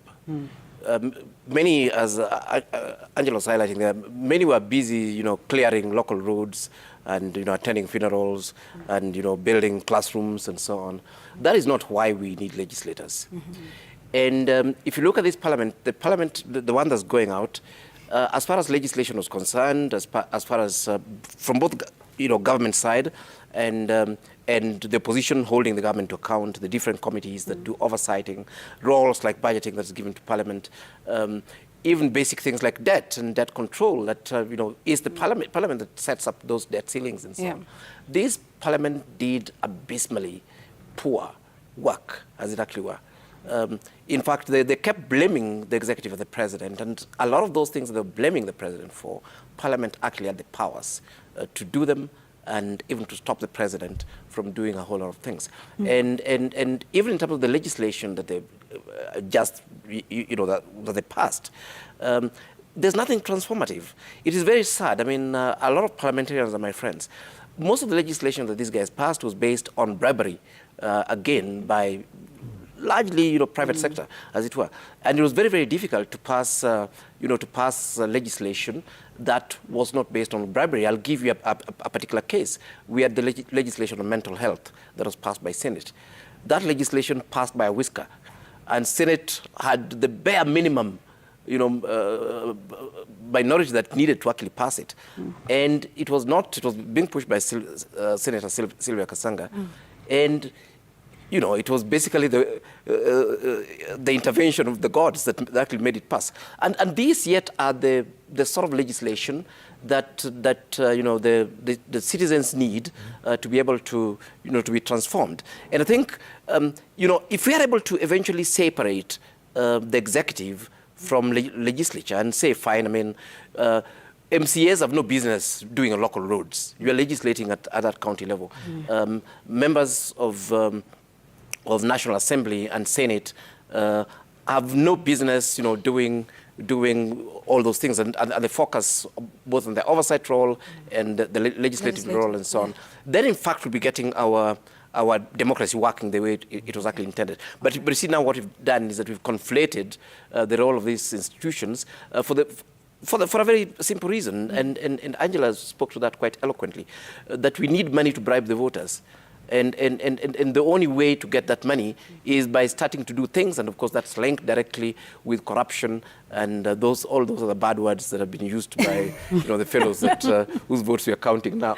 Oh, those are the bad words. Okay. But words, I think what we're all looking for beyond words is numbers, and those are the numbers you're seeing on your screens. So let's take a look at those numbers that are there. This is what we're looking at. I think from our tally, it's close to 900,000 votes, I think, in total that we've been able to put together here at Royal Media Services. Jamila? Yes, Yvonne, tungependa sasa tuelekee katika kaunti nambari 19 ni kule Nyeri katika mkoa wa Kati. Kama ulivyosema, hizo kura zinaendelea kuingia pale, tunaendelea kujumlisha hapa, tukisubiri kuona tutafika wapi kufikia mwendo wa asubuhi. Na mwana Martin Munene ambaye amezunguka Nyeri mchana kutwa, naona kwamba baridi imekulemea kiasi. Martin, shughuli ya kujumlisha kura inaendeleaje hivi sasa?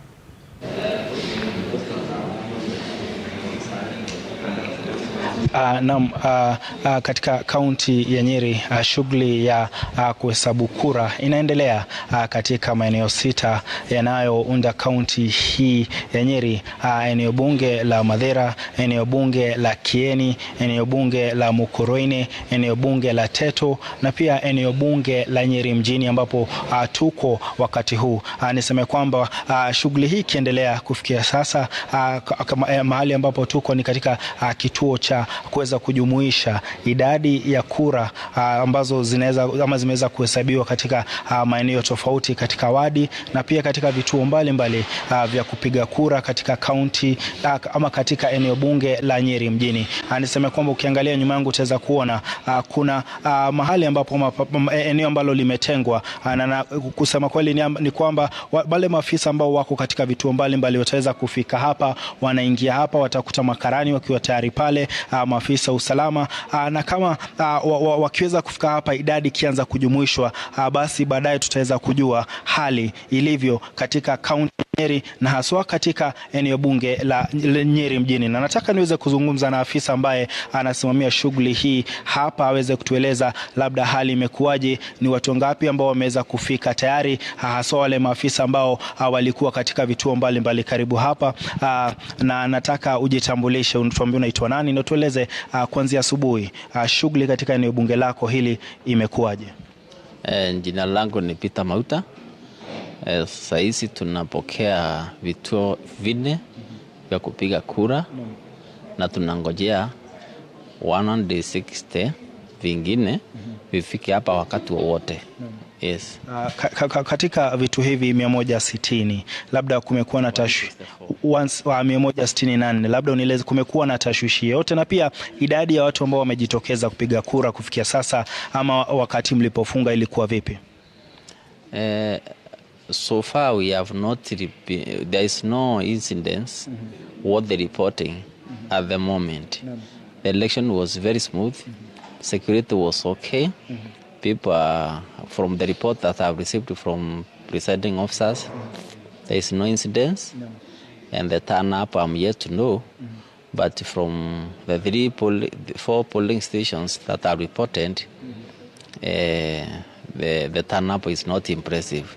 Slightly over 50%. Yes. Na 54%. Labda kabla hata nikuulize ni nini huenda ikachangia swala hili, labda tutaweza kuona ama kuweza kutarajia matangazo ya washindi ama wale ambao wameweza kupoteza saa ngapi hivi, labda unaweza jua, na labda kuanzia sasa hadi kesho ama hadi wakati mgani tuweze kungoja? I think by tomorrow lunch hour I will be able to declare the winners of MCAs and the member of National Assembly. The presidential election and the county elections, that is women rep, senate and governor, tutazipeleka on 11th. Yes. Sawa sawa. Labda nikuachilie tu uendelee na shughuli yako. Anaeleza kwamba kufikia sasa ameweza kupokea matokeo ama vifaa matokeo na pia vifaa vilivyotumika katika uchaguzi kutoka vituo 4, na natarajia kwamba vingine 160 zitaweza kufika hapa. Lakini kando na hayo pia ameweza kutueleza kwamba matokeo huenda tukayajua ifikapo kesho saa 7. Katika shule hii ambayo niko ni Nyeri National Polytechnic. Upande mwingine kule kuna shule ya msingi ya Nyeri Primary, na pale ndipo kituo cha kuweza kukusanya ama kuweka pamoja matokeo ya kura za viti ambavyo ni viti vya county, ikiwa ni kile kiti cha ugavana ama wadhifa wa ugavana, kile cha mwanamke ambaye anawakilisha wanawake ama mbunge wa county, na pia kiti cha seneta. Tutaelekea huko baadaye tuweze kujua basi pale shughuli imeanza au la, lakini hivi ndivyo hali ilivyo katika eneo bunge hili la Nyeri mjini, na tuseme kwamba tunapoulizia katika maeneo mengine 5 katika kaunti hii ya Nyeri, hali iko hivi, shughuli ikiendelea ya kuhesabu kura na pia kusafirishwa kwa matokeo yale mpaka kituo ambapo ama vituo ambavyo ama kura ile na matokeo yale yataweza kujumuishwa. Na kutoka kwangu nikiwa kaunti ya Nyeri, na rejesha kwako studio, mimi ni Martin Munene. Martin Munene, asante sana. Kama ulivyomsikia amezungumza na afisa anayesimamia kura katika eneo hilo, ambapo amesema anatarajia kesho atatangaza matokeo ya kiti cha mwakilishi wadi na mbunge wa eneo hilo ambapo yupo. Asante sana Martin Munene kwa hayo. Kaunti nambari 19, kaunti ya Nyeri.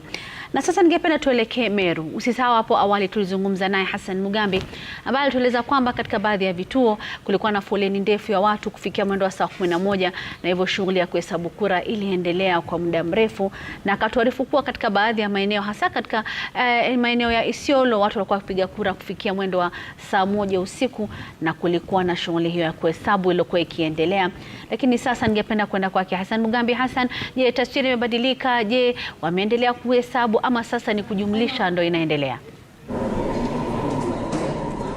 Naam, shukran sana Jamila. Kama ulivyosema, ni kweli kwamba kuna baadhi tu ya maeneo ambayo yaliweza kuchelewa sana kuwasilisha rekodi zao za kuanza shughuli nzima ya kura hii leo, na hiyo iliweza kusababishwa tu na kule kuhitilafu ambazo ziliweza kupatikana kutokana na vifaa vile vya kielektroniki vya Kim's Kit, haswa katika kaunti ya Isiolo, na zikakuwa ni zenye kuchelewesha shughuli nzima la uchaguzi. Lakini hilo liliweza kuendelea hapo baadaye na kura zikapigwa hadi wakati ambapo kura ziliweza kutamatika. Manake kama iwapo ulikuwa katika kituo ambacho kilichelewa kwa saa 4, basi kufungwa kwake pia baada ya saa 11 kilicheleweshwa kwa saa 4. Hiyo ni kumaanisha kwamba hata baada ya giza kuna baadhi ya vituo ambavyo bado vilikuwa vinaendelea kupiga kura, ambavyo vilikuwa wazi kwa wapiga kura kuweza kufika na kutekeleza haki zao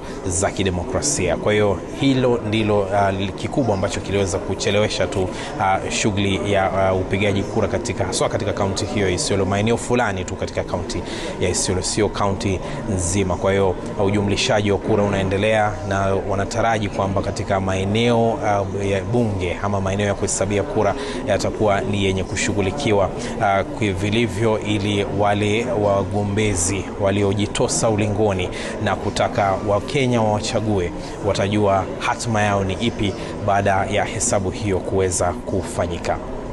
Katika kaunti hii ya Meru mambo yalikuwa shwari hapo asubuhi, na wengi walijitokeza kutekeleza haki yao ya kidemokrasia. Kumbuka kwamba ni kaunti iliyopo na takriban wapiga kura 770,000 hivi kulingana na ile sajili ya IEBC, lakini sio wote waliojitokeza kutekeleza haki hii ya kidemokrasia kama ilivyo kote nchini. Pia hapa haikuwa na hali ya juu sana ya watu kujitokeza kutekeleza haki hiyo ya kidemokrasia, lakini kiasi cha haja kiliweza kuonekana hata baada ya saa 11, haswa katika maeneo kama vile Makutano mjini na vile vile kabisa shule ya msingi ya Kinoru ambayo bado ilikuwa hata baada ya kufungwa ama baada ya kutangazwa kufungwa, waliweza kusema kwamba kuna takriban watu kama 100 hivi ambao bado walikuwa katika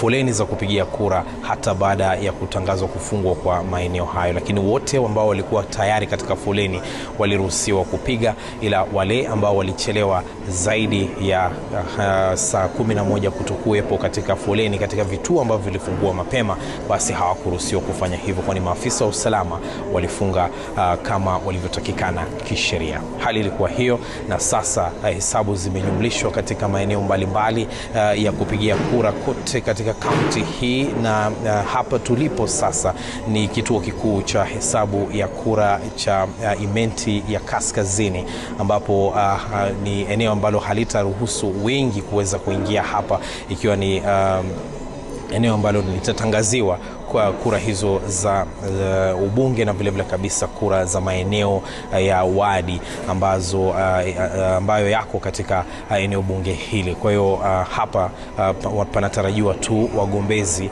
maajenti wao wakuu na vile vile kabisa familia zao kwa shughuli nzima ya chagua ama kuhesabu hizo kura na kujua ni nani atakayeibuka mshindi katika nyadhifa mbalimbali ambazo ziliweza kutolewa katika eneo bunge hili. Kwa hiyo maafisa hao bado wanasubiri maafisa wakuu katika vituo mbalimbali kuweza kujiwasilisha hapa na matokeo yale ambayo yatakuwa yenye kupeperushwa katika runinga iliyoko nyuma yangu, ili tuweze kujua pia nasi jinsi hesabu hiyo inavyoendelea, ni nani yuko mbele, ni nani yuko nyuma.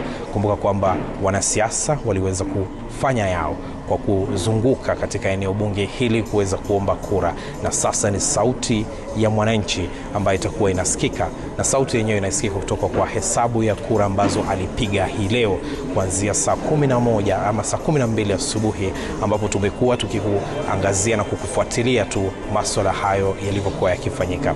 Lakini hapa, kama nilivyokueleza hapo awali Jamila, ni kwamba katika eneo hili la hesabu ya kura na matangazo ya kura, kuna eneo moja ambalo halitakuwa linahesabu kura hizo, kwa sababu yupo mgombezi ambaye aliidhinishwa na IEBC kugombea, na akawa ni mwenye kufanya kampeni zake, na akawa ni mwenye kujitayarisha kutokea hii leo ili awe ni mwenye kupigiwa kura na pengine kushinda katika eneo hili, lakini hatakuwa anasikia jina lake hapa hii leo. Hii ni kwa sababu alijiwasilisha hii leo katika vituo vya kupigia kura na jina lake halikuwa katika karatasi za kupigia kura. Ni vipi ambavyo jina lake lilikuwa haliko katika karatasi za kupigia kura? Ni swala zima la kusubiria na kuona ni vipi ambavyo IEBC yenyewe itashughulikia swala hilo, kwani ni swala ambalo aliweza kulalamikia afisa mkuu wa kura katika eneo hili, na aliweza kusema kwamba peleka lalama zile hadi katika makao makuu ya IEBC, na wanasubiri kwamba kutoka Nairobi swala litakuja ama majibu yatakuja iwapo kura zitakuwa zenye kurudiwa katika eneo hili ama kura zile ambazo zilipigwa hii leo zitaendelea na kuhesabiwa. Lakini anasema kwamba alikuwa na cheti akiwa ameidhinishwa mwezi Julai na akawa ni mwenye kufuata matokeo yote yale kama inavyohitajika na kisheria, na vile vile kabisa akawa ni mwenye kulipa zile pesa na akagharamika sana katika shughuli zima za kampeni, na akiwa na cheti ambacho kinamuidhinisha kwamba alipokea cheti kutoka kwa IEBC kama mgombea huru, lakini hakuweza kujiona hii leo katika karatasi za kupigia kura. Yote hayo yanasubiriwa na ni mwakilishi wa wadi katika wadi ambayo tuko sasa hivi inayojulikana kama Nyaki West ama Nyaki ya Mashariki, anayojulikana kama Hilary Mugambi. Kwa hivyo tunasubiri tu kuona yake yatakuwa ni yepi, hatima yake itakuwa ni ipi, lakini hatakuwa ni mwenye kushiriki katika matangazo ya kura ambayo yatafanyika hapa hii leo. Hassan Mugambi, asante sana. Umetueleza taswira ya mwaniaji kiti cha udiwani ama mwakilishi wa bunge ambaye hakujipata kwenye stakabadhi za kupiga kura, licha ya kwamba alikuwa ameidhinishwa kuwania kiti hicho kama mwaniaji huru, na hatima yake ndio hiyo ambayo itajulikana baadaye. Na taswira ya Meru ni kama ulivyotuarifu. Na mtazamaji, usisahau kwamba tunaendelea kukuonyesha matokeo ambayo tunaendelea kujumlisha katika kituo chetu hichi hapa katika kampuni ya Royal Media, ambapo kufikia sasa tumeweza kuhesabu kura zilizotoka katika vituo 2529 kati ya 46229, na kama unavyoona hali ndiyo hiyo kufikia sasa kutokana na hesabu ambazo zinafanyika hapa. Kumbuka kwamba hizi sio hesabu rasmi za tume ya uchaguzi ya IEBC, hizi ni zile ambazo tunazifanya hapa katika kituo chetu ambacho Yvonne alionyesha hapo awali. Tume ya IEBC kwa sasa inatoa tu form 34A ambazo zimepokewa katika mtandao wake kutoka vituo tofauti vya kupigia kura, na ukiangalia mtandao wao kufikia sasa fomu hizo 34A ni 83.64% ya fomu hizo ambazo zimewasili katika tume ya IEBC. Hajawasili zimewasili kielektroniki, na kwamba lazima wale ambao ni maafisa wa kusimamia kura katika maeneo haya waiwasilishe katika National Tallying Center katika ukumbi wa Bomas kama inavyotarajiwa kisheria. Yvonne, 83.64% so far, but exactly 83.64% is how many votes? You know, we don't know yet, do we? Isn't that the big question? I think when we launched our election coverage, we said until, you know, the lady sings, and I suspect the lady will sing tomorrow, you know, with everything that's coming in. Certainly with all of that, we believe the IEBC, if they're downloading and getting the data off of those forms, are in a position to know where this is headed and which way. I suspect, you know, the chief agents as well, because, you know, they're at the polling centers, they sign off on all of these forms 34A before they're then transmitted to the constituency, county and national tallying centers. And no doubt they're doing their math as well, perhaps a little more vigorously than everybody else, because, you know, naturally each team would like to know which way this is headed. And certainly they probably already have an idea. But like we said, we'll wait for Wafula Chebukati to give us those. In the meantime, of course, there continues to be news on, you know, what's happening with which candidates at various levels, governors, senator, members of National Assembly. At least those are numbers that are there, that are being announced at those various tallying centers. You know, I just want to get my last round of comments from a panelist who, by the way, have been so gracious, have been with us, you know, from 1 a.m. Thank you for being with us. Karibu. But, you know, you have to leave with one last word. So let me start with you, Prof. You know, where this goes, what you hope to see, you know, even when you want to see the results, like I think everybody else is sort of, hoping, No, I think it's quite impressive for IEBC, like we've been saying. I mean, to have received 84% of the presidential forms, that is actually excellent.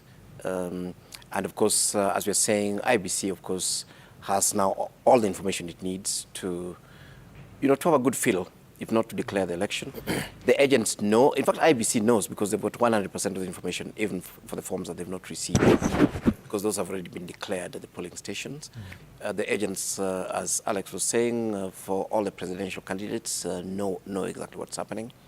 I think this happened very fast. I think the only issue is that it didn't happen in the sequence and in the manner that we expect in terms of the culture of elections. Yeah, we would have expected that, IBC is not just telling us that they've received a form, but actually telling us the actual votes that are in there. Yeah. Yes, so we hope that this comes out quite clearly, soon, so that, Kenyans are notorious for rumors. The members of parliament who have already won and lost and won election again and lost, depending on which WhatsApp group you're looking at. And the governors who have done the same. The presidential candidates, again, who've won and lost and won and lost. Yeah, so especially in this era of social media, IBC has to manage the communication of this very, very well to protect Kenyans from themselves. In terms of rumors, innuendos, and building unnecessary anxiety in the population. So we hope that this will be communicated better. Not just tomorrow. Kenyans are not asleep. They're reading these figures. They are. So we hope that as the night wears on, this will be better communicated. But thank you so much, Yvonne, for having us, and for the media stations. Of course, we are in the street, so we understand exactly what's going on, and the process that the media stations are having in terms of extracting that information from IBC is like doing a surgery. It's a very slow and painful process. Right. Yeah, but the numbers that you see there are true numbers that have been downloaded from the IBC. Absolutely. Thank you. Angela? I think echoing what Prof has said, the efficiency from IBC is obviously commendable on one side. On the other side, on the flip side, I think they could have done better. And I think we need to be honest about it. But I think for me in closing is the hope that we understand that this must not be a zero-sum game, that indeed there will eventually be a winner. It is a contest, it is not war. And when the winner is announced, we should accept that winner, whoever that winner is. But we are going to, and we are currently in a situation of turmoil in terms of our economy. And so whoever takes the mantle, in my opinion, should actually work very hard to build bridges. But my fear is that, I think my fear is good and bad. The fear is bad in the sense that we will have a very strong opposition, whoever that opposition will be. But if the opposition then decides that they want to cripple the winning team, then we could end up in December with a crippled economy. Because they can decide that we want to show you that you made a wrong choice. And so even though they should have the building of bridges and the horse trading, it depends on who is going to lead that opposition.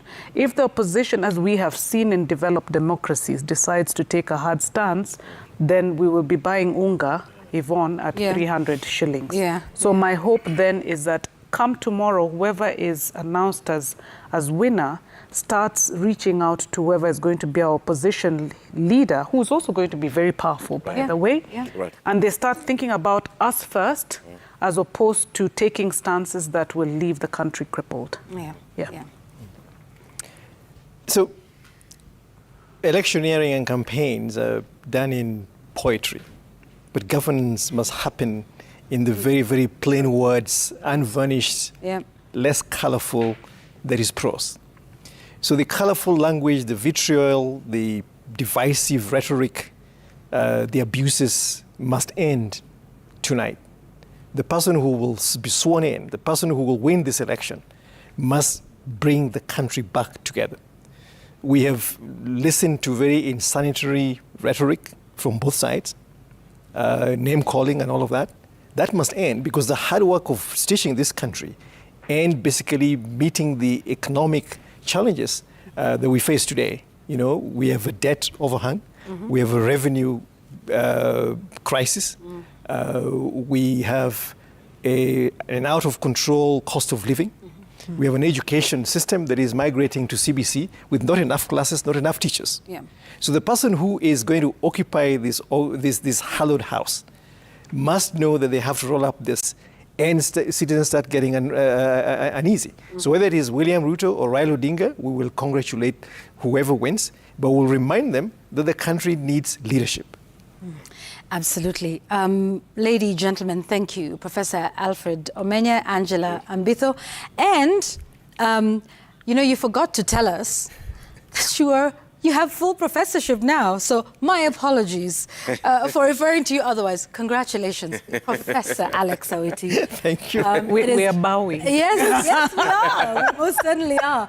Thank you, and welcome again. So hopefully we will have a bit more clarity tomorrow. Yeah. Correct. And then we can start to see, where things go. Exactly. And more importantly, even with the other races, because that's also going to be key to see what happens in terms of the legislative agenda, in terms of the leadership at the county level. Yeah. And I think all of us are waiting to see what happens with CDF when we get into the 13th Parliament. Yes. What do they do with it? Do they create new legislation? I think that'll be interesting to see. And I know I'm getting ahead of myself here, but there's also, the SRC and a number of things that they did with the allowances of members of National Assembly. Let's see if they will go in predictable fashion with respect to that. And of course, a number of other issues. Ladies and gentlemen, thank you for that. It's now about 1 in the morning on the 10th of August, 2022. I want to send it to Jamila now to tell us where the numbers are today. Yvonne, thank you. Thank you to Professor Witi. We need to tell our viewers that Prof is our provost, vice provost at Aga Khan University. Both Yvonne and I are Well, there's some news there as well, Jamila, but I will update you on that. Oh, really? Mwalimu wetu? There's a lot of news. Okay, there's a lot of news that Professor Alex hasn't shared. But yes, we'll get into that. I can't wait. Thank you, Yvonne. Thank you to your panel. Watazamaji tunasema asante sana kwa kuwa nasi. Kama alivyosema Yvonne, ni mwendo wa saa 7 zimesalia dakika 2, tarehe 10 mwezi wa 8 mwaka 2022. Na mtazamaji, kama tulivyokuwa tunakuarifu ni kwamba tunaendelea kupokea hizi form 34A haswa katika mitandao ya tume ya IEBC. Asilimia 84 zimepokewa kufikia sasa, na sisi hapa tunajumlisha kura katika kituo chetu, na kama unavyoona taswira ya mambo utaona katika runinga yako. Usisahau kwamba hizi sizo matokeo ambazo ni rasmi. Matokeo rasmi yanatangazwa na tume ya IEBC, haswa mwenyekiti wa Fula Chebukati kutoka kituo cha kitaifa cha kujumlisha kura katika ukumbi wa Bomas. Kama unavyoona ni vituo 2529 kwa sasa kati ya 46229 ambazo tumeweza kujumlisha kura zake, na matokeo ni kama unavyoona katika runinga. Sisi tunaondoka, tunawapisha wenzetu. Victoria Rubadiri ashawasili tayari hapa kuendelea na taarifa hii. Asante sana mtazamaji, endelea kutazama taarifa zetu hizi za Kenya's Choice 2022. Yvonne? All right, yeah, thanks. Good night or good morning.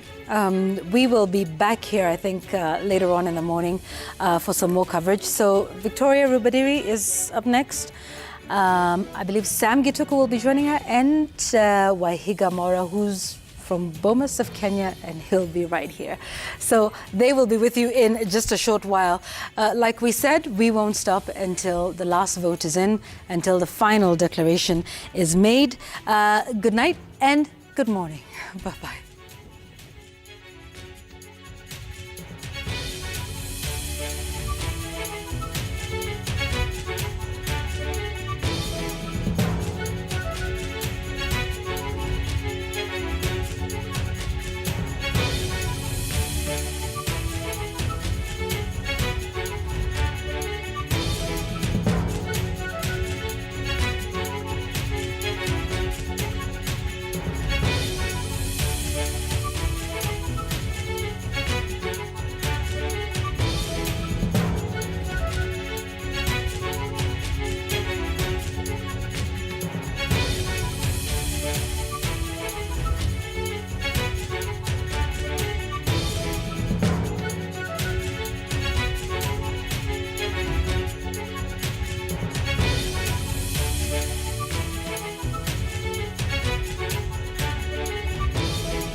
All right, and welcome. Good morning to those of you who are still up with us. This is our continuing coverage, Kenya's Choice 2022. I'm Victoria Rubadiri. I'm not alone, though. I have our very own Sam Gituku near the numbers wall. We're calling it the magic wall, with all the numbers streaming in from various polling stations. It's been an extremely busy day.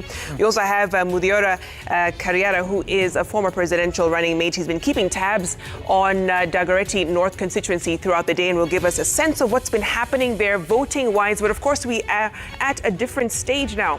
Counting, tallying, and transmission of results. We've been seeing the presidential race results provisional coming through already. IEBC's website showing that 84.76% of the Forms 34A already registering into the system. So of course we'll be keeping tabs on that throughout the evening. Our reporters across the country burning the midnight oil, of course keeping tabs on the other races. Kenyans voted for other seats: MCA, MP, Senator, Governor, and of course woman representative, including the presidential. What you see on your screens right now are the provisional results coming in from the IEBC. But before we start our conversation, Sam, you're the numbers guy. What can you tell us so far? Well, great. Very interesting numbers that you're mentioning there from the IEBC website. Of course, this is information that every Kenyan can access from forms.ibc.or.ke.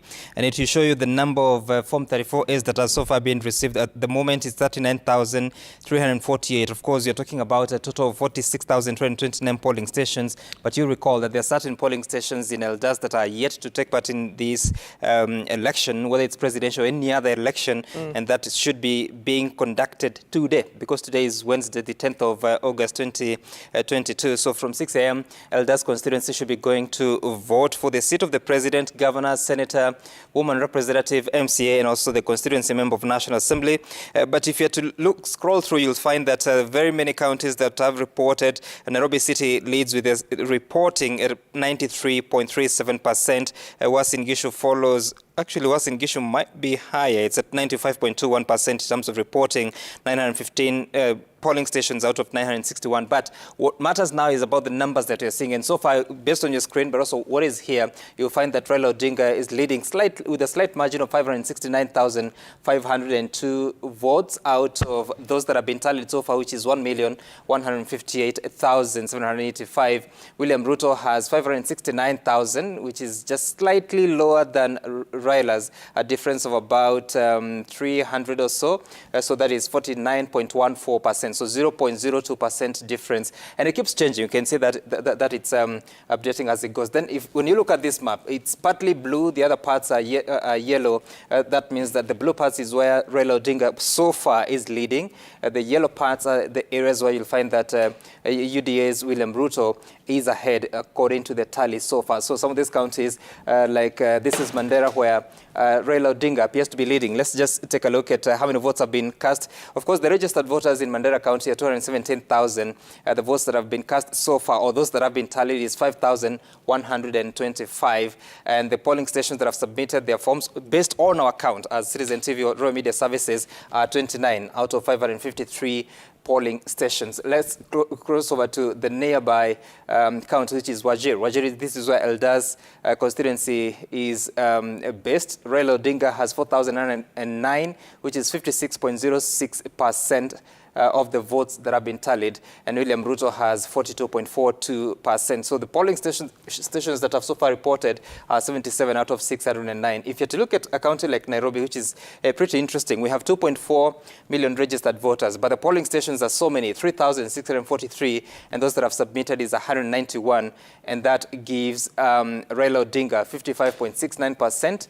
The absolute number of the votes so far tallied at 35,000 against William Ruto's 25,000. So the total votes cast so far, 62,000 against the total of 2.412. You might be wondering what is happening in Kiambu County. So this is the county that has the second highest level of registered voters, 1.275. Those that have been tallied so far, 26,293. And this is a turnout of 2.06%. And of course, very many polling stations, 72 have submitted out of 2,000. 7,113. So that's how it's looking. And you can keep moving to different parts of the country, including Turkana, where you'll find 7,000 or 68.41% of the votes for Raila Odinga versus William Ruto's 30.31. I just want to take a look at a county, for instance, Kirinyaga County, where Martha Karua comes from, the running mate of Raila Odinga. You will see out of 376,000 registered voters that have been cast, 12,767, and it gives a lead to William Ruto, who is scoring 80.10% against Raila Odinga's 13.4%. If you have to look at a nearby county of Nyeri, you'll find that, again, William Ruto has 81.7% of the votes that have been tallied so far. Raila Odinga follows with 16.9%. So this may start to inform you the sort of trends that we are looking at in as far as that region is concerned. Embu, in the upper eastern part of the country, you're talking about William Ruto with 82.34% of the vote. Raila Odinga 16.16% of the vote. But the polling stations that have so far submitted, 41 out of 747. And Vicky, you can go on and on and on and on to understand some of these patterns, and we'll be looking at them later on to understand the patterns and compare them to the previous elections that have been conducted in this country. But now, Wahiga Mora is somewhere. Over to you, Wahiga.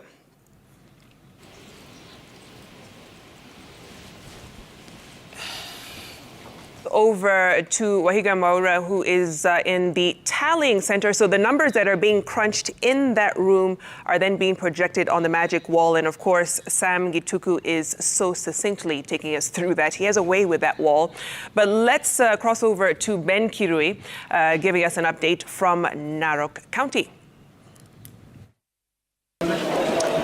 Naam, tunazidi kukita kambi katika kaunti ya Narok, kaunti nambari 033, ambapo sasa shughuli nzima ya kuanza kujumuisha kura imeanza. Ni shughuli ambayo inaendelea katika vituo vya kupigia kura 179 wadi 6, lakini hadi sasa matokeo ya wadi moja yashafika, na ni ya kutoka magereza ya Narok, nayo ni ni matokeo ya urais kutoka Narok prisons, ambazo zinaonyesha kwamba kinara ama mgombea urais wa tiketi ya chama cha Azimio One Kenya Alliance Raila Odinga ana kura 21, huku kiongozi ama mgombea urais kupitia tiketi ya UDA William Ruto yuko na kura 11. Pia vile vile matokeo kutoka Olorbuingaikop Primary School zikionyesha pia kwamba Raila Odinga ana kura 13, huku William Ruto akiwa na kura 4. George Wajakoya ambaye ni mgombea urais kupitia tiketi ya chama cha Roots Party yuko na 0, na vile vile David Mwaure yuko na 0. Bado tunazo takriban vituo vya kupigia kura 177 hadi sasa, na tungeweza tu kusikia moja kwa moja kutoka kwa msimamizi wa eneo bunge la Narok Kaskazini aliweza kutueleza ni yapi yanaendelea na ni vipi ama ni wakati gani tutaweza kupokea matokeo hayo kwa mfululizo. Naam, Bwana Julius, naomba utueleze tu shughuli nzima ya upigaji kura imekuwaje siku ya leo, na tunatarajia kwamba tutapokea matokeo haya wakati gani kwa mfululizo? Okay. Now so far so good. All the stations have closed, and I've received for the prison. That was the first one to come. It had 76 voters, and then currently I've received from 2 wards, one from Oloropel ward, and so far I've received another one from Lukumai, that is in Olokurto. So, as you know, Narok North is very vast. It has 6 county assembly wards with 190 polling stations, and recently, yesterday, one of the centers had to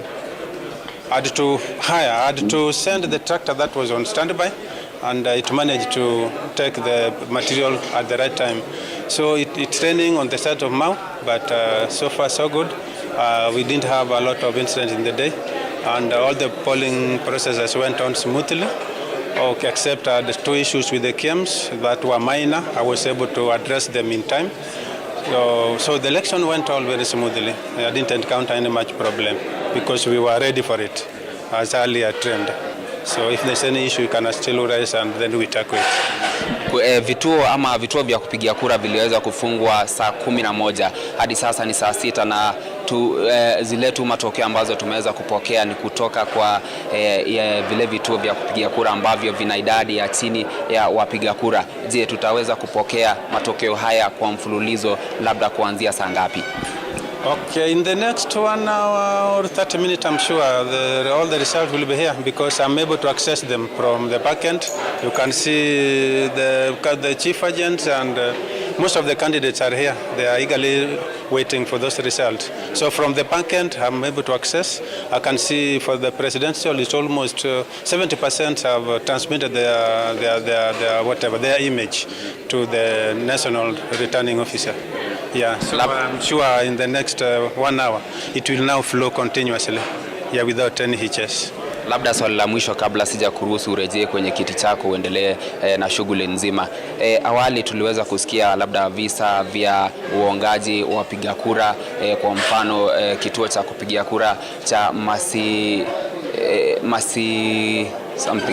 Masikonde. Kulikuwa na visa kama hivyo kwamba kunao wale ambao walijaribu kuweza kuonga wapiga kura. Sijui kama ripoti yako kuhusiana na hilo ni gani? Okay, mostly during the day, I left the tallying center at around 6:30 to assess whether everything is okay in the field. I managed to traverse the whole of Narok Town ward because that is where the several streams, especially Masikonde has 12 streams. Yeah, I went there. It was rumors because I went there with the security team, the surveillance team. And what I realized, the people who had voted, because it was an holiday, they had nowhere to go. So they were just handling around. So when the officers went there, they were all chased and there was no much incident that was reported. Yeah, those were just rumors. Yeah, I realized it was just a rumor because I visited almost 90% of the polling stations within Narok Town and went as far as Kisiriri in Loropil and those sides to Siabei in Melili. Yes. Na kila laheri, najua imekuwa siku ndefu na pia uko na usiku mrefu, na kutakia kila laheri, tazidi kuwa pamoja. Naam, ni hayo umeweza kusikia kutoka kwa msimamizi wa IEBC ambaye anasimamia eneo bunge hili la Narok Kaskazini, na ameweza tu kusema kwamba ni shughuli ambayo imeanza kwa kasi ya chini, lakini kwa risali moja ambayo inakuja tuweza kupata matokeo hayo kwa mfululizo. Ni shughuli ambayo inaendelea katika kila eneo bunge la kaunti hii ya Narok. Kumbuka kwamba tunazo maeneo bunge 6: Kilgoris, Emurua Dikir, Narok North, Narok West, Narok East na vile vile Narok South, na ni shughuli ambayo inaendelea. Kila eneo bunge lina kituo cha kujumuisha kura kutoka wadi zote za eneo bunge husika, na pia vile vile baada ya hapa wataweza basi shughuli nzima itapelekwa katika kituo cha kujumuisha kura za county. Narejesha kwako studio, tazidi kupiga kambi, tutaweza kuwajuza yatakayojiri na kadri yatakavyojiri. Kwako studio. Fantastic. Ben Kirui there coming to us from Narok County, giving us a sense of the vote counting there, tallying, of course, for the seats of MP and MCA. They will be tallying and declaring the announcement, or rather declaring the results from the constituency tallying center. So as those come through, maybe through the night, we'll be getting that to you. But for now, let's cross over to our tallying center, another place where we're crunching the numbers. Wahiga Mwaura standing by with his guest. Wahiga? Well, Vicky and Sam, good to see you on this morning shift. And if history is anything to go by, then in elections, some of the more interesting things could happen in hours like this. And I want to thank our viewers also who are burning the proverbial midnight lamp to keep it tuned here on Citizen TV as we bring election results to them straight to their houses and, of course, on their devices as well. And we're here in our tallying center where our well-trained teams continue to process those Form 34As. It is a grueling task. I've been been observing some of them for the last 20 minutes or so as they get the forms, download them off the IEBC portal and manually key them into our systems, because an interesting thing happened this time around. The IEBC deciding not to go public with the tally of the presidential results, but just to update the public and give an update on how many Form 34As have been uploaded in their system. And we'll keep showing you some of those statistics even as we continue. But what that does now is that for observers, for civil society, and for media organizations like ourselves, we now need teams like this and a tallying center like this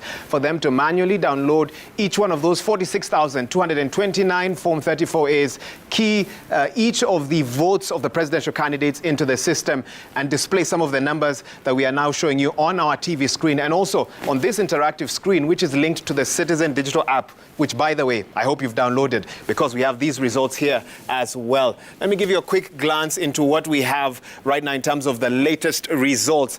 Provisional results, bearing in mind the IEBC are the ones that will release the final results, and what we are showing you here is provisional. These are the forms that were captured on the KIMS kit and sent from the constituency and the polling stations to the National Tallying Center, and then uploaded onto the public portal as well. But we also have our teams working on that. But what we have so far right now is this, in terms of how it's been broken down. Raila Odinga, 49.52% of the results that we have so far.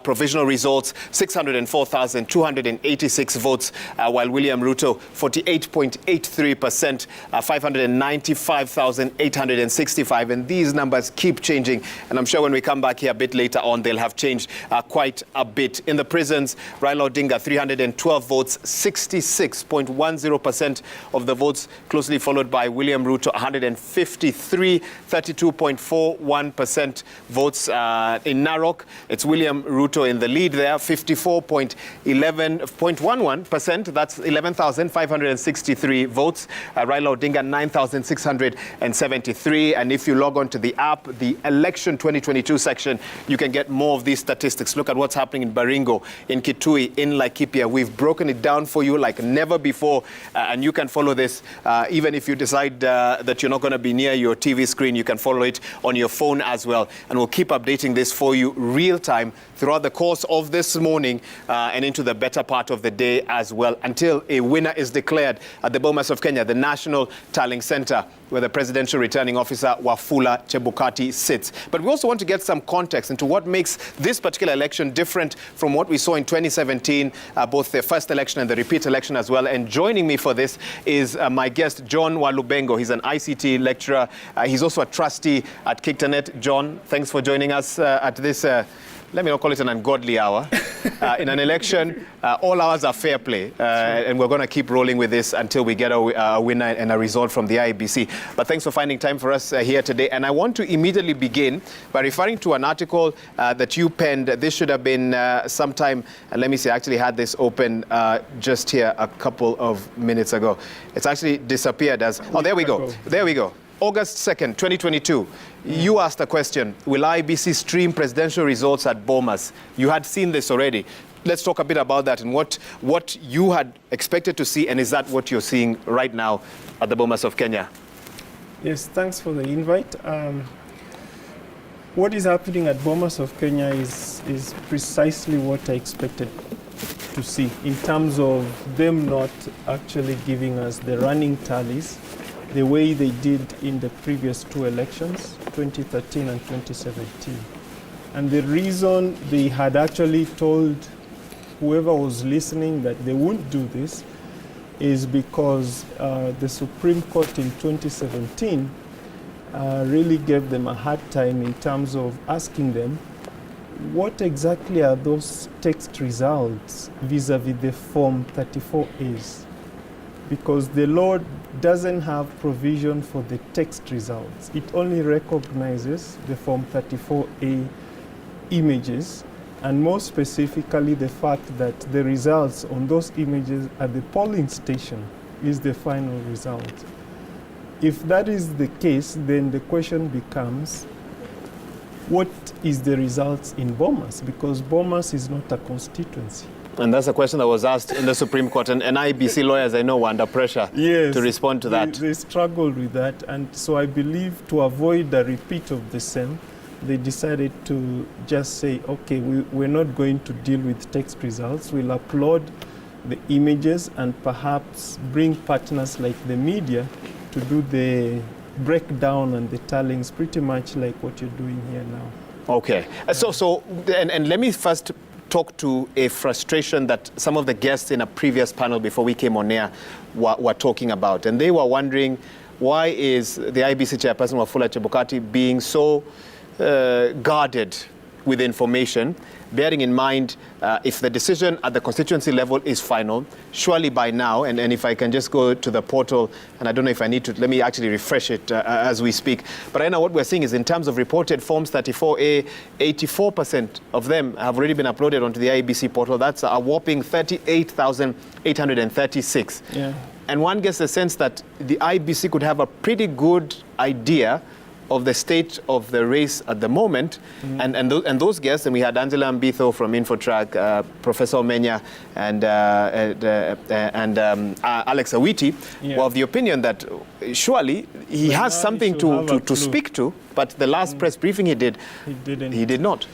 Yes, I have the advantage or the privilege of also serving as an observer with Kiktanet, Tech Observer, and I had a chance to visit the polling stations, check the software that is running, and I was a bit surprised that a critical part that was there in 2017 is not there. This is the results, the text results transmission. This is like previously in 2017, before you send the image, you actually key in the presidential results per candidate in numeric terms. So that's what we call the text results. And that is what used to go to bombers, sort of sometimes before the forms arrive, because the forms tend to be heavy and sometimes the network is not good enough to send both the text and the form at the same time. But this year, they don't have the text option. They only have the forms option. So what this means for the commissioners at Bomas is that they're having to do what you're doing here. They're getting the forms and trying to extract the information. So they have a tallying center. Yes. And depending on the capacity of their tallying center, it will determine how long Kenyans will have to wait. Exactly. For that final declaration. Yeah. As opposed to in 2017 and before, if at the polling station, the presiding officer had typed in the numerics, those numerics will tally automatically. Wasn't that the problem, though, in 2017? That some of those results that were typed in did not tally with the Form 34s that were finally brought to the National Tallying Center? Yes and no. Or was it prone to manipulation? What's your take? The issue in 2017 with those text results was more legal than errors. Why do I say so?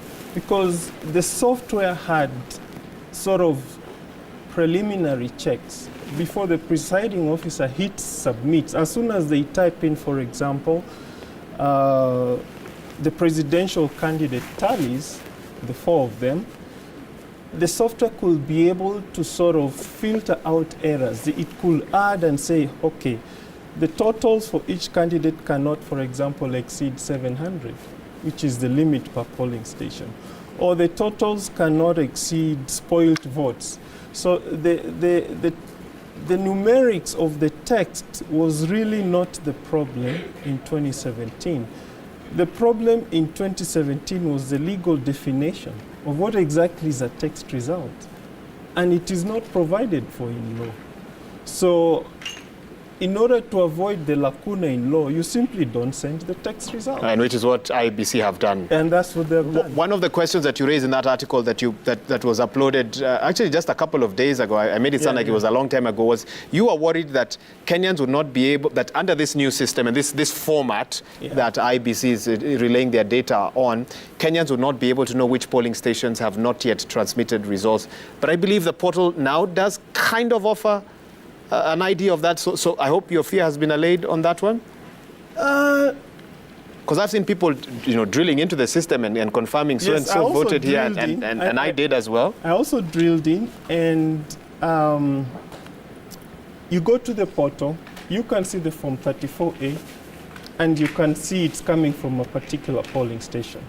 But you're doing that with a very, should I say, narrow perspective, because you're only looking at 1 out of 46,000, polling stations. That's correct. So at that point in time, if I ask you which one has not transmitted, it becomes a difficult question to answer, because now you'll have to have capacity to know which are the 46,000 polling stations minus the ones that have been submitted in order to deduce who has not submitted. And that requires some time. Previously, that will be also automated the same way the text results are automated. So there's a level of opaqueness within the transparency in terms of you have so many forms that you're not able to filter down to the critical issues of which polling station has not transmitted and why. What's the alternative? What was happening in 2017 so that you did not have this fear or this concern? The text results would come with the details of You're taking us back to that. Exactly. So my submission is that whereas the text results have a challenge legally, they actually served a transparency purpose that is now that you feel is now lacking. Exactly. Now, because the Constitution mandates the IEBC to carry out an election with 6 factors in mind as per Article 86, and transparency is one of them, but secure and accountable are 2 other very important components of an election. From an ICT perspective, with an election like this that's very heavily reliant on technology, what does a secure and accountable and transparent election look like? Again, I'm sorry to go back to 2017. I know it was nullified, but the nullification created IBC. It gave a chilling effect to IBC that they seem to walk away from technology. But technology is critical because it enhances transparency. We've seen today the issues of manual registers. That's another issue right there, because if you don't identify voters with their biometrics and you create an opportunity for them to be identified purely on a national ID, what does that mean? It means that when polls close, somebody can see out of 700 people, 500 showed up, so there's a balance of 200 who didn't show up. And if there's an opportunity to identify them manually, because I don't need fingers, why not? So technology comes in to sort of close those gaps. And that example is on identification. The other example is on results transmission.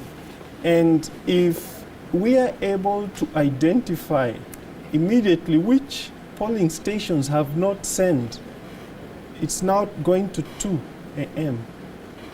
Why haven't they sent? I mean, to count 700 votes will take you an hour. So, well, I mean, we know that there were about 1,111 polling stations that did not have 3G, 4G access, so maybe the PO is now trying to find the nearest no, they had satellites. And IBC confirmed that they had gazetted those polling stations that don't have 3G, 4G, and they had budgeted for, satellite internet. So technically, everybody should have transmitted the forms as we speak now. So you are concerned that everyone has not, and this is another maybe 10,000 or so. My last question to you, I know you have observer duties at Bomas. I was going to say tomorrow, it's actually today. So I'm going to ask you a question that's been coming up on voter apathy, especially related to young people. And one of our guests earlier today said it's time for Kenya to explore mobile voting or e-voting. Again, from a tech perspective, how feasible, how realistic is a proposal like that? The youths are in a different space. They're on TikTok, they're in Facebook. They're not where the old folks are. So the way to get them onto the, voting habit is to get them where they are. And so if you could simplify voting so that we vote on our mobile phones, you probably will get more of them participating. And we always talk about we trust Safaricom with our money. why can't we create a similar app for voting? It is technically possible, but it requires sort of a higher level of security than what we have at the moment. But the technology is there. I know Chebukati keeps talking about something called blockchain. Yeah, there's a blockchain technology that is able to fit into the constitutional requirement of transparency, security, and others that you will find in our current election mode as you move into the technical mode. So it's something that perhaps in 2027 we should adopt. That soon? Okay, you're very optimistic, John Walubengo, but I guess that's the space you're in, where change could happen very quickly. Thank you very much for your time and for your thoughts. All the best at the Bomas of Kenya. I'm actually sure we'll be meeting there later on today, which actually sounds quite interesting to say. John Walubengo there is an ICT lecturer and a trustee at Kicternet, and ICT and tech is what he writes about quite a bit. And he had very interesting thoughts on this election, some of which we've actually seen come true, even as we observe the election today. This is the Tallying Center here at the Royal Media Services, where a lot of work is happening right behind me, and I'll be coming back later on here, or you'll be coming back to me later on here to get updates on what's happening right here. But for now, I know Sam Gituku has more numbers to crunch, what he does best. Sam, over to you. All right, thank you so much, Wahiga More. And of course, like you said, we'll get back to the Tallying Center to see what's going on. I was just looking at the screen, and you see that so far there are about 1.3 million votes so far tallied. And of course, the tally is showing that Raila Odinga has 49.86% of those votes, while William Ruto has 48.62%. Of course, George Wajakoya follows with 0.49%, and Wahiga Maure has 0.19%. Of course, if you had to look at 1.3 million votes so far counted, then remember that by 4 p.m., is it yesterday or today? I think it was yesterday, Vicky. Yesterday, yes. It's yesterday. Today's 4 p.m. on yesterday. It's a new day today. Yes, so 4 p.m. On the day of election, the turnout had been reported about 12 million. So 1.3 million would be about 10 or so % of the votes that have been tallied here at Royal Media Services. And of course, we continue this assignment until to the very end. But now let's cross over to Nyamira County, where Crispin Otieno has been standing by. Chris, sorry for the long day and now long night, but what are you seeing from your tallying center there? Well, Sam, indeed, it's a very long night. We are in Kisii, and we are coming to you live from Kisii School. This is the tallying center for Nyaribari Chache constituency. And as you can see, nothing much is happening because these are officers and agents who are still waiting for results across 183 polling centers spread across Nyaribari Chache. And I just want to now join the returning officer for Nyaribari Chache, Mark Manko, just to tell us so far how far we can see nothing much is happening. It's a bit sluggish. What could be happening? I think we've made quite some progress. Presidential results, we have in the system. I'm noticing POs have already transmitted. 158 stations have already transmitted successfully. We have verified 3. I can see a PO has just arrived, so we are waiting. Of course, the presidential results are transmitted, and after the count, and we are still expecting the POs to be arriving after they complete the other races. But so far, so good. We only have 22 stations that have not transmitted presidential, and we are hoping. We have not gotten any information to any hitch, so we are hoping for the best. Yeah. And can you briefly speak to us in terms of turnout? How was it like since the polling stations were open in the morning up until 5 p.m.? How was it like in Nyaribari Church? Well, I would not be very. I can't give you very accurate figures until we are done, but the indicative figures that we had a turnout of slightly above 57%. But that will be confirmed once we are done with tallying. And then we are also aware that there were 2 polling stations within Kisii main prisons. Have they, brought their results, and have you done the tabulation? Yeah, we've already received results for the Kisii main prison and Kisii women prison, and the POs there have already transmitted, and the same have already been verified. Yeah. All right, thank you so much. Thank you too. All right. Well, Sam, that's the situation here at Nyaribari Chache main tallying center, which is at Kisii School. And remember, Kisii County has a total of 9 constituencies, and the total number of registered voters who are expected to cast their ballot today stands at 637,010. And tomorrow it's still going to be a very busy day, not just for the IEBC officials, but even for us as journalists, because we'll be traversing the entire Kisii County just to get to understand what is happening across Kisii County. Remember, this is just one of the 9 constituencies, so it's still going to be a long day tomorrow, as we'll be trying to, unravel or rather get to know who claimed which particular seat, and just to know so far in terms of a turnout, how was it like in Kisii County. So for now, that's where we shall leave it, and tomorrow we'll still get back should we have more development with regards to the general election. So. All right, thank you so much, Crispin. It's very hard to keep up with you. The last time I spoke to you before I left, you were in Nyamira, now you're in Kisii. But then again, you're talking about tomorrow. We already hit tomorrow.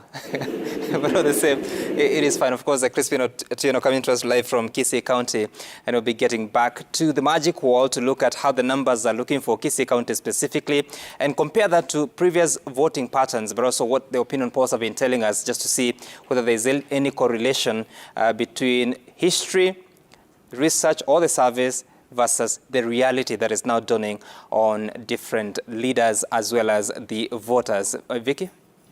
Thanks, Sam. And in Crispin's defense, today really is an extension of yesterday. You can call it Voting Day 2.0. And we know that a few polling stations are still going to go to the ballot today due to hitches that were experienced yesterday, August 9th, voting day. But let me introduce my guest really quickly. We have Muthiora Karriara, who's joining us, youth activist, party leader, as well as former presidential running mate. How are you? I'm good, Victoria. I'm actually elated that D-Day came. Yeah. And Kenya is still a going concern. People are hopeful that the peace we've seen so far is going to continue to prevail. And gladly, the results that people thought would take too long to arrive are more than just trickling in. At the presidential level, they actually are flooding the space. It's just that maybe the decoding of the forms is what will take us longer. But Kenyans are glad, I'm sure, and happy that there is so much information that's already at the tallying center. No, absolutely. Those numbers coming in really quickly. And by numbers, I mean the Forms 34A. So far, 86.07% of them have come through to the Bomas of Kenya, the National Tallying Center, at least for the presidential race. And if you want to have an eye of those numbers yourself, you can head over to the IEBC website, where all the counties are accounted for. You have the percentage of the forms that have come in by county, by constituency, by polling station. It gets that granular. And you can also download that form for yourself and do the tabulation if you want to keep yourself busy through these night hours. But, let's come to the issue of voter turnout. A bit shocking when you think about by 4 p.m., the IEBC reported slightly over 12 million registered voters had turned up. This was out of the 22.1 million registered voters in this election cycle. That's 10 million registered voters by 4 p.m. who didn't turn up. Yeah. That's huge. I mean, what do you make of that? The telltale signs were there. You remember IEBC conducted the enhanced mass voter registration exercise twice, and each time they missed the target. There's a point when they were talking about registering 8 million voters, but then that number was missed by a lot. Right. So that was the first sign. And then look at the huge number of aspirants who gave themselves for this election. that was another sign yet that we need a change. But then looking at how they were processed and how many of them were locked out of the eventual race, of course, there was going to be backlash in the sense that people would not be so enthusiastic. So you look at the promises that have been made to the people by leaders when they came to get their votes, right, and you realize that it has been lies after lies. And in 2013, when very rosy manifestos were launched, there is a generation that was watching.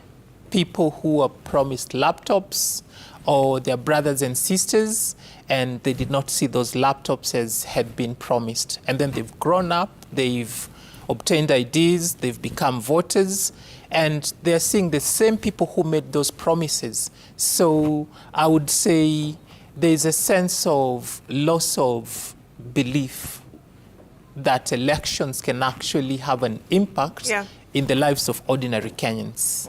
I mean, so broken promises is creating or breeding this disillusioned electorate. And, you know, I'm just pulling up on that magic wall, what 2013 looked like in terms of the voter turnout, and that was 85.69%. You know, Sam, when you look at 2013 compared to now, the turnout way better than what we're dealing with, over 12 million votes cast at that time. You know, when you look at that comparison, Sam, just take us through those numbers really quickly, and I want to get to Mudiora's reaction. Okay, all right. Remember that in 2013, the voter register had about 14.3 million registered voters. It was a very competitive election and the very first one since the passage of the new constitution. So the votes that were cast were 12.3 million. The turnout was 85%. So 12.3 million would appear to be almost the same figure as the turnout that was reported by IEBC yesterday as of 4 p.m. Of course, there are several areas that had not concluded voting. There are several counties and several polling stations that still had very long queues for them to take part in that election. So that may go up slightly, but it may not hit the voter turnout of 77.6% that was in 2017. So if you compare those 2 years, 2013 voter turnout of 85.69%, it went down by almost that should be about 9 percentage points, or maybe 8 percentage points to settle at 77.64%. But then again, in that election, if you had to look at some regions, for instance, Nairobi, the voter turnout was at 72.6%. The registered voters are 2.25. Of course, right now, the voter register has got more names at 2.41. If you had to look at Kiambu that time, the registered voters are 1.18 million in Kiambu. The turnout was 83.7%. So the question is, what percentage of voter turnout will it be this time round in Kiambu? Of course, 1.275 million are the registered voters. If you had to compare that with the turnout so far, it's 2.29%. Of course, very few polling stations that have so far been tallied, actually 4,626 out of the total of the country, which is about, is it 1% or is it 10%? Yeah, it looks like 10% of the polling stations have so far been tallied, and specifically with Kiambu, we'll be looking at that as it is. Vicky. You know, I wonder, Mudiora, when you look at those numbers just in comparison, the last two election cycles, 2013, roughly 85%, 2017, 77%. I mean, there's been this gradual decline in terms of voter turnout. So you could say, well, there's a pattern there. That's why we're seeing it. But what informs it? Because I remember listening to the earlier panel with Yvonne Okwara, where one of the panelists said, look, when you look at the rally turnout, that doesn't always necessarily translate to votes, you know, and so what is informing this civic disengagement, if you will, where on the campaign trail, the numbers speak, but not at the ballot? Well, we could actually take it a bit behind to 2002, when after the 2002 general election, Kenya was voted as the most optimistic country in the world. Back then, you remember, on our wish list, we had items such as constitutional amendments. We had the hope that our government would shift from the central government into a form of governance that is closer to the people. So I would term these as we've had a gradual decline in the aspirations of the people as to how much value they can derive from governance. Back then, they believed that their engagement could change their lives. But then, as some of the things they aspired to got delivered and their lives did not change significantly, they have sort of disengaged. And I believe Kenyans feel like we need a radical shift in the way that we approach things, and not necessarily that when we elect leaders, they are going to do that which will move us forward. So we are reaching a stage of plateauing in terms of our aspirations as to what we can derive out of our leadership structure. You look at the region we live in, talk about a country such as Malawi, talk about Zambia. You look at their new voter registration numbers and you realize that their numbers have been rising when Kenya's numbers have been declining. Why is that so? It's because in those countries, they've not arrived where we already have arrived. They still believe that if we amend our constitution, if we change the leadership we have, then perhaps we will eradicate poverty, will be a better place to tackle disease and all these other things that plague them. But then we've had a chance at fixing those things, and the leadership that we voted in did not make it happen for Kenyans. So it's that point where, for human beings, we say we've reached a sense of self-actualization, but now in a governance sense, but realizing that our change or shift is not going to come from voting in new leaders. Maybe there's another way, which could be reforming our education, just a suggestion, or other things, maybe socially, but politically, we are reaching a plateau. Interesting. I wonder what role the trust factor plays in the electoral process, and just playing with the idea that most Kenyan voters have that, look, most of our elections are predetermined. They kind of, approach the ballot that way. How does a body like the IEBC that is tasked with delivering a free, fair, and credible election boost that trust in the voter ahead of elections, or even in that 5-year period in between the election cycles? How do they do that? I think by being honest. For a very long time, we've ran the narrative that IEBC is an independent body. It's not, but they're not ready to admit it. For their budget and operations, they rely on other arms of government, and we've seen twisting in the process. We've seen them receive funds much later. We've seen their budgets get slashed. So the first conversation they need to engage with should be with Kenyans, and that's with regard to how this whole thing was set up and that it's not actually working. We have advanced in the fact that Kenya has finally gotten to a point where we have operationalized the judiciary fund. And there is that kind of a setup where IEBC is supposed to get a fund such as that, so it does not rely on Parliament to pass its budget. So what IEBC needs is, after this election, which we hope will not be bungled further because there has been a bit of that, they will now engage the people. They will be bold and basically admit that it hasn't worked. Maybe we need to reform the way that the body is set up. Now, of course, that will rely on the kind of parliamentarians we are going to vote in, because ultimately it's going to be Parliament that makes whatever legal changes that need to happen. You talked about trust, and yes, we have a huge trust deficit amongst Kenyans and for the institutions that run things here.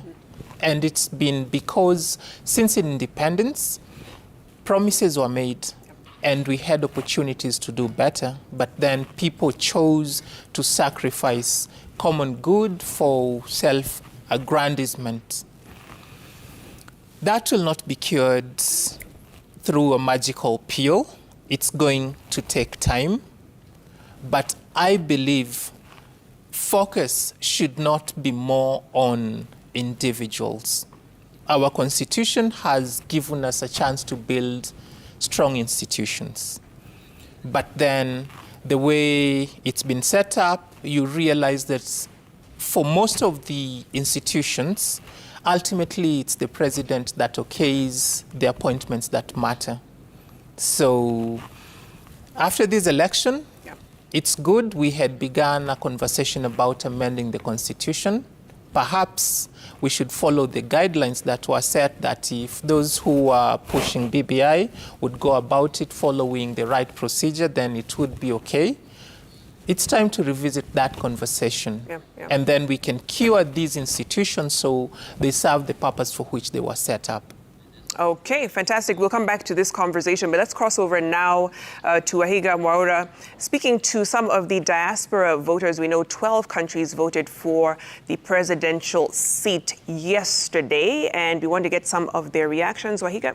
All right, Vicky, and before I get to that, however, let me update our viewers once again on the latest numbers that we have. Remember, we have our own tallying center here, and these are some of the results that we have at this time. This is what we know.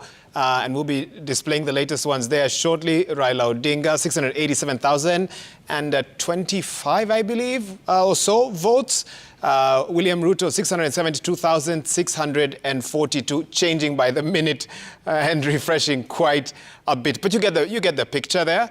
And of course, the results there for George Ojakoya and David Wahiga as well. We'll keep displaying these results for you as soon as we get them. Remember that our teams here are processing those Form 34As in our tallying center. I showed you the team. They've been working since morning.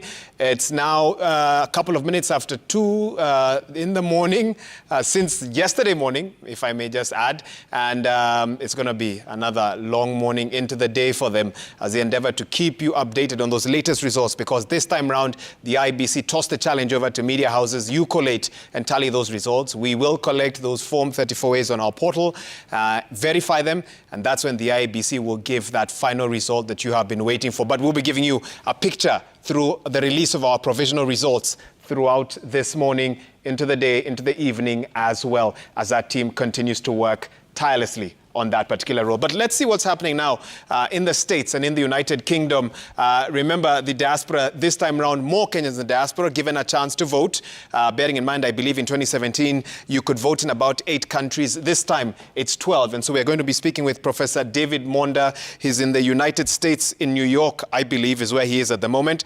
And I know he had a chance to vote today, so we'll be speaking with him. We'll also be speaking to a team in the United Kingdom, Lucas Kamau, the chair of the Kenya Community Council, a lawyer, Esther Tiras, and Tyrus Njenga, who's a businessman as well, and Janet Wainaina, who's also in the United Kingdom. But Prof. Monda, let me start with you. First of all, what time is it, where you are, and how are you?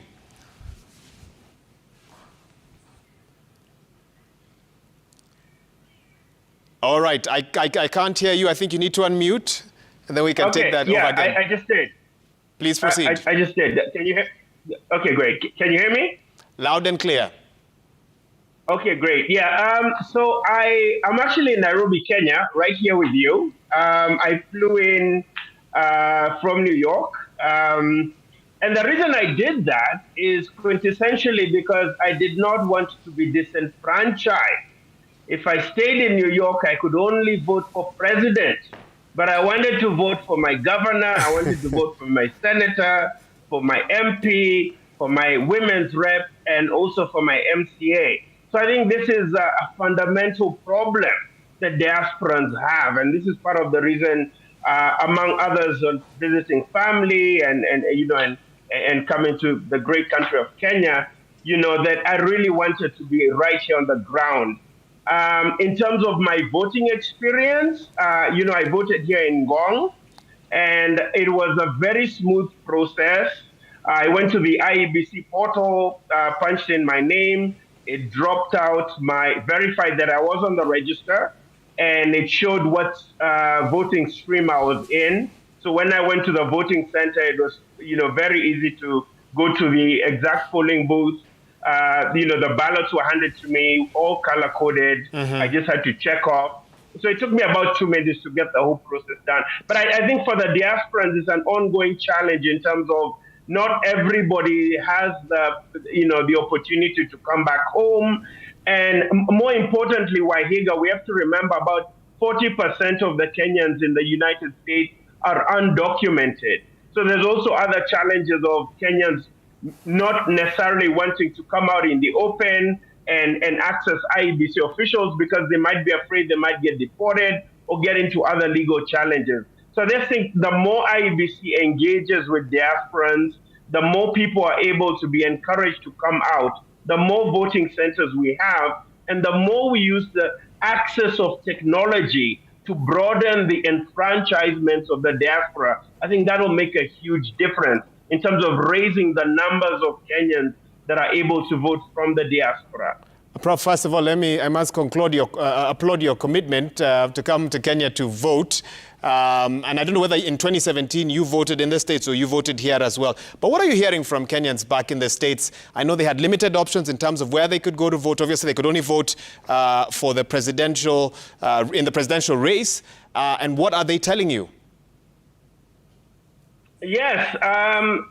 So the voter turnout for the registration was not that great. So obviously, we have about, in the United States, close to 200,000 Kenyans. I believe we had, a fairly low turnout in terms of people actually coming to register to vote. I believe the number was less than 2,000. And I think part of the challenge with that, Wahiga, is we essentially have only 3 voting centers. This is the consulate offices in New York and in Los Angeles, and then obviously the embassy in DC. Now, if you consider that the United States is 17 times the size of Kenya, so if you're going to move, for example, from New York to say Los Angeles, it's like going from Nairobi to Morocco or from Mombasa to Lagos in terms of the distance. It's a huge distance. So when the IEBC came for just 2 weeks to register people, it's very difficult to tell someone to move from Texas, which would be the equivalent of moving from Kinshasa, to come all the way to Mombasa to register. And then you have to again come back to vote, right? So, and when you consider people have children, people have work engagements, as I'd mentioned before, there's people who have paper issues and I just have challenges about coming out, that anxiety. I think it's really something we need to think closely about. Prof, I'm going to engage another Kenyan in the diaspora shortly, but tell me, roughly how many Kenyans do you think now live in the States?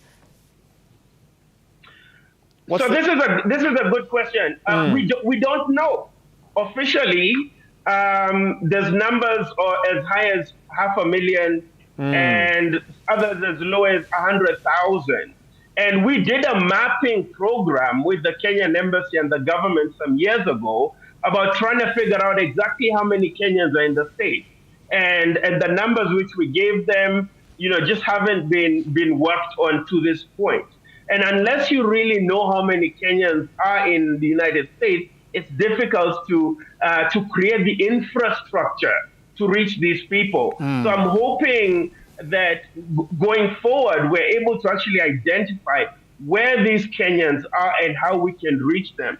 But I have to emphasize in conclusion that we have the technology that is foolproof and cannot be tampered with, not only to register voters, but to ensure safe voting for all diasporans. Countries like Estonia do this, countries like India do this, and it's a very safe space. Okay. And the number of diasporas is not that large, right? So it's not like you're dealing with 50 million Kenyans. You're really dealing with a fairly small number of people that you can regulate efficiently with technology. So I think that's something we really need to think about investing in, because we need to expand the number of Kenyans that we bring on board to vote. Well, Prof, you've raised some very interesting points there. I hope the IEBC is listening. I know the diaspora conversation has been a big one. Hang on the line. I'll come back to you a bit later on, and hopefully my colleagues Vicky and Sam can throw in a couple of questions as well, should they have them. But let's now cross over and come closer home. By closer home, I mean instead of a 14-hour flight,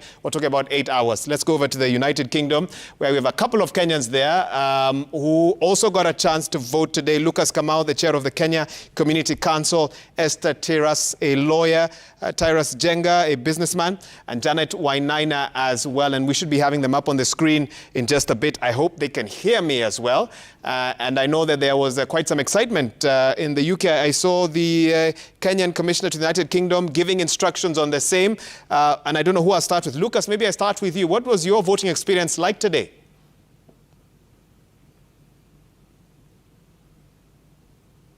Lucas, if you can hear me, or Janet? Okay, I think you need to unmute your microphone. Just unmute and have a go at that question again. We have unmuted. Can you hear us now? Now we can hear you loud and clear. Greetings from Kenya. Fantastic. Yes. Fantastic. Yes, today we had a brilliant day down here in London. We had our first time of voting here in the United Kingdom. We are excited here. As you can hear the background noise, we are still counting the votes, and people are listening to, are watching what is happening down in Kenya, and we are all excited about this election today, being our first election to happen in the United Kingdom. I know you're not IBC officials, but at this hour, you're still counting the votes. How crowded was the polling station or polling center that you voted at? Well, we've left in the polling station, but we are off the polling station at the moment. But by the time we left the first polling station, we had counted the votes, and it's looking good here in the UK. It's looking good. Okay, walk us through there's been a concern here about voter turnout. First of all, voter registration there. What was it like? I've just spoken to a gentleman who spends most of his time in the States, and he was a bit disappointed with how Kenyans turned up and also the amount of time IBC spent in the States registering voters. Did you share the same concerns? I do share the same concerns, and I echo his concerns, because in the United Kingdom, when we first started registrations, we were only allowed to use the passport in the first instant. But after the court ruling, then we went on to the IDs, where we only had 2 days to register with our IDs. So it was slow in the beginning, but in the end, then we pushed that numbers up. That's why UK managed to push the numbers up to 723. Or 723. Let's talk about also what happened today, the KEEMS kit. What was the experience of the voters there with that device here? Well, the IBC says it's only 200 out of the 46,000 KEEMS kits that had challenges. Any challenges reported on that end? Yeah. Hi, my name is Esa. So yes, we did have a lot of challenges with the KEEMS kit. Actually, when I was in the queue, there was a lady in front of me who took almost 15 minutes for her fingerprints to be able to register on the KEEMS kit. And at that point, I did ask, isn't there like a manual register which we can use or something? Because she clearly had registered on time, and her details were there. But the fact that the queue was kept on growing. And I'll tell you, I'll be very honest with you, people in the diaspora, when they plan, they'll come for 1 hour. It has to be 1 hour. It's not 1 hour, 5 minutes, because we do have a lot of things. So you when you say you're going to be there for 1 hour, you have to. So you expect the queue to actually move in a very systematic manner. But when you're having a delay with the kits, and like there's just a hiccup here and there, it turns people off. Which also it's quite reflective on the number of votes that have been cast today. It's not that the people are not there. It's only that the queue is too long. There's this and this issue. Somebody will go back home, or people will go back to work because they had a limited time period that they had to be there. So yes, we did have issues. I did see one who was in front of me, and I think in future, I do understand that the manual register is a really big issue because of the rigging. But I think let's find another system that is acceptable to all the parties involved in the election and which is actually easier. I accept we are going into a new generation, a more IT sort of generation, but let's find something that can work best for everyone. That would be my suggestion. Thank you. Wow. And because of your experience, how long then did you spend at your polling station? And on average, how long were people...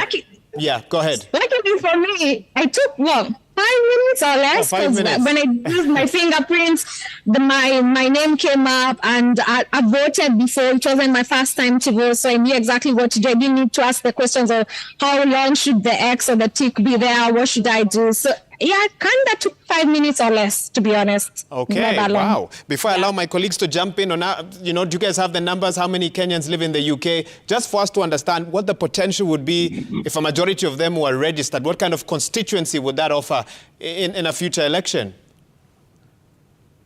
Yes, we have got over 300,000 Kenyans living in the UK. But as I said earlier, the registration was slow because of ID and passport issues. So going forward, I believe 2027, we are going to make a difference in the elections coming. Wow, very confident there. Vicky, I know you've been listening. Any thoughts to our Kenyans in the States and in the UK? Certainly, though, I think the lady in red wanted to make mention of something. Go ahead.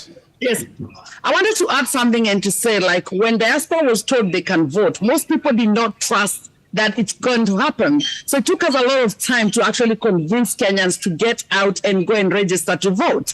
And when that happens and they agree to register to vote, then we had a problem with most of them. Their national, their Kenyan passport was, expired, and they had to think about, we can't renew the passport within this time. So when they were told they can use the ID, so we had to use our media to make sure that we call out the numbers. That distrust was still there. Is the Kenyan system going to work? Is the Kenyan government going to have all my documents? Are they going to know everything about me? So there was a lot of distrust with the diaspora. But what we are looking at right now, after the process of what happened today, we had a lot of good, as much as there was those hiccups, a lot of people had a really good feeling about today. Most people actually had a group from Reading, which took a bus to come and vote from 7 a.m. in the morning. Some people came 6 a.m. in the morning. So the excitement was there. And I think from today, what the diaspora is saying, that we can't wait for 2026, 2027. It means the diaspora is wanting to get engaged from today and tomorrow with the incoming government. They want to know, how can we make the next elections become the diaspora is the Tharaka-Nithi. We want to feel that the 4 million votes that are in the diaspora, or potential votes in the diaspora, can actually be registered and happen. So I think we've taken the challenge. We've had the small start, but I think the future is bright for the diaspora as a voter. Indeed, the future is bright. Vicky? Yeah, thanks, Wahiga. Just listening into some of what they were talking about, of course, Professor Monda talking about how difficult it is for IEBC to implement diaspora voting on a broader scale, especially for a country like the United States. But, just to hear from all of them in the US and the UK, being so far away from the action, so to speak, campaigns are going on here months to voting day. And oftentimes what takes you to the ballot is a message resonates with you. You hear something in a manifesto or a campaign speech. How do you politically engage being so far away, at least physically, from where you are? And that's without kind of giving indications as to who you voted for. Yeah, thank you very much for that question. Some of our people have large travel from far. We've not been coming from Scotland, which is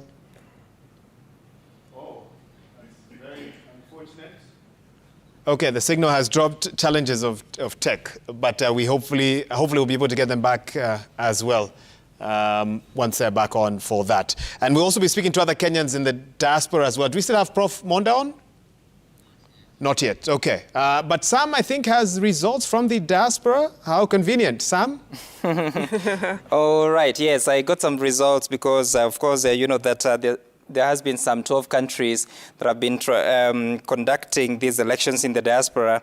Just quickly, some of them are in Africa, some of them in North America, some of them in Europe, including Germany and the UK, in Asia, that is UAE and Qatar. So let me just go straight to the results. We know that from the forms that we've seen, in Germany, for instance, the embassy in Berlin, there are some 115 people that voted for Raila Odinga, 104 voted for William Ruto, 2 voted for Ajakoya, 3 voted for Maure.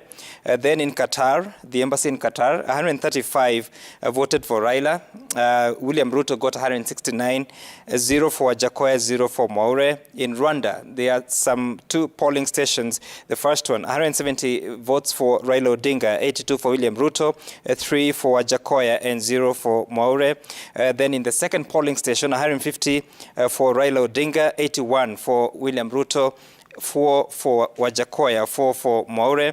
South Africa, Pretoria, there are some 2 polling stations. The first one, 161 for Raila, 54 for William Ruto, 0 for Wajakoya, 1 for Maure. The second polling station in Pretoria, 159 for Raila Odinga, 67 for Ruto, 2 for Wajakoya, 1 for Maure. In Tanzania, there is a polling station in Arusha. The first one, Raila Odinga got 91 votes, William Ruto 45, 1 for Ajakoya and 2 for Maure. And then in Dar es Salaam, 87 for Raila, 43 for Ruto, 0 for Ajakoya and 1 for Wahiga. And then in Uganda, Kampala, the first polling station has reported 148 votes for Raila Odinga, 73 for William Ruto, 1 for Ajakoya, 0 for Maure. And then in the UK, London, at the High Commission of Kenya, 190 votes for Raila Odinga, the first polling station, 95 for William Ruto, 3 for Ajakoya, and 2 for Maure. Then the second polling station, still in London, 183 for Raila Odinga, 103 for William Ruto, 2 for Ajakoya, and 3 for Maure. In the UAE, they are yet to upload their Form 34A. In South Sudan, there's some 2 polling stations. The first one, 250 votes for Raila Odinga, 140 for William Ruto, 0 for Wajakoya, and 1 for Waihiga. Then South Sudan, the second polling station, 264 for Raila Odinga, 129 excuse me, for William Ruto, 0 for Wajakoya, 1 for Maure. Of course, I'm sure many are asking, what's the total? So for Raila Odinga, from those polling stations that have so far been tallied from how many countries? 1, 2, 3, 4, 5, 6, 7, 8, 9. Actually, eight countries. Then you have Raila Odinga scoring 2,103. That is from the diaspora. For William Ruto, 1,185. Wajakoya, a total of 18, and Maure, a total of 19. I don't know what these results will be telling you, Vicky and Wahiga. All right, Sam, very interesting. I'm surprised that there are some that still haven't come in. 700 votes surely shouldn't take that long to count. So, well, some countries like the US, time difference, Canada, time difference, so maybe... So which ones haven't come in yet? The UAE has not... So the UAE was the one I wondered, because we're not too far off. Which is actually a few hours ahead of us. Yeah. But US, obviously... US, I would understand, yeah. Canada, maybe? Maybe this is the time they're tallying. Yes. Yeah. Few hours behind, and of course Canada. Okay. And actually Canada has 3 polling stations. I think in Vancouver there is Toronto, and the other one, Ottawa. Yes. Okay. Very, very interesting. Prof. Monda, initially I thought he was still in New York, so I'm having to keep reminding myself he's right here with us. Prof, talk to us a bit about. So there's been a drive to even change the law so that those in the diaspora are, feel fully included in the democratic process and transitions that Kenya is going through. Just briefly mention what's been happening in regards to that before we throw in another question. Yeah, I think there's been a number of suggestions in terms of changing the law. I think one of the big ones is to have diasporas directly represented in the legislature, right, which would be our Kenyan parliament.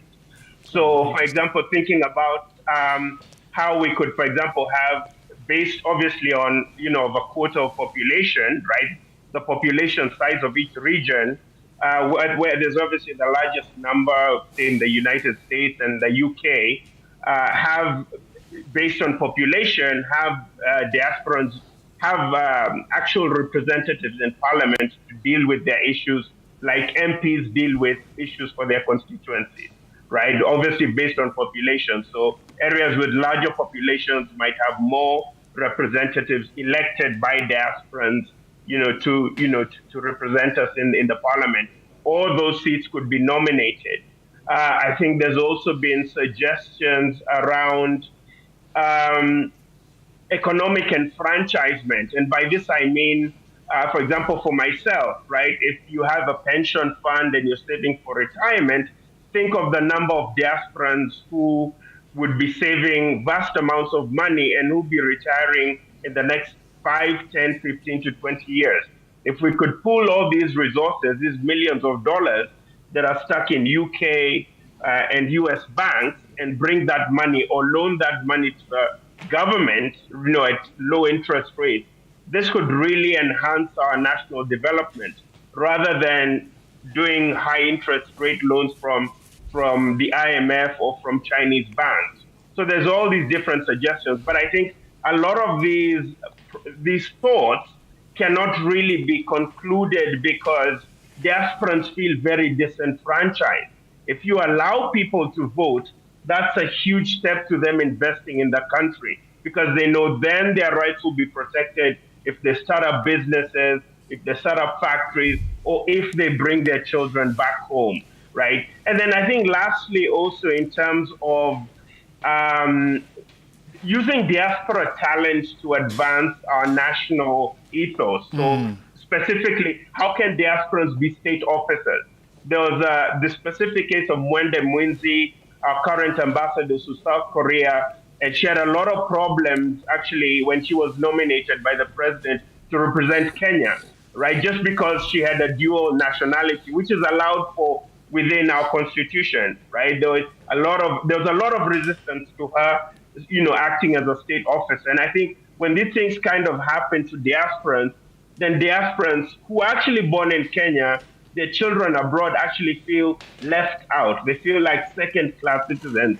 So I think at the level of representation directly in parliament, I think at the level of these pension funds that diasporans have abroad being brought back to Kenya to really accelerate economic development. But I think thirdly, at the level of reforming our civil service code and ensuring that parliamentarians know that Kenyans abroad didn't lose their citizenship just because they went abroad. How do we engage these enormous talents to advance Kenya? I think these are some of the reforms that are key, and I hope going forward would be acted upon to ensure that we maximize this incredible talent of diasporans all over the world. Well, Prof, some of the reforms you're talking about might involve changing the supreme law, either through a parliamentary or popular initiative. So maybe that's more of a long-term discussion. But the way in which diaspora remittances have now, I think, beaten coffee, tea, and tourism, I imagine is one of the reasons why those in the diaspora are saying the Kenyan political elite must take us more seriously at a time like this. Vicky, I think you had a question? Certainly, and it's interesting to hear Professor Monda's suggestions there in terms of increasing the agency of people who live in the diaspora and how they interact with the political goings-on here in Kenya. But Prof, to you, when you think about that engagement, you're away from the action, so to speak, on the campaign trail and making that connection. I believe we have lost him. Okay, this is just not meant to be. Did you say lost? Did you say something we've lost? We've lost Professor Monda. I think you said something about lost something else, and then he got lost. And I see what you're trying to do there. That was the last word I heard. It's too early in the morning for it. He got on that one. Oh, Paul Vicky. We'll come back to him at some point, hopefully. Yeah. But Sam, do you have any new numbers? I just noticed on the IEBC site, we are seeing some movement. We are at 87.14% of the Forms 34A that have been registered so far. Yes, quite a bit of progress, as you say. But unfortunately, remember that IEBC this time round is just uploading those forms. So it's even when they say that now 87% received, it just works for us because we'll still access them. But that means more work for us. We just wish that IEBC was in a position to really process this for us. But let's just take a quick look at how the numbers are looking now. Look, it's just 0.1% to get to 50% for Raila Odinga. That is based on the results so far that have been tallied. Raila Odinga with 739,000 votes. That is 49.99%, but very close to William Ruto, who has 48.5%. So the difference of about 22,000, 739,000, 717,000, and it keeps changing.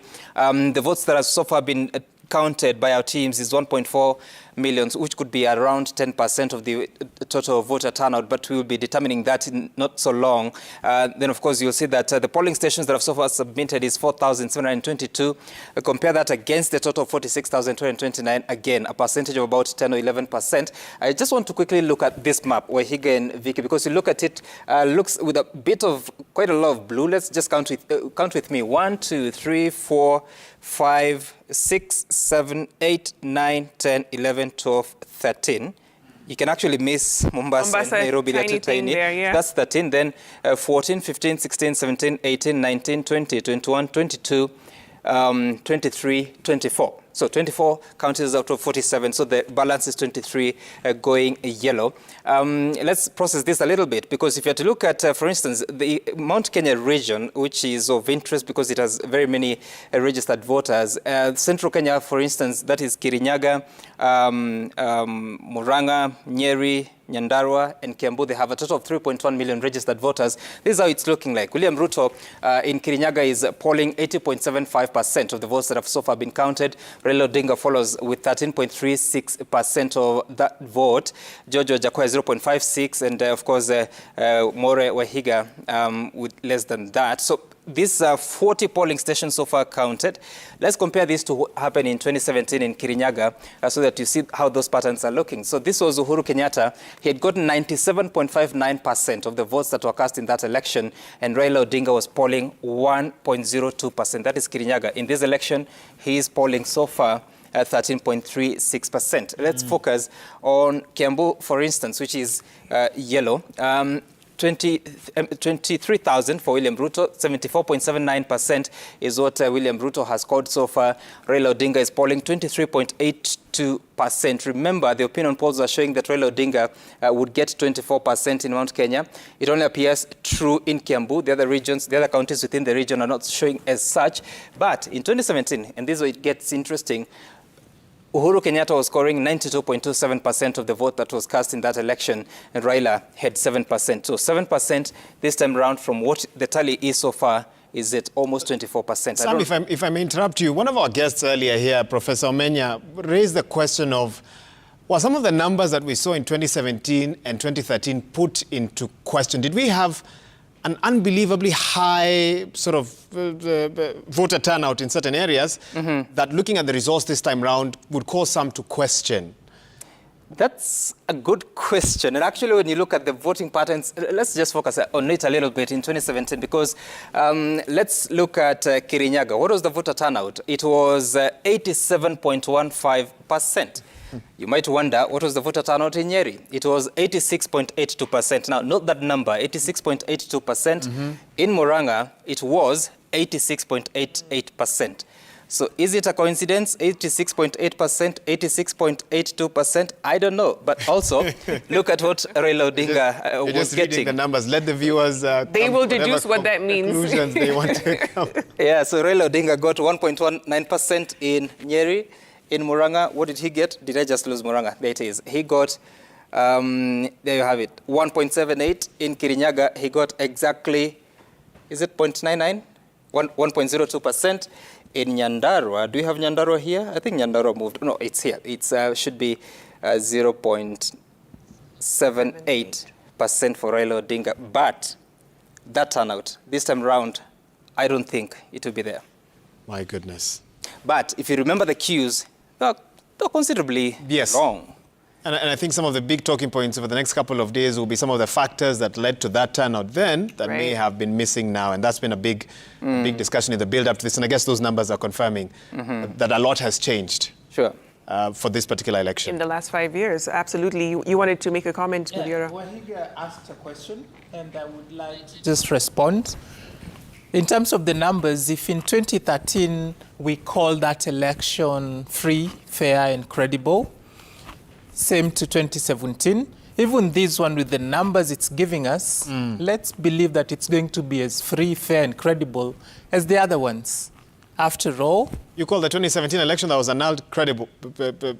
No, there was an Not election disputed. after that one. Okay. The repeat election. The repeat election Yes. is the one you're referring to. And it gave us numbers. And those numbers gave us validly elected leaders in the name of president and deputy president. Okay. So even with the numbers we are getting now, it's going to be as free, fair, and as credible as the others we've had. Let me ask you something. And when you were talking with Vicky earlier, you were talking to her about the youth apathy, the hope of 2002, a hope that then maybe was re-energized in 2013 with a new constitution. And you're right, that was a very exciting moment. And maybe a reality in 2017 that sort of really hit home in 2022, and thus has kept young people away from voter registration and maybe away from voting this time around for those who had registered. And the IBC still hasn't released full voter turnout numbers. So maybe they might surprise us tomorrow with that final number.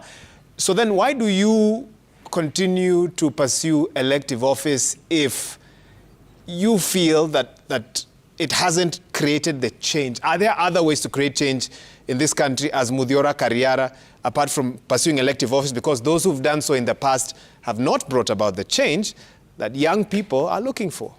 We live in interesting times, Wahiga.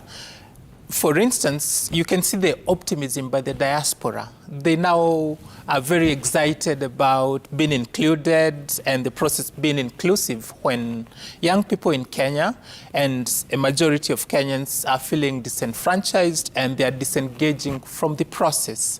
So when you have this mixture of variables, then it says we have a chance to make whatever we have better, because ideas are going to mix and the best will, of course, come to the top. I said on the 6th of June, when I was barred from proceeding in this race, that I would not be offering myself for any elective office until we've achieved electoral justice in Kenya. And after that, we went to court. And of course, the provisions of the law that were used to bar certain aspirants from running have since been called out as unconstitutional, null and void. So with the improvements, the gradual change that continues to happen, I will continue to engage with the system, because when you do not engage, when you do not turn up, you've already lost. So by showing up, perhaps for this nation, we can win. They just mentioned how we had to amend the law to allow for Kenyans in the diaspora to be allowed to vote with their ID. You remember, most Kenyans start with an ID before they decide they're going to go into the diaspora, and then they acquire a passport. And then when they're abroad, of course, they do not need their national ID, because out there they use their passports. But then we couldn't just give it to them. They had to fight for it. So for things to get better, we all have to keep engaging. Okay. I like your glass half full perspective. I wish it would spread everywhere. Vicky, Prof is back on. You had a question for him. I hope he will be on long enough. 3 times lucky. Let's try this once again. Prof, you know, like I mentioned, you being so far away, that proximity issue for diasporans to engage politically with what's happening on the campaign trail, manifestos are being put out. What resonates? How do you connect civically, politically, during the campaign season that then pushes you to actually vote for a particular candidate? Well, I think a couple answers to that. I think the first one is, my generation is, grew up in the era when the political space was extremely constrained.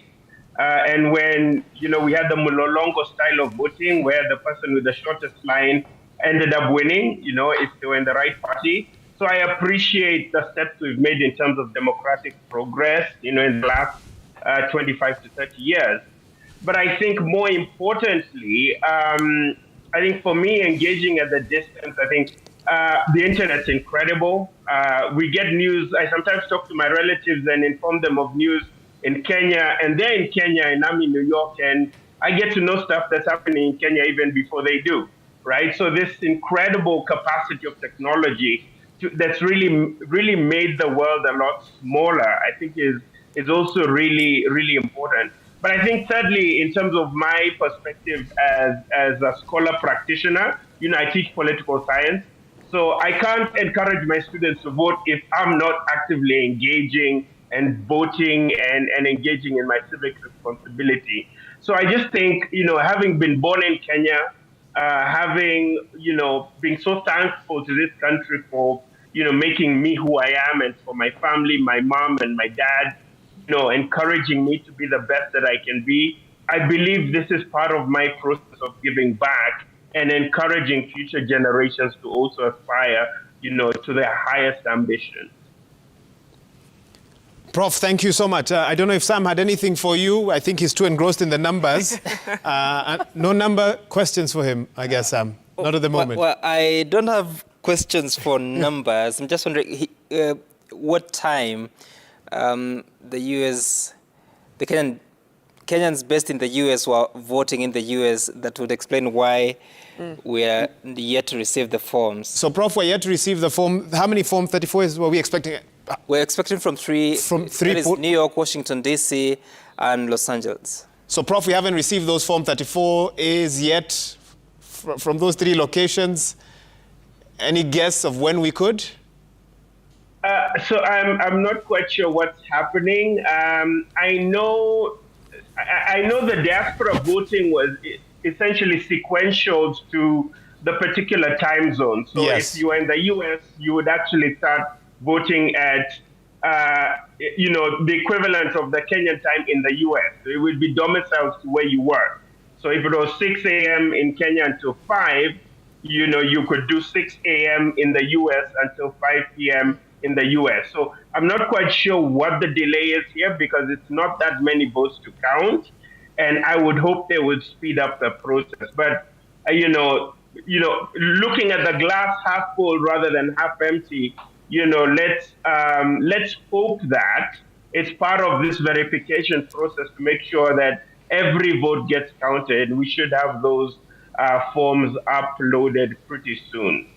But I must add also that I'm really impressed with the transparency of this election cycle, that I can actually do what Citizen TV is doing right now just by uploading the 34A forms. It's really incredible because this really opens up this transparency in terms of our elections. And I'm hoping that these returns from the US can come in soonest because it's quite honestly not that many votes. And I'm not quite sure what's going on. The IEBC would probably speak better to that. Okay, but I think that actually partly answers the question because if you had to look at Washington, D.C. versus Nairobi, the time difference now is 7 hours. So 5 p.m. Washington, D.C., that is midnight. So it's now almost 3 a.m. So 3 hours later, assuming that the polling the polls closed at midnight. So maybe within the next hour, we should get something.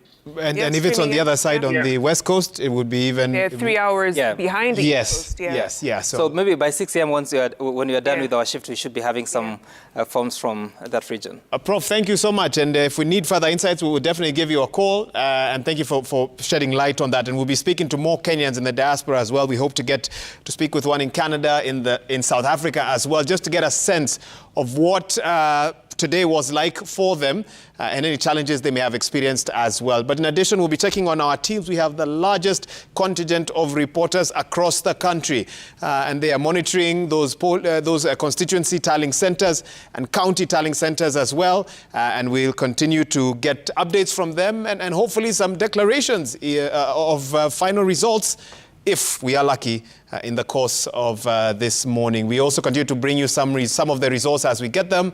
And Sam, what do you have on that screen there? What do we have in terms of the latest numbers?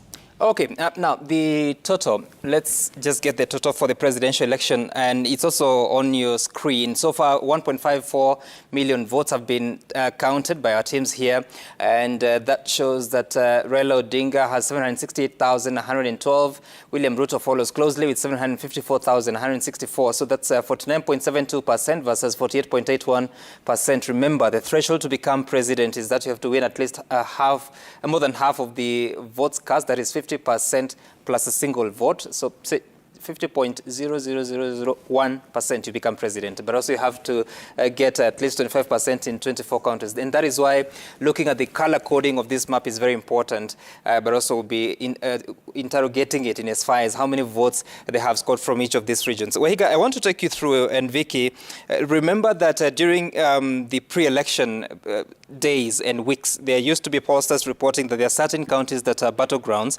Let's just look at some of them. The first one of them was Lamu County, and let's see how it's polling so far. It's painted yellow for now, but this is the reason. William Ruto has 333 votes so far from 4 polling stations. That's 49.26% against Raila Odinga with 331, a difference of 2. So truly a battleground so far. If you had to look at the county of Mombasa, at some point, like 3 weeks before the election, it was also listed as a battleground. So far, Raila Odinga has 58.11%, then William Ruto has 39.28%. I don't think that qualifies to be a battleground because he's already above half. The other county that was a battleground was Marsabit. Let's see how it's looking now. Just cooperate. Fine. So William Ruto has 9,702. That is 54.70%. Raila Odinga has 44.59%. Is it a battleground? Well, close, but a bit of a difference because that's a difference of about 10 percentage points. The other county that was a battleground was Tana River. Look at it, how they are polling. 53.67% for Raila Odinga, 43.93% for William Ruto. But in 2017, this is how it looked. It was also close to a battleground because Raila Odinga got 51.42%, while Uhuru Kenyatta got 45.7%. But if you look at the weight of the vote, that is the totality of the vote, not the weight of a single vote, because it's the same anyway. So 141,000 are the registered voters in that county. I just want to look at another battleground. That would be Isiolo. Where is Isiolo? Isiolo should be here. And the percentages, look at that, 49.7%, 49.16% for Raila Odinga.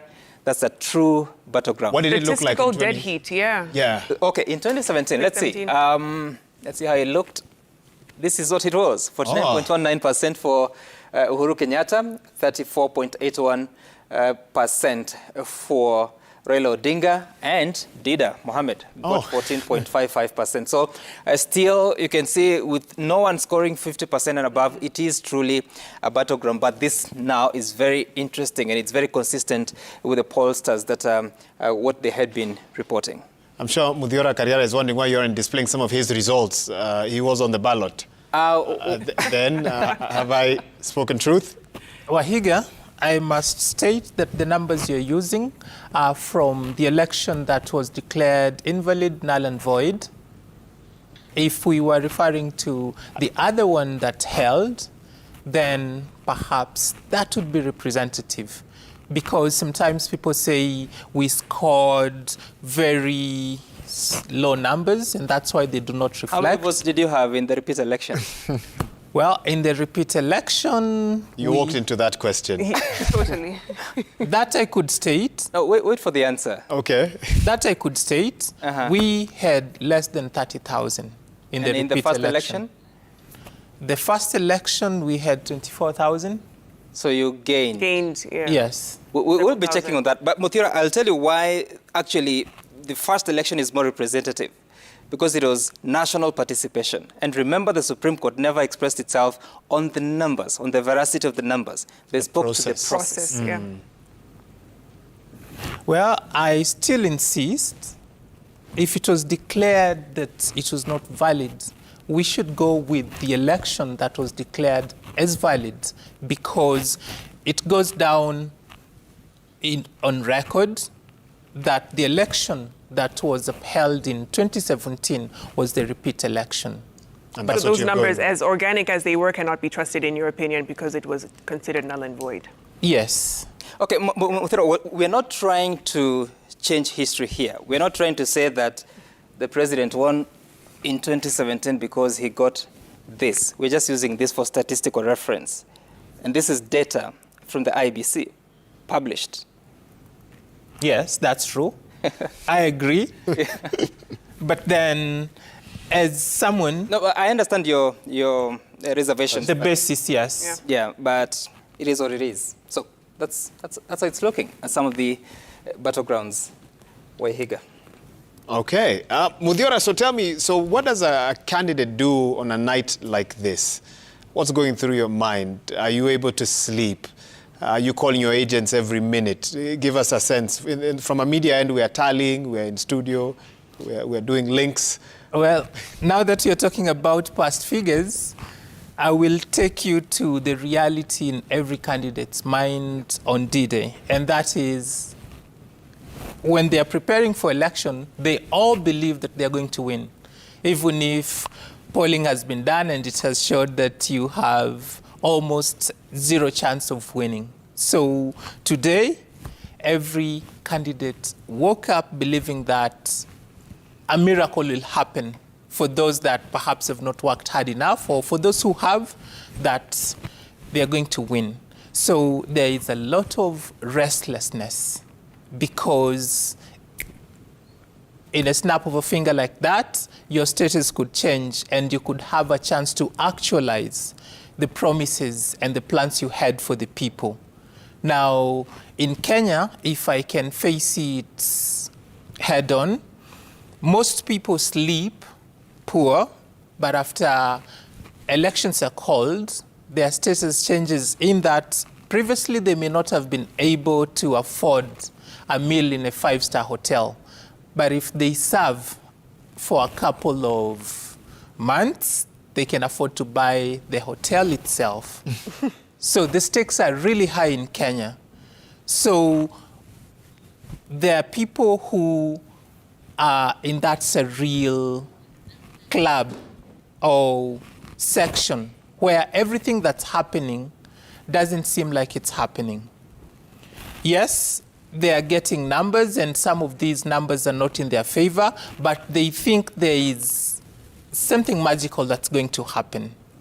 Now, there is, of course, the people who have been around them, the people who convinced them that you're leading, you're going to do well. They're fueling that dream. Right. Yes. Even at this late hour. Yes. And I'll tell you, Wahiga, these people never give up.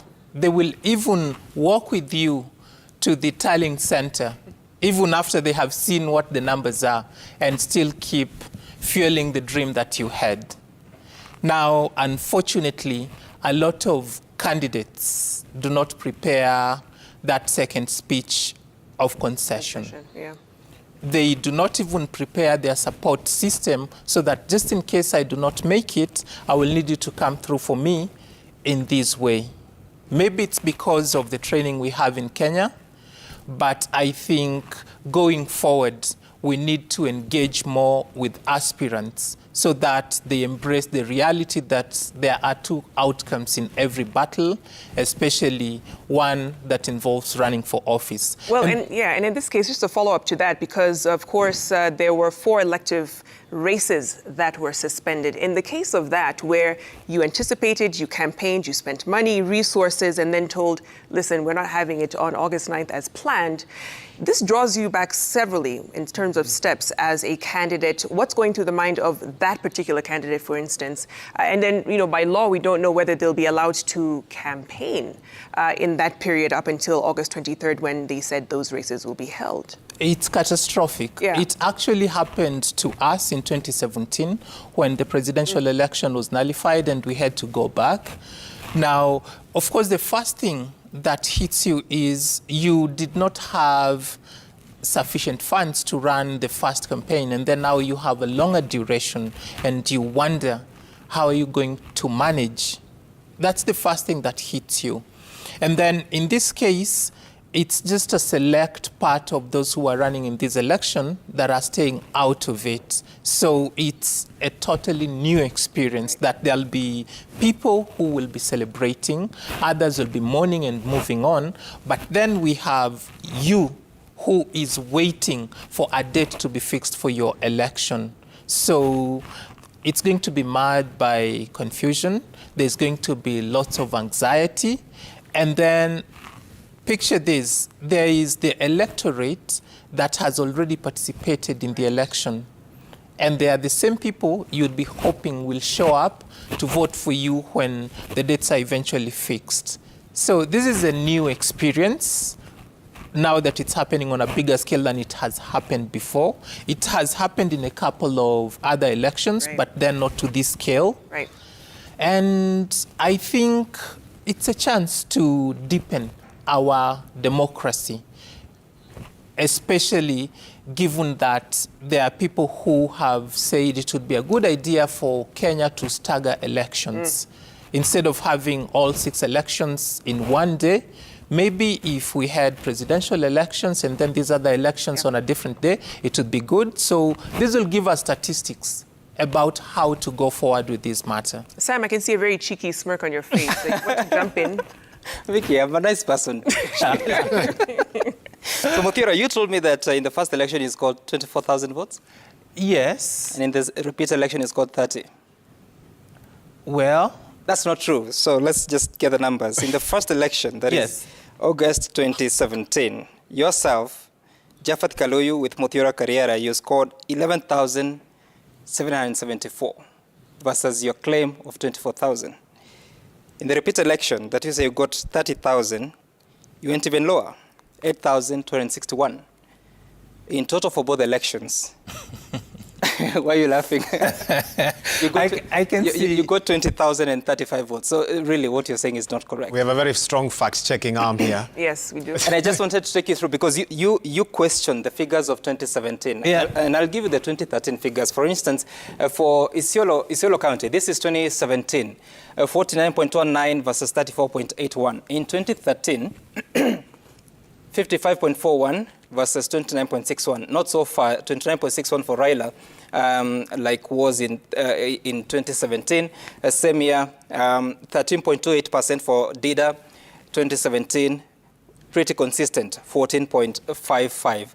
And I'll later show you some of the figures about the other battlegrounds, including what had been listed as a battleground in Trans Nzoia, Bungoma, and Vihiga.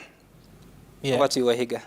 I think Vicky should give you and Karriera space just to sit and have a real discussion there. But, you know, really enjoying some of the banter that we have here, even as we try and make sense of these numbers, both now in 2017, both elections, and in 2013 as well. Also, we're keeping tabs on what's happening in the ground. Our large contingent of reporters constantly updating us on what's happening in their polling stations, if there's still activity there, or in the constituency tallying centers as well. And at this moment, we want to hear from the returning officer, Wilfred Wainaina, in Igembe South at the Maua Girls Secondary School. So far, 140 Form 34As out of the 173 have been uploaded to the IBC portal, but we also know that only 2 have been processed and announced at the tallying center. Let's get an understanding of that by listening in as the returning officer, Wilfred Wainaina, gives us that update.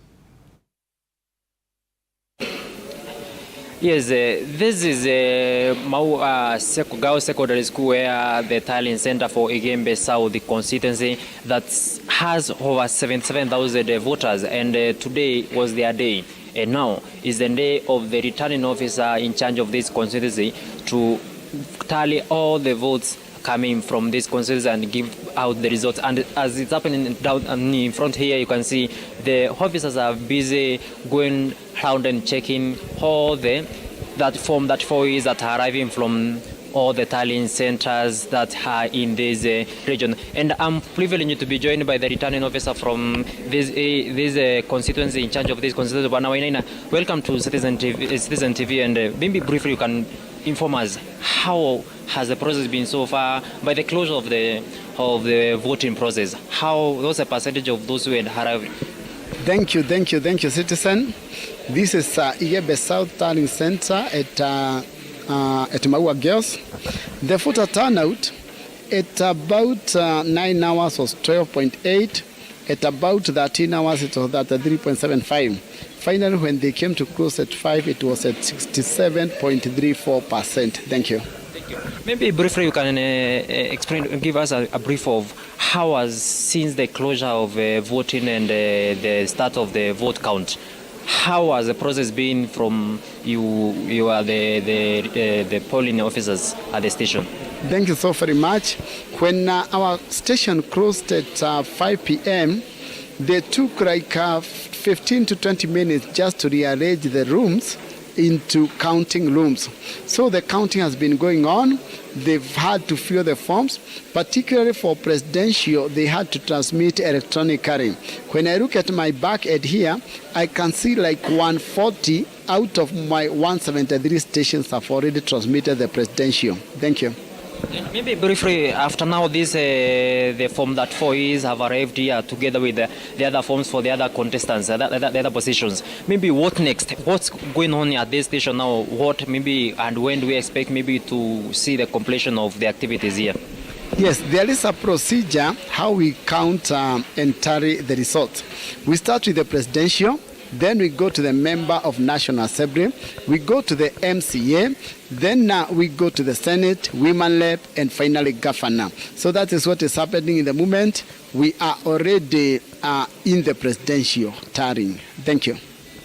Maybe from your own observation, because IBC is like it's a service given to the public. How do you say the election process has been this since the start of yesterday morning, and now we are in a new day, in the middle of the night? How do you say the process has been, and how is the look of the people around here, the voters? Yes, I think the electoral process has been largely peaceful.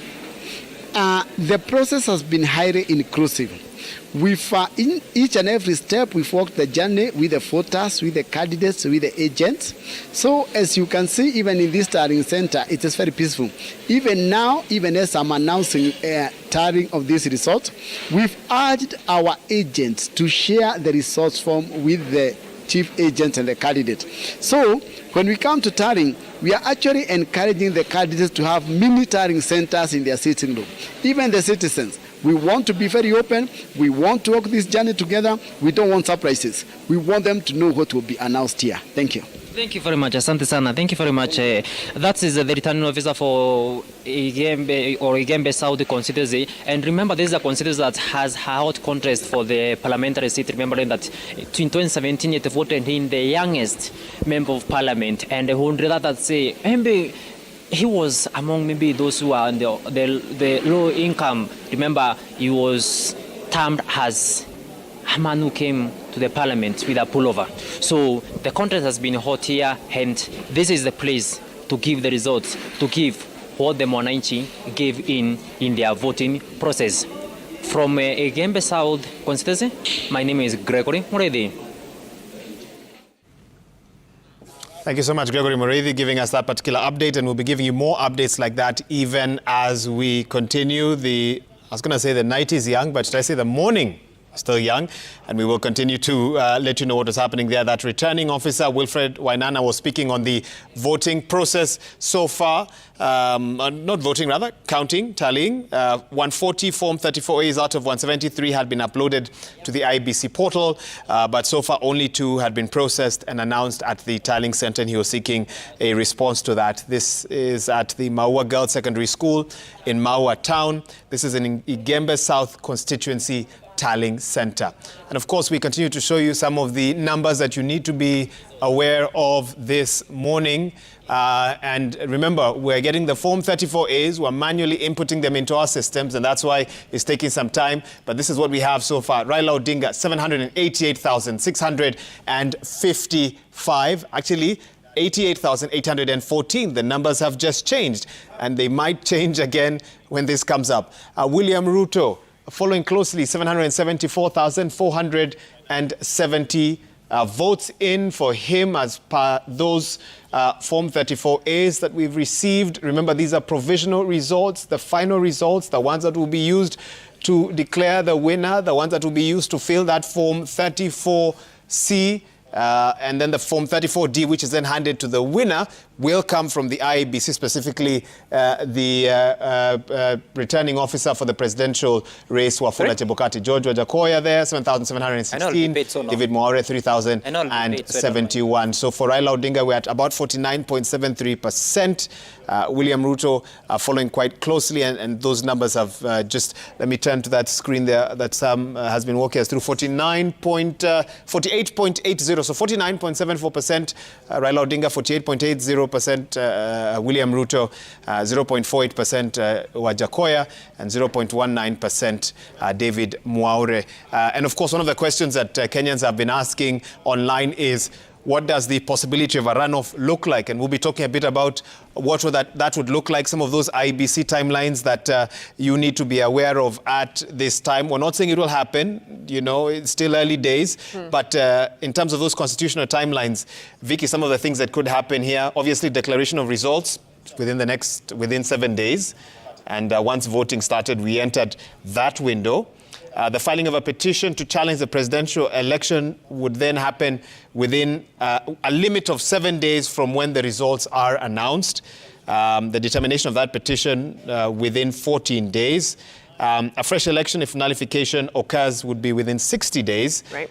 But the timeline for a runoff is within 30 days of the previous election. So we are closely monitoring that numbers, because if none of the candidates achieve that 50% plus one, and majority of votes in 24 out of the 47 counties, then this could be another historic election, one that I know many Kenyans hoped would end this week. No, absolutely. From some of the sentiments I'm hearing, yes? Absolutely, Wahiga, you know, and we certainly wouldn't want another Maraga moment as we saw in 2017.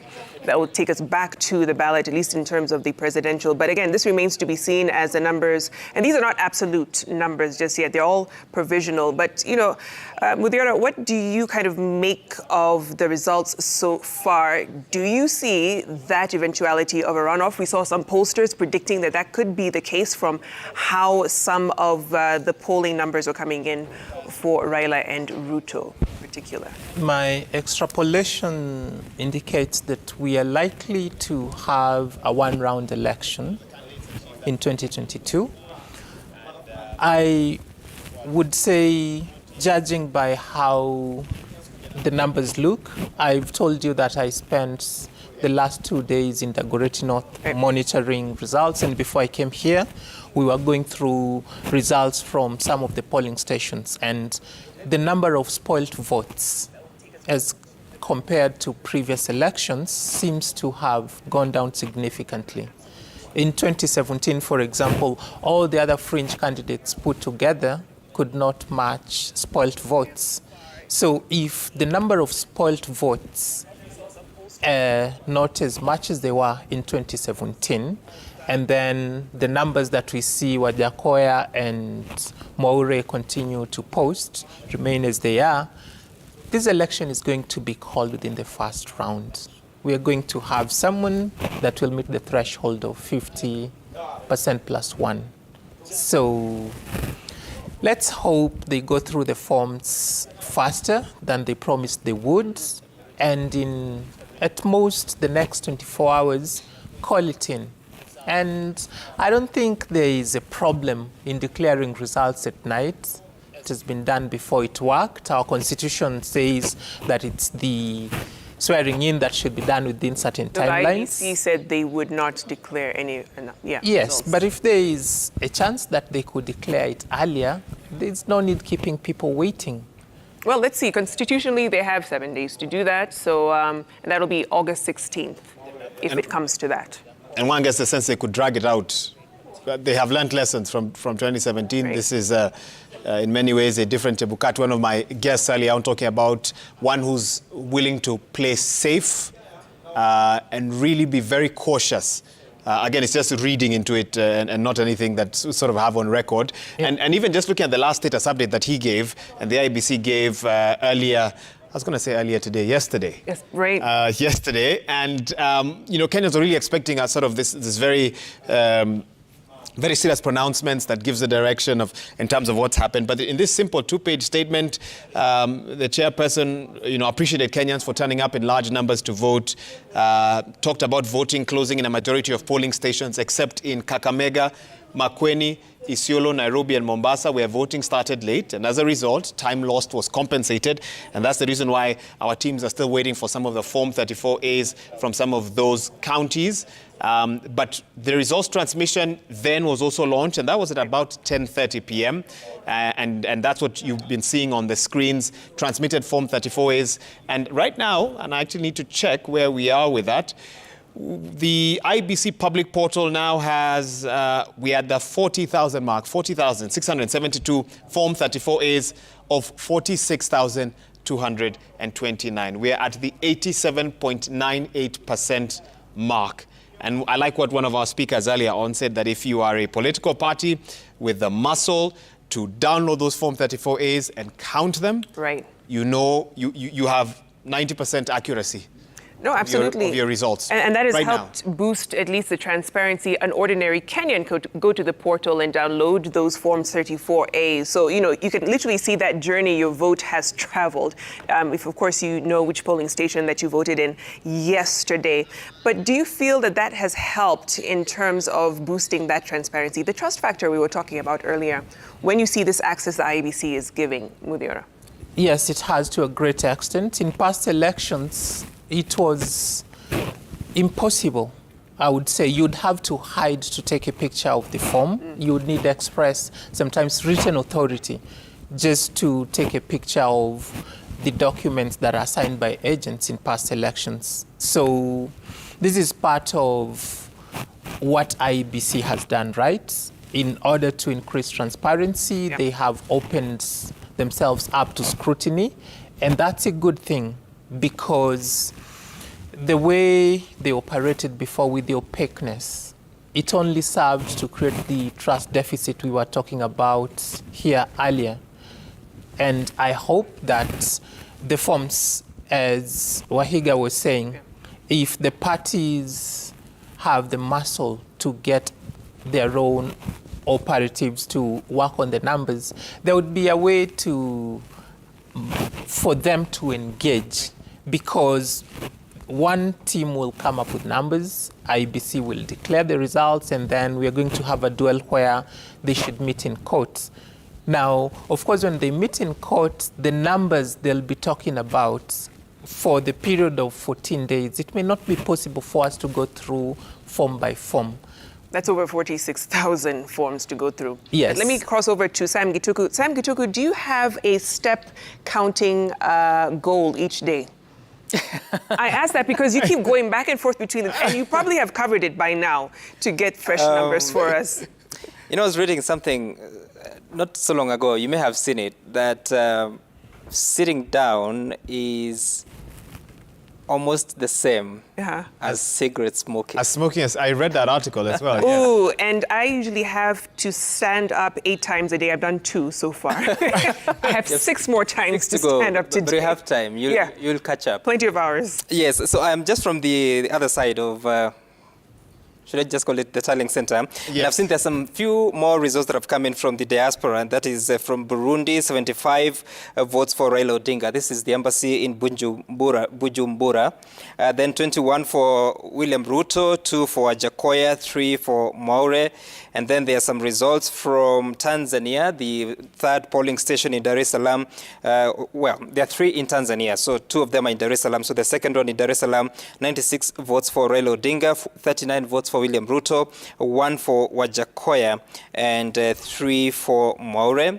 Then from the UAE, the embassy in Abu Dhabi, 34 votes for Raila Odinga, 24 for William Ruto, 2 for Wajakoya, and 0 for Maure. So the totals, this is how they're looking from the diaspora vote. Remember, there's some 10,443 registered voters in the diaspora spread across some 12 countries. The total now is 2,103 votes for Raila Odinga, 1,269 votes for William Ruto, 20 for Wajakoya, 22 for Maure, the diaspora vote. That's how it's looking like. And of course, from the screen that here you will see out of the 46,229 polling stations, of course, Eldas constituency will not be reporting as of this morning because they go to polls in the next less than 3 hours because the polls open at 6 a.m.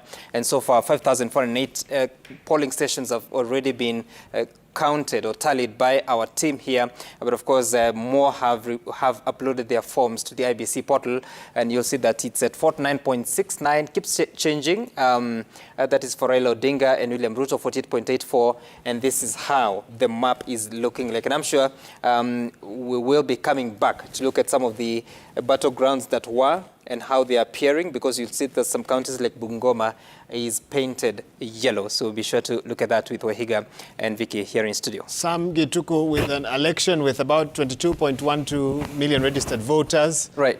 With possible 70 to 80% voter turnout, that comes to hopefully what, 16, 17? If you have a 70, you're going to go direct and calculate. If you have a 70% voter turnout, it comes to 15.47 million. 15.47. Ah, okay. Yeah. So we are looking for the for speculation's sake and discussion's sake, for the candidate maybe who gets to what, 7 million votes as the one who may... If the one who gets to 7.7 What does 50% million plus first, one look like for that 15 million? Yeah. Well, if you have a voter turnout of 15 million, as you're saying, then 7.5 would be your path to State House. And it's very tight. Look at those percentages, 49.69 versus 48.84. Yeah. It is pretty tight. So this we may have to wait until the final constituency brings in their votes. I don't know whether it will be clear to tell who is winning it before Eldas. Yeah, I was going to say Eldas might be the one to really solidify whoever's victory it is. But just before you go,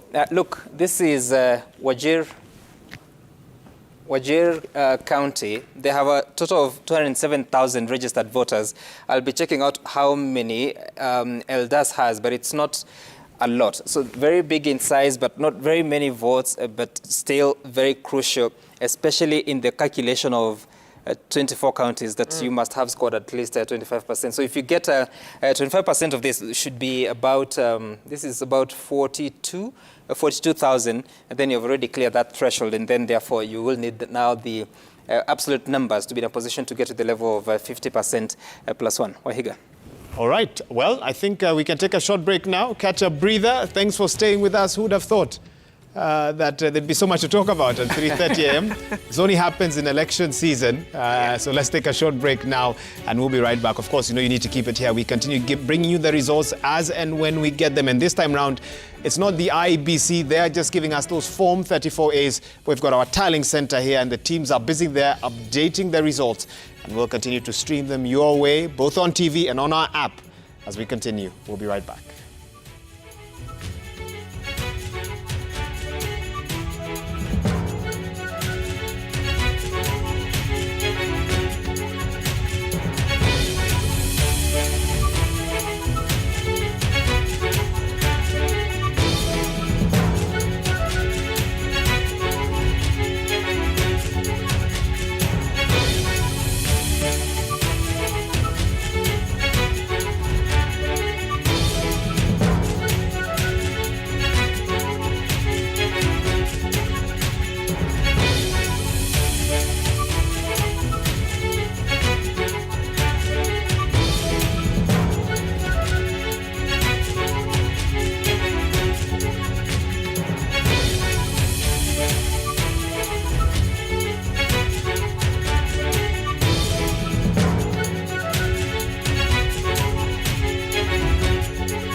Well, we continue with our coverage of the 2022 general election. Kenya's Choice 2022 is what you need to be following closely, both on TV and on our digital platforms as well, on the Citizen digital app.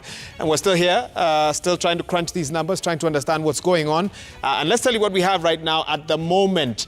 Remember, these are provisional results. The final results will be released by the IEBC. But for now, our team's continuing to collate those Form 34As. And they're telling us that in terms of the presidential race, Raila Odinga in the lead, 49.50% rather of the total Form 34As counted. And the votes that came in with those forms are 870,405. William Samoei Ruto, 49.03% of the votes. That's at 862,086. We have George Wajakoya, 8,494. That's 0.48%. And David More, 3,427 votes. That's 0.19%. But, and those figures will keep changing. I'm sure you're following them on your screen as well as you follow us wherever you're watching us from. And by the way, thanks for staying with us. And for those of you who have chosen not to go to sleep until you get the signal to, thanks for keeping us company this morning. So we were talking a little bit about battlegrounds before we took that break. And Sam Gituku will be coming back on for that. But we're here with Victoria Rubadiri and, of course, Muthiora Kariara. Thanks for staying with us, sir, as well. And the latest Ipsos poll showed that 12 counties would present a battleground for the presidential candidates. These included Lamu, Nyamira, Wajir, Mombasa, Kitui, Samburu, Nakuru, Narok, Kiambu, Bungoma, Tana River, and Marsabit. Now, we want to get a sense with these provisional results whether that has been proven true, that the race was too close to call in some of these counties. So let's see what we have on the screen. So Vicky, Narok is here. And it's on the list as well. William Samoei Ruto in the lead with the forms count, the data in so far, 17,985 votes. Raila Odinga, 16,066. So William Ruto having surpassed that 50% mark. So, well, not too close, but still quite close, I think is one way to put it. And this was updated about 7 minutes ago or so. Okay, I think, did I see Kitui also on that list? Yes, there we go. So, yeah, not much of a battleground there, Vicky. 26,489, 70%. So far for Raila Odinga of the votes counted and transmitted via Form 34A. And 10,683 votes for William Ruto. That's 28.14%. Okay, very interesting. So we're looking for some of these other counties as well. Did I see Turkana? No, not yet. I'm looking for Tana River. I'm looking for Marsabit. I should probably head over to Sam Gituku's wall. So there, okay. We've got Tana River there. Raila Odinga, 5,415 votes. That's 52.76%. William Ruto, 4,575, 44.58%. Not quite a battleground, but, this could change with time. And again, these results were tabulated and sent in and updated about 10 minutes ago or so. I talked about Mombasa, so here we go. All right, pegged as a battleground, doesn't look like it yet. Raila Odinga leading 11,683 votes. That's 58.21%, almost 60%. Of the votes counted and transmitted in that form, while William Ruto, 7,901, 39.36%. And it's interesting, Vicky, to talk about Mombasa because the gubernatorial race there was postponed. No, exactly. And there were some fears, at least among the electorate, as to whether all the other seats would be suspended as well, and the impact that would have on voter turnout. And we had to keep clarifying here on Citizen TV and all our other platforms that nope, it is just the one, the gubernatorial. All other seats, the other 5, they would be able to vote for. So interesting to kind of see how that played out numbers-wise. And of course, the question was the psychology of a voter. And voters go to the polls for different reasons. And I had discussions with people who said, I don't care about these other 5 positions.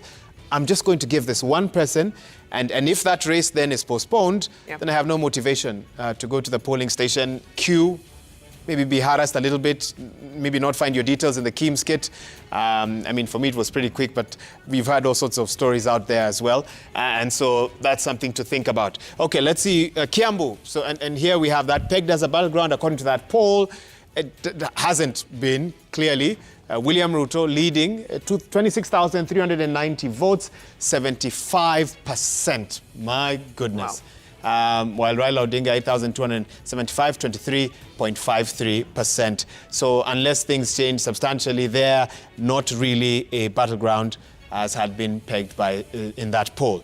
All right, let's see what else we have. I'm looking for Bungoma, Tana River, Bungoma. Here we go. And again, you know, these results not quite tallying with that poll. William Ruto, 35,127 votes so far. Results updated at 3:51 a.m. That's 63.31% of votes counted and transmitted via the Form 34A. Raila Odinga, 19,149, 34.51% of the votes. So again, not quite clear the correlation between polls and what actually happens on election day. And remember, again, the results we're talking about are provisional results, and we'll keep repeating that just to make it very, very clear. Samburu, let me take Samburu, then I'll cross over to Sam, who I think is also on standby with other results. Raila Odinga there, 54.99%. So again here, not quite a battleground. Raila in the lead, 8,955 votes, while William Ruto, 7,165, that's 44%. So not looking quite like a battleground. Let's see if we can find very quickly Kakamega, another gubernatorial race that was affected by that announcement by the IEBC the day before yesterday. It's probably at the top. Can we try and find it very quickly? If not, Sam will pull it up on the wall for us, and we'll see if we can get it. Okay, let's see. There we go. Okay, it's Kakamega. 47. So the first question would be, and we'll be able to check this a bit later on, total number of registered voters and how many actually turned up to vote. And then compare maybe with 2017 and 2013 and see if you can generate a trend. Was there a significant difference? But in terms of the numbers we have so far, 47,260 votes for Raila Odinga. If Kakamega was pegged, no, it was not billed as a battleground, and this one the posters got it right in the sense that it hasn't played out like a battleground. Raila clearly leading 74.28%, William Ruto with 15,145 votes as of the provisional results so far, 23.80%. Sam Gituku, you've been missing in action. Anything interesting you came up with on your forays into the tallying center? Again, I think you've done another 20 steps. Oh, easily. Easy, right? Yeah. Without a sweat. Well, I got some new results from the US. Finally, we have one polling station reporting. That is New York. The consulate in New York. Raila Odinga has 180 votes. William Ruto has 32. Wajakoya has 1 vote, Maure has 0. So that raises the total from the diaspora vote for Raila Odinga to 2,488. William Ruto, 1,301. Wajakoya, 21. Wahiga, 22. That's from which polling station or center? Which location? This is New York. New York. Consulate. And yes. we're waiting for what else? No, we're waiting for Washington, D.C., Los Angeles, Canada, that is Vancouver, Ottawa. Okay. And Toronto. Okay. They're yet to report. As soon as they do, be sure to get those figures. There's something I found interesting that you're talking about, that is Kakamega. And maybe it may also be interesting. Vicky challenged me that I need to know the western part of the country. So let me try. Kakamega, of course, Wahiga has already spoken about it. It appears to be going blue. If you look at Vihiga, which was one that may turn out to be a statistical error in terms of the surveys that were done, majority of them actually. But the last InfoTrack survey showed that Vihiga had actually gone to Raila. And so far, of course, only 98 polling stations have been counted, which is just about close to 98 out of 627. Now, what percentage is that? Maybe it's about 20 or 15? No, actually 15, around 15% of that. So Raila Odinga has 60.56%, William Ruto has 37.01%. Now there's a county, help me look for Bungoma. It should be at the border. Yeah. I am doing well, Joko. Good first try. Congratulations. Fantastic. Thank you so much. So this is Bungoma. Remember, this is where Senator Moses Wetangula comes from. How is it polling? William Ruto is leading with 63%, almost 64%. Remember the promise of 70%? Right. Bring 70% of the vote, get 30% of government if they win the presidency. Raila Odinga has 33.92%. Let's compare this to 2017 and see how it has drastically changed. In 2017, Raila Odinga had the 60+%.